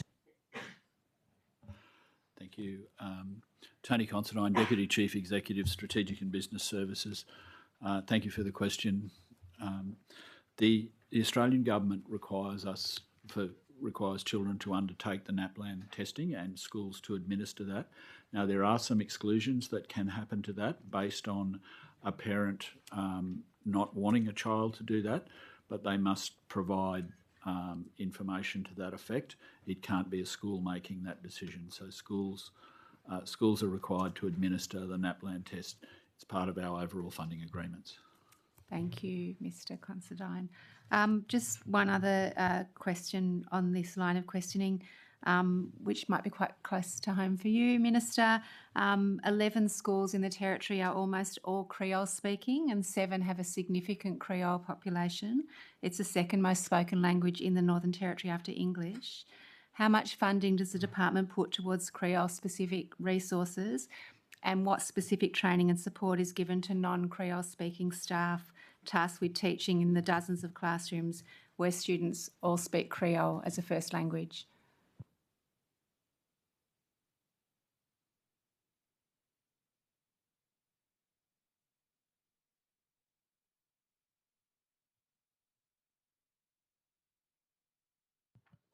Thank you, Member for Johnson. There is money allocated in the budget for schools supporting Aboriginal languages.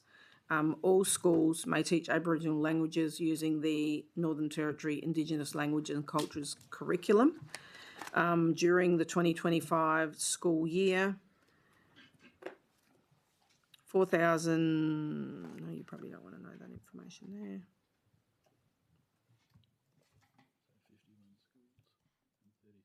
Yeah, so 4,636 students received an A to E grade for Indigenous languages and cultures in 51 schools across 33 identified languages, in answer to your question, with additional languages recorded as other, which is an increase as well of 442 students and 3 schools. Thank you. Sorry, Member for Johnston, we'll keep on your questions, but Member for Goyder has a follow-up. Can I just want to clarify this, and then, sorry, Minister, my question was what Creole specific resources are there given the number of Creole students, Creole speaking students, and for both the students and for teachers working with those students?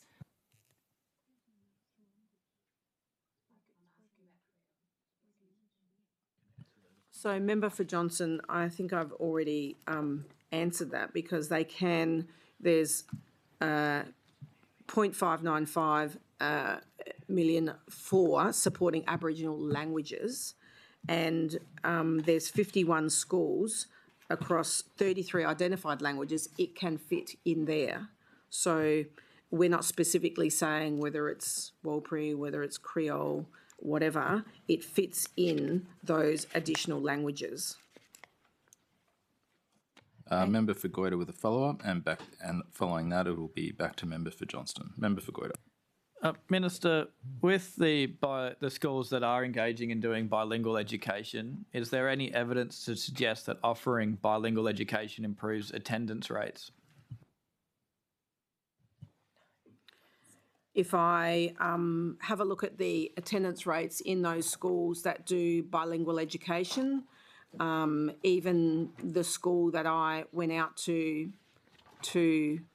celebrate 50 years of bilingual education, on that particular day, there was 33% of the children there at that school. So, no, I don't think, in short, it adds any...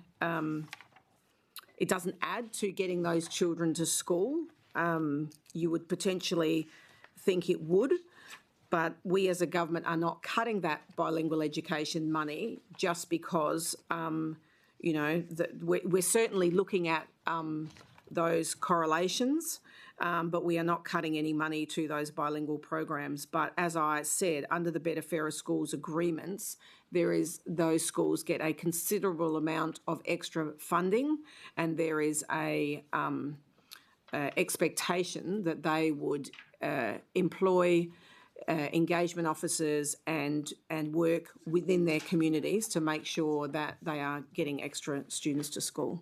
And Minister, is there any evidence to suggest that bilingual education improves educational outcomes that the department tracks in a measurable statistic?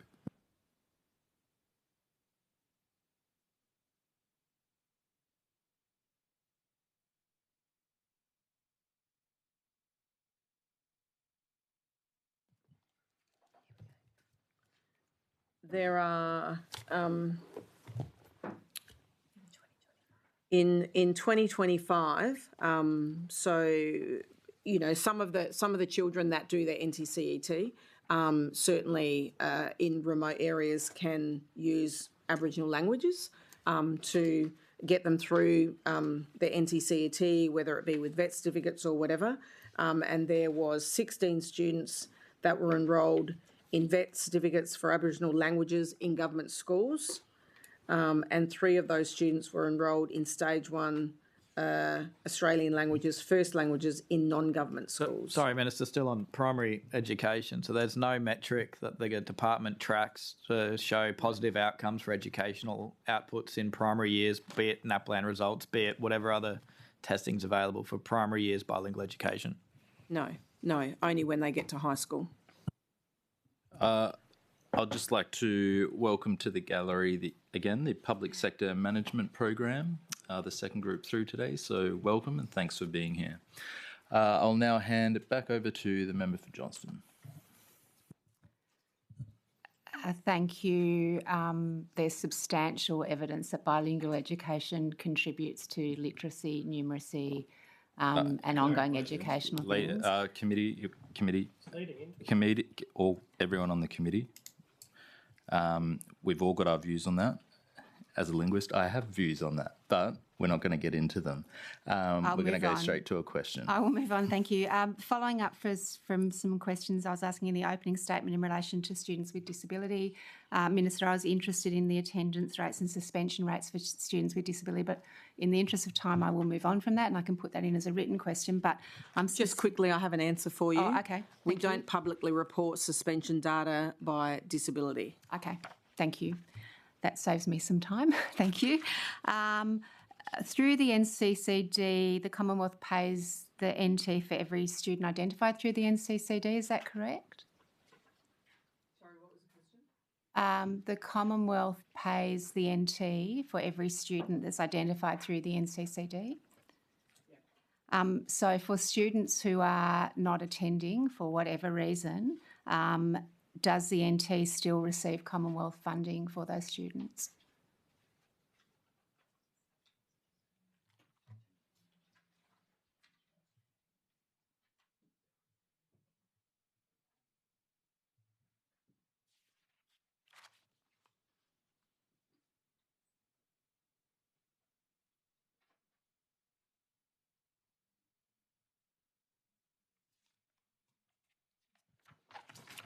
So thank you, Member for Johnson. The school resourcing in the National Consistent Collection of Data, NCCD, on school students with a disability, they must be there for the collection of that information on those students who receive the adjustments to access that education.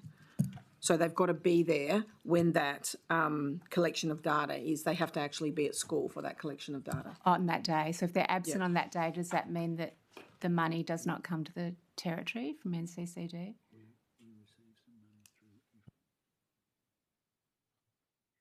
I'll just let Tony Considine, Deputy Chief Executive, answer that. Thank you, Member for Johnson. Thank you, Minister. Tony Considine, Deputy Chief Executive, Strategic and Business Services. The question, I think, has 2 parts to the answer. I'll try and answer it. If a student's not here in terms of August census, then they're not picked up in the NCCD funding. However, we do receive other funding that helps engage those students. It comes to us through a couple of Commonwealth programs, through NTRAI and through CASP programs. They assist us to re-engage students. Thank you. So is there any, through the Minister, do you have any quantification of how many students that we would be getting funding under NCCD we're not getting funding for because they're absent on that census date?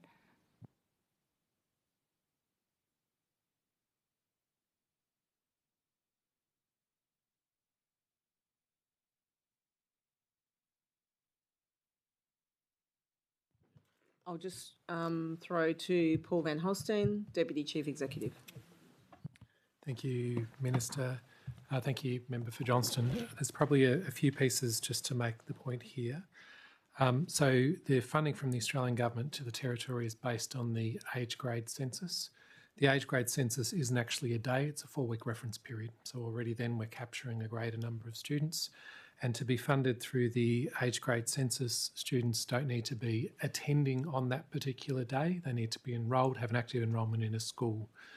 So with that in mind, it's a much broader capture than I think the conversation has been going to so far.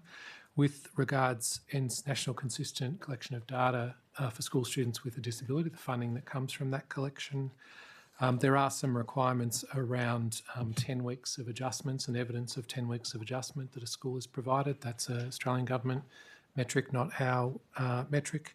And there are some other tests that need to be in place to be able to include a student on the national consistent collection of data on school students with a disability. Thank you. So I guess the reason for my question is to make sure that the Territory is getting the money that we should be getting for those students and we're not missing out on it. I'm still not totally sure. We might be missing out on a little bit of it. Is that right?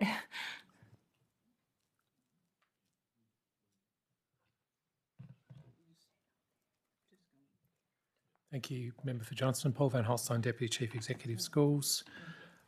We're funded under Australian Government requirements, obviously, if we're meeting the requirements through the census reference period. And we have 10 weeks of adjustments across the 12-month period of the year, then those students can be included on the national consistent collection of data. Through the chair, just wanted to come back to my question about Creole. Minister, when I was asking that question, one of my committee members said Creole is not an Aboriginal language, it's broken English. I just wanted to check with you whether or not you believe Creole is an Aboriginal language.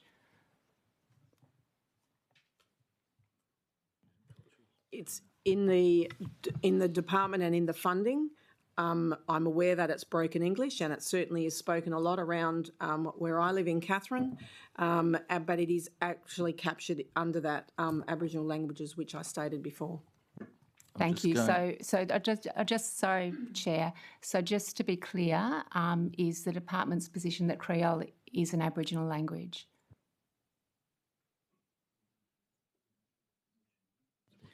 We don't actually have a position on it, Member for Johnson, but it is a spoken language that happens out in community. I know in Nooka, for example, there is a lot of Creole. They write books in Creole. There's a lot of things that they have that they write in Creole. I've certainly received books from different people that are written in Creole. We don't have a position on that as a department, but that is more in the jurisdiction, but is captured under that Aboriginal languages. Member for Goyder.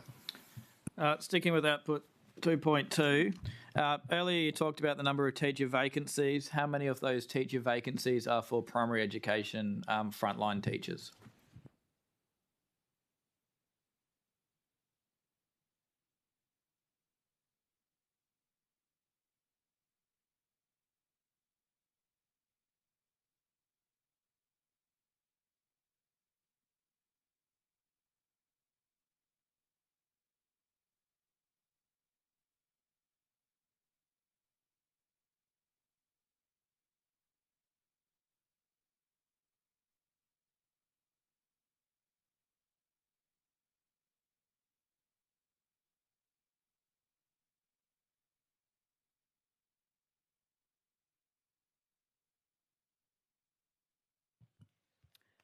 Member for Goyder, we don't have a breakdown specifically. Deputy CEO Paul is going to do that, so maybe we can have another question and come back to it, because there were, as I said, on the vacancies, there were 33 classroom teacher positions as opposed to 51 last year, but as specifically.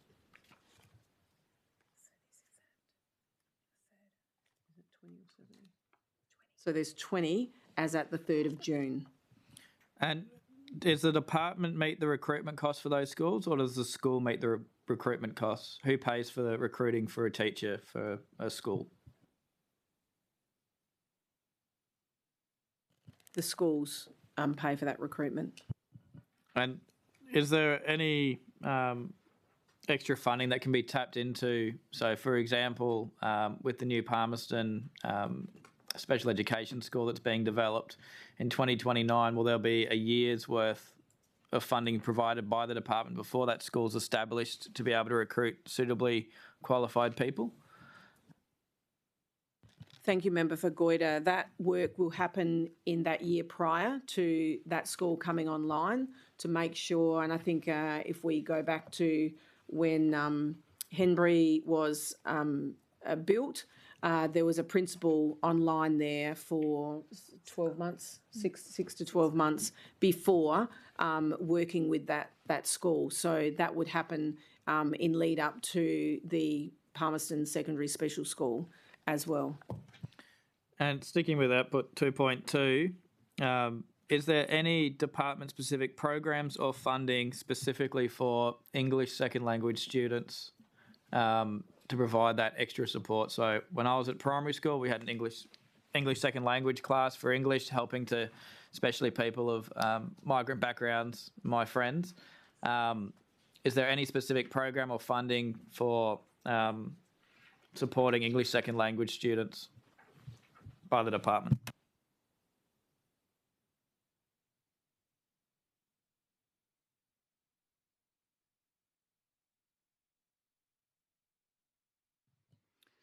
So there is schools receive funding through the English as additional language through the SRS.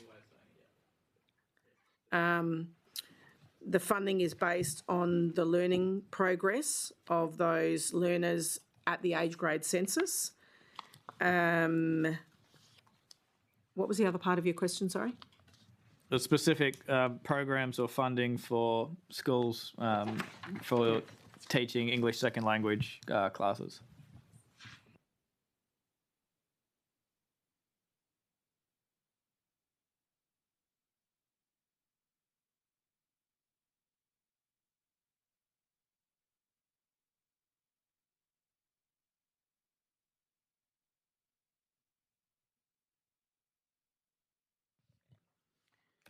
Sorry, so Member for Goyder, there are intensive English units provided to students who have recently arrived in Australia, which is what you're talking about, and learning English as an additional language. That program is 3.2 million in the intensive English unit. And there are 4 schools in Darwin that run intensive English programs, being Anula, Moyle, Sanderson and Darwin High. So in the primary school, which we are in the primary output, there is Anula Primary and Moyle Primary. So I know Middle Point School in my electorate's got a very high proportion of Vietnamese background students, so they get no additional support for the English as a second language for that primary school. Chair, just in the interest of time, could we My last one on this, and I'll leave it alone. get that in a brief or something? No. We will. Members can put questions to the minister, especially considering. I'll let the minister answer, and then we'll be going through other members. We'll be moving on shortly. So considering that maybe that they may be migrant families but not necessarily new migrant families to that school, they can also get English as an additional language funding through their funding stream, but not specifically. They are not one of the ones that is captured for migrants. No, Member for Goyder. Thank you. And you can take the next question on notice. Can I get a breakdown across the territory by region and year level of primary school attendance, just for the term 1, just year 1, remote, regional, urban, by year 1, year 2, year 3, year 5, year 6? Sure. Member for Goyder, could you please restate the question for the record? Can I please get a breakdown of attendance by year level at primary school, by regional, remote, urban breakdown? Minister, do you accept the question? Sure. The question asked by the member for Goyder of the minister has been allocated the number 7.11. Member for Goyder, do you have any further questions? I do have some questions taken on notice that I can table, Chair. Thank you, Minister. Question number 7.5, question number 7.8, and question number 7.9, if I table them. Thank you. Thank you, Minister. Member for Fanny Bay, do you have any questions on output 2.2? No. Member for Daly, do you have any questions? That concludes consideration of output 2.2. We'll now consider output 2.3, secondary years education. Are there any questions? Shadow Minister. We're happy to take the rest of the education stuff on notice. Send the questions on notice, and we're done with education for the day.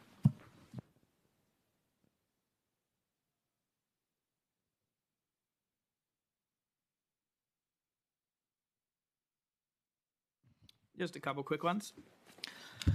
Minister, do we have an understanding of the students that achieved an ATAR in the reporting period, what the average ATAR across the territory was achieved for public schools?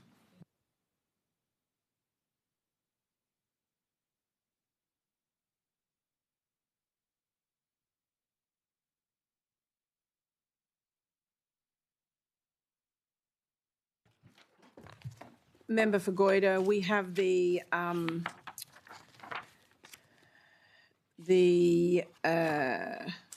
number of NTCT completions, but we don't necessarily have that breakdown of the what you're asking. Does the department keep record of all the ATARs that are achieved in a year? Is that data that I can ask for on notice? Okay. No, the department doesn't get visibility of that.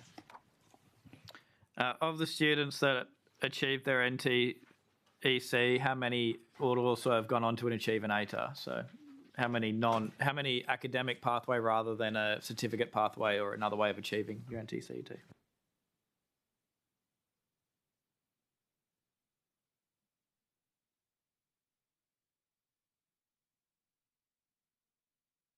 We might need to take that on notice as well.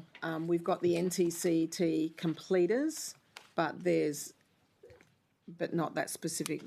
Member for Goyder. Member for Goyder, could you please restate the question for the record? Minister, can I please have a breakdown of what percentage of students achieving their NTCT in the reporting period would have also been given or granted an ATAR score? Minister, do you accept the question? I do.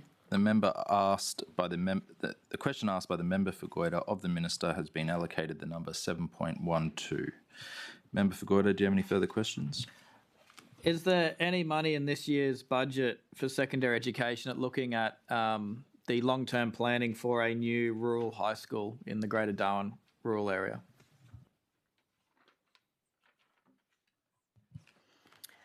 In short, no, but obviously as a government we forecast, new suburbs coming online. I know there's a lot of growth out in that rural area. So specifically, no, but the department always is looking to see where those growth areas are to plan for the future. So in short. And Minister, with the secondary students, do we have an understanding of what percentage of students make it to year 7, who then will continue all the way through to year 12? And then what percentage finish in year 10? What percentage, if you start year 7, how likely are you to get to year 10 before you drop out versus year 12? How many make it all the way to year 12? What percentage? How many to year 10 or leave halfway through? It's been a long day, my English is getting worse.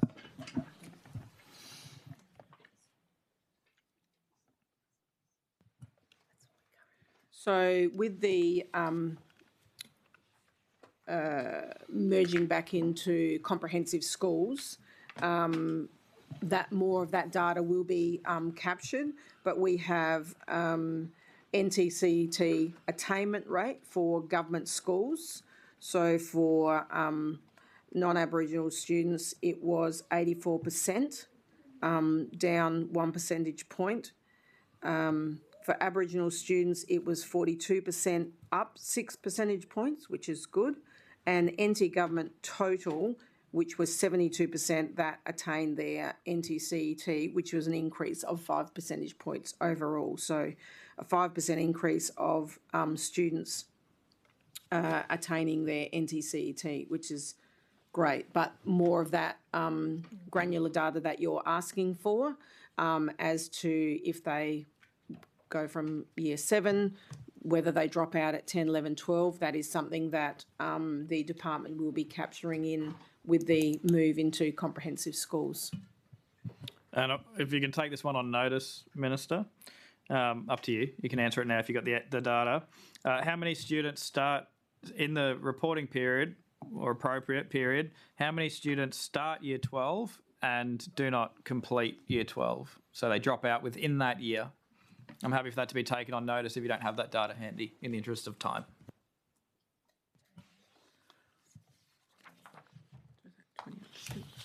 Yeah, I think you could say. So I think, given the information that I just gave you, given that the NT government total is 72%, potentially 28% would have dropped out. As in left school during that period, or just got to the end of it and didn't achieve the required marks? Didn't achieve their NTCET. Can I get the percentage that would have dropped out and no longer be attending school and either found an alternative pathway on notice? Yeah, we can get that on notice, thank you. Member for Goyder, could you please restate the question for the record? Can you please provide the number of students that began year 12 in the reporting period and then failed to complete it by no longer attending school by the end of it? Minister, do you accept the question? I do.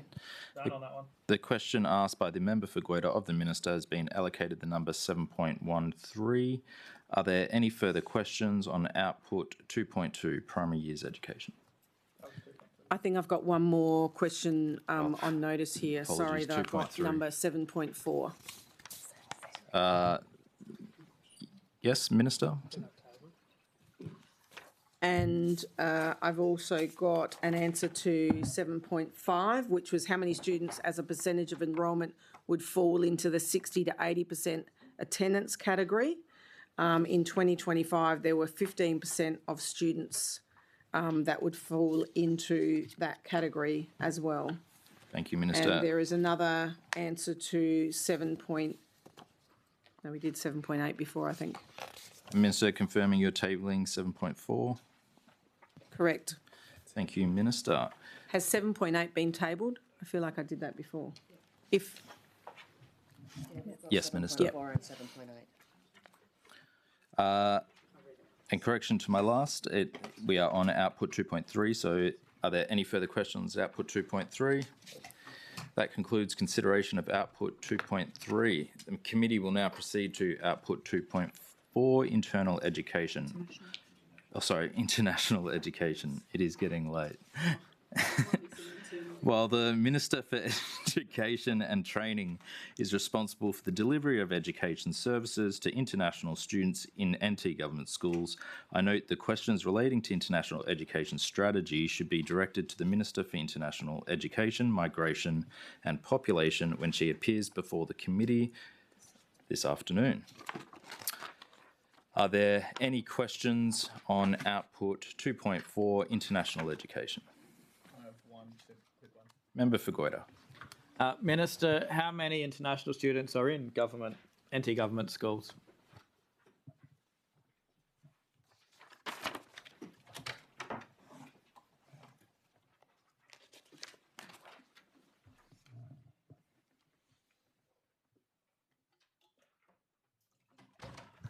Thank you, Member for Goyder, for the question.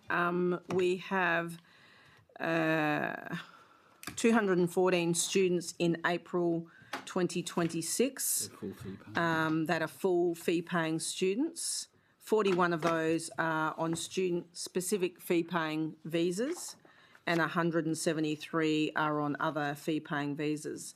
But we also have 2,595 students on visas that do not attract fees.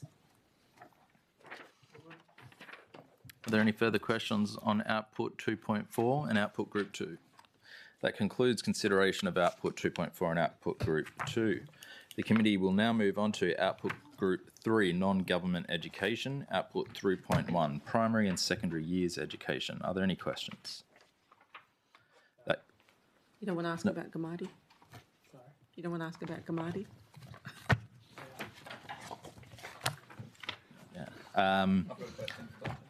Member for Goyder.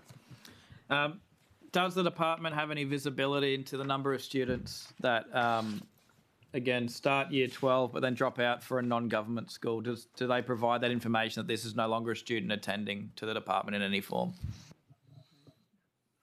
In short, no, Member for Goyder.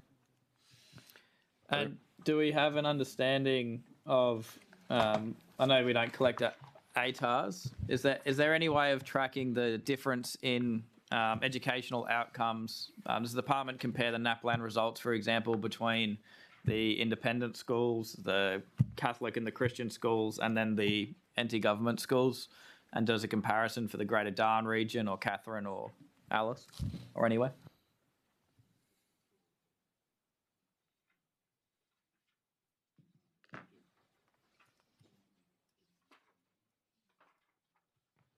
I'll just hand to Tony Considine, Deputy Chief Executive. Thank you, Minister. Thank you, Minister. And thank you, Member for Goyder, for the question. Tony Considine, Deputy Chief Executive. In this case, information from non-government schools is recorded on the My Schools website and is available independently for schools on the My Schools website. We don't have bulk access, nor would we do a comparison between government and non-government schools in that regard. But independent comparisons can be made through enough cycling through the My Schools website. And does the department have any understanding of the vacancies in non-government schools? Happy for me to continue answering, Minister. Sorry, I was just looking at the answer to question 7.12, which was on notice, which was the answer is 47% of NTCET got an ATAR, which I think, Member for Goyder, you asked. Government schools. Yep. What was your question, Member for Goyder? My question was there any visibility into the number of teaching vacancies that are in non-government schools in the Northern Territory? No, we don't have visibility of that. And does the department have any visibility or understanding of how much, whether non-government teachers get paid more than government teachers? Is it a competing market or is it a similar market? Anecdotally, I think you could say it's a competing market because I hear concerns about that. We know that we have the highest paid teachers here in Australia in our government schools, but we don't track that information as to what their pay is. Tony might give a little bit more information. Thank you, Minister. Tony Considine, Deputy Chief Executive, Strategic and Business. In response to the question, Member for Goyder, the non-government schools fall into a number of different categories, into an independent school, into other school systems, so it might be Catholics, Lutheran systems. They negotiate with their systems in terms of the agreements that they have, so those agreements can vary in those systems, and they vary in terms sometimes of the amount of dollars that are paid to people, but also around the conditions, and that variability is what can attract or not attract people. Thank you. Minister, I'll just get you to confirm for Hansard, the answer you just gave of the 47%, was that to question 7.12? Correct. Thank you, Minister. Are there any further questions on output 3.1? I've got one. Correct, I said without my microphone on, sorry. Member for Arafura? The committee will now consider, that concludes consideration of output group 3. The committee will now consider output group 4, training and higher education, output 4.1, training. Are there any questions? Shadow Minister? We don't have any for training. Those questions have been answered. Yeah. Any other members? That concludes consideration of output 4.1. The committee will now proceed to higher education. Output 4.2, higher education. Are there any questions? I just have one question. Minister, how much money does NT government provide to higher education, and is it just Charles Darwin University?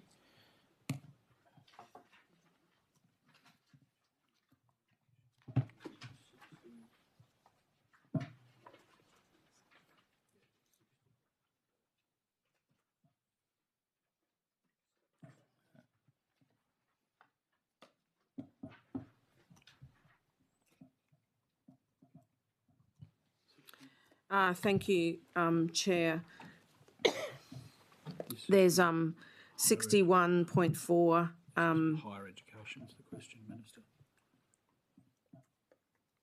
Oh, sorry. Yeah, that's overall. The 2026-27 budget allocation for higher education by CDU is 9.65 million, and that's including 9.27 million in operational grants to support the delivery of higher education and research. And Minister, is that 9.65 million funding, that's just from your department? That wouldn't include any other NTG money going to them, or is that the total of NTG money? Correct, that's right, just from our department. Thank you, Minister. Are there any other questions on higher education? That concludes consideration of output 4.2 and output group 4. The committee will now call for questions on output group 5, corporate and shared services, output 5.1, corporate and governance. Are there any questions? Shadow Minister? Any other questions? That concludes consideration of output 5.1. The committee will now move to output 5.2, shared services received. Are there any questions? That concludes consideration of output 5.2. Chair, I have another answer to question number 7.11. The question, there's some links there, so I will table that answer to that question. Thank you, Minister. That concludes consideration of output 5.2 and output group 5. That concludes consideration of outputs relating to the Department of Education and Training. On the behalf of the committee, I'd like to thank all the department officers who provided evidence with the Minister today. Minister, I'll give you a brief moment to thank your staff before we move on to consider outputs relating to the public service portfolio. Minister. Thank you. It is fitting that we go from thanking the staff that we have here today who are public servants into OCPE. I just want to thank the department for all of the hard work that they do and put into the estimates. There's a lot of time and effort that's put into providing all the information in the folders. Sometimes it takes a bit to get to the information where you need to find it. But I just want to thank everyone here today. Thank you, committee, and thank you to the opposition and crossbench as well. Thank you. Thank you, Minister. Committee will take just a brief recess just for a minute. Oh, yes. Good point. We'll take a 5-minute break for anyone to go to the bathroom, and we will kick back off at 3:15. Do finish at 3 o'clock. Yeah, Roger. So, once the Minister's back, we'll...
Thank you, Chair. Okay.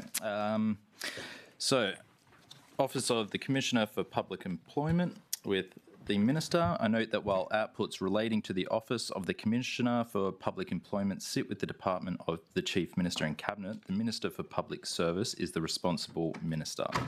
Minister, I invite you as the Minister for Public Service to introduce the officials accompanying you and to make an opening statement of no more than 20 minutes regarding the Office of the Commissioner for Public Employment. I will give you a 5-minute warning at the 15-minute mark. Minister. Thank you, Chair, and thank you to the committee. And I'd like to begin by acknowledging the Office of the Commissioner for Public Employment who are attending here as witnesses today, starting with the Commissioner, Nicole Herwood, to my left. We've got Hayley Green, Senior Director, Strategic Workforce Planning and Development. I've also got Joe Stieber, Senior Executive Director, and Courtney Marby, Senior Director as well. The Commissioner's Office, Chair, is a small independent office within the Department of Chief Minister and Cabinet with a significant and whole of sector role. The Commissioner is the statutory employer of Northern Territory public sector employees under the Public Sector Employment and Management Act 1993. This includes responsibility for setting employment terms and conditions, leading enterprise bargaining and managing industrial matters, including before the Fair Work Commission. The Commissioner also plays a central role in upholding the Act's key principles across the sector, including effectiveness and efficient administration, merit-based and equitable employment practices, and high standards of integrity, conduct and performance. The Office supports this role with a budget of $7.692 million and around 35 full-time equivalent staff, delivering across 4 key areas: employee and industrial relations, workforce planning and development, Aboriginal employment and career development, public sector appeals and grievance. The Office of the Commissioner for Public Employment plays a critical role in progressing the government's priorities of rebuilding the economy, reducing crime and restoring our lifestyle by fostering positive workplaces as the Territory's largest employer and supporting the delivery of services that improve the lives of Territorians. Upon coming to office, our government made a commitment to back our hardworking public servants and properly value the work they do to deliver for Territory, and I want to take a moment to thank them. I've been extremely proud as the Minister to work with our exceptional public service and the Office of the Commissioner on delivering a stronger, more specialised service closer to the ground. A key focus for over the past year, undertaken by the Office of the Commissioner for Public Employment, has been negotiations to determine enterprise bargaining agreements for workforces across the Territory. Over 130 meetings with union and employee representatives have been held to ensure good faith negotiations, with some agreements considering up to 250 individual claims. The Office has worked diligently to ensure our government is listening to the unique challenges of each workforce, with offers tailored to reflect those needs. The Commissioner's Office has undertaken 11 NTPS enterprise agreement negotiations, with 4 now successfully settled and another 7 in progress. Those completed include the NTPS General Agreement and the Aboriginal Health Practitioners Agreement, which saw improvements to pay and conditions for over 14,000 employees across the Territory. The Police Consent Agreement was finalised through the Police Arbitral Tribunal, and the terms and conditions for the new police public safety officers were determined. This agreement reflected the strongest pay deal for police in 2 decades and restored the Territory's national competitiveness in attracting and retaining police officers. Negotiations are continuing constructively for the remaining agreements in line with the government's wages policy. The policy continues to provide balanced parameters for achieving competitive pay and conditions while maintaining fiscal responsibility. It also reflects major reform in the Territory's approach to industrial relations, with this government's commitment to not freeze wages, unlike the previous Labor government, or cut the public service. For any parameters considered above the wages policies, these are to be balanced through achieving productivity gains with real and bankable offsets in order that agreement outcomes can be managed with agencies' approved budgets. In more complex negotiations, the Commissioner for Public Employment has proactively engaged the Fair Work Commission to support timely progress toward outcomes that are fair for employees and economically viable for the Territory. This approach has included making applications to the Fair Work Commission to help resolve bargaining impasses efficiently in an effort to avoid the extended delays, like those experienced in previous negotiation rounds. Revised offers consistent with the Fair Work Commissioner's recommendations are currently out for vote for the correctional officers and the firefighters, which, if supported, will result in a range of improved entitlements, conditions and pay that will promote frontline service growth and retention in these key sectors. Negotiations are also progressing across sectors, including Power and Water Corporation, Territory Generation, nurses and midwives, medical officers and dentists. The government remains focused on achieving fair, contemporary and financial responsible agreements that support both employees and service delivery to Territorians. Work is underway to develop the NTPS Workforce Strategy 27 to 32, which will set a clear direction focused on supporting Aboriginal employment, promoting disability inclusion and building a workforce that reflects our Territory community. The Office manages a range of Aboriginal workforce initiatives, including strengthened cross-cultural capability training, Aboriginal employee forums, with one scheduled in Darwin later this year, and I look forward to attending. I'm pleased to report an increase in the number of Aboriginal employees joining the NTPS, as well as an increase in the number of Aboriginal employees in senior positions. The NTPS is undertaking work to ensure our workplaces are accessible and safe for people with a disability, with a target to raise disability representation to 8% by 2027, in line with our commitment to the Employability Strategy 24 to 27. Leadership capability continues to be strengthened, with 344 employees completing leadership programs over the past year and a further 215 currently undertaking training. Importantly, face-to-face delivery has expanded into regional centres, including Katherine and Alice Springs, supporting capability development and retention across the Territory. I had the opportunity to attend the first Emerging Leaders program in Katherine recently, with 19 participants completing the program, demonstrating the strength of leadership and talent across our regions. Alongside this, frameworks continue to be strengthened to support a professional and accountable public sector. This includes enhancements to recruitment and merit processes and refreshed, respectful workplace training aligned to legislative requirements, including positive duty. Employee feedback continues to play an important role in shaping this work. The most recent People Matters survey achieved a 48% participation rate, reflecting strong engagement and providing valuable insights to inform future improvements in workplace experience and performance.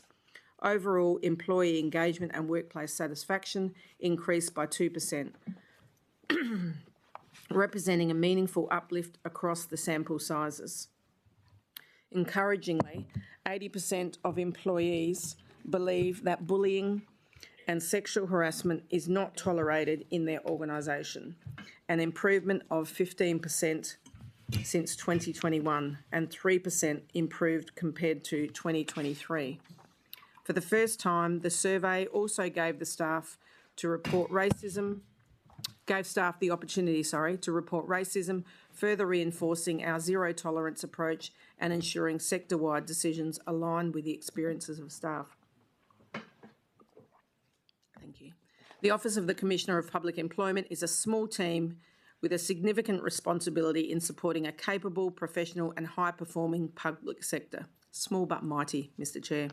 There are no wage freezes or public service cuts, and chief executives continue to manage workforce and resources to meet service delivery needs. We are focused on growing our own, investing in leadership capability and creating meaningful career pathways for Territorians. In closing, I would like to reiterate my thanks to our public servants for their outstanding work during the sustained severe weather events experienced across the Territory in recent months. Their professionalism, dedication and commitment during these challenging circumstances played a vital role in supporting communities when they needed it most. Chair, I'm happy to take questions. Thank you, Minister. I will now open to questions on the opening statements, beginning with the Shadow Minister. Thank you, Chair. Member for Daly. Thank you, Minister, for the opening statement. Minister, CPI is currently at 4.2% across the territory. So why is your government telling correction officers, firefighters, nurses, midwives, doctors and dentists to take a pay cut in real terms with your 3% wage policy? Thank you, Chair, and thank you, Member for Daly, for the question. We came into government with a debt you could hardly even jump over, thanks to your government. So we have to make sure that we are fiscally responsible, and we said there was a 3% wages policy. There are certainly many areas where those negotiations that are happening can access bankable offsets to create more money going into their wages, into their bargaining. And so, I think to say that they are not receiving, what they actually that we are not giving them a real increase. The 3%, as I said, we are being fiscally responsible. There is only a finite amount of money to go around, and we are making sure that that the NTPS wages remain competitive. And it actually states in that wages policy that we aim to ensure competitiveness with other jurisdictions, but, no, we are not the most generous of all.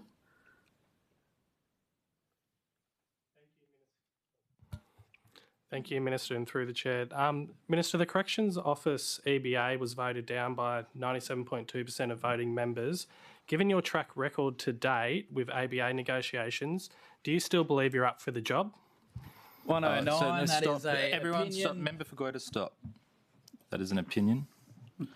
Member for Daly. The question doesn't meet. The question doesn't meet 109. You've asked the Minister for an opinion. You can try and rephrase the question.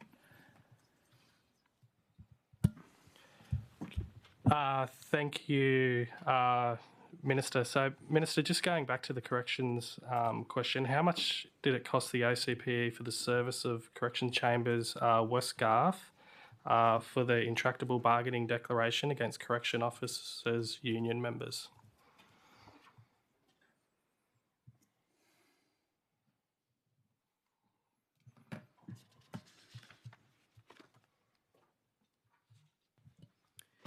Thank you, Member for Daly. The legal expenses are paid by agencies.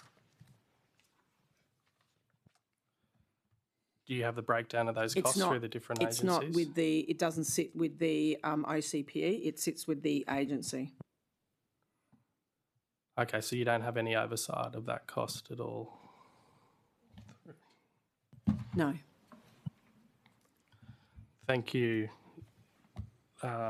Minister. So negotiations of the nurse and midwives EBA is underway. Can you explain why you're asking nurses and midwives to accept wage increases below inflation?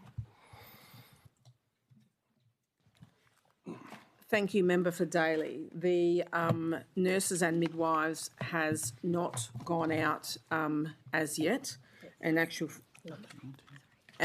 fact, I'm meeting with them soon, I'm thinking. And so it expires on the 9th of August. So there is work going into, the pre-planning work there, and the premise that we don't, value nurses and midwives, I absolutely do not agree with. We absolutely value them. In actual fact, they are when you go to hospital and when you have a baby, that when you have a partner and have a child member for daily, you will understand that those nurses and midwives are the very people that you want there by your side. I've had 3 children in the Catherine Hospital. The midwives and the nurses I can absolutely attest to are amazing. One of them was still there when my daughter had a baby just recently, and they are the work and the empathy, the knowledge and everything that they have is absolutely second to none. So we will make sure that the nurses and midwives, when that goes out and when we are bargaining with them, that we make sure that they are certainly well looked after, but there is a wages policy, and again, we need to make sure that if they want anything above the wages policy, then it comes with some bankable offsets in their budgets. Thank you, Minister, for that question. And just through the chair, just moving over to the NTPS Code of Conduct complaints. I'm just trying to get an understanding of kind of what that threshold is if you're looking to breach of a code of conduct. So like if, for example, if a member of the public service was to say, you win the award for the biggest piece of gutter trash, or you're generally a waste of time, I'm not dignified, your stupid questions of a response, or you belong in the gutter, your happy place, would that be a breach of the code of conduct? Just hold 1 second there, Minister. I'm just going to check on that question.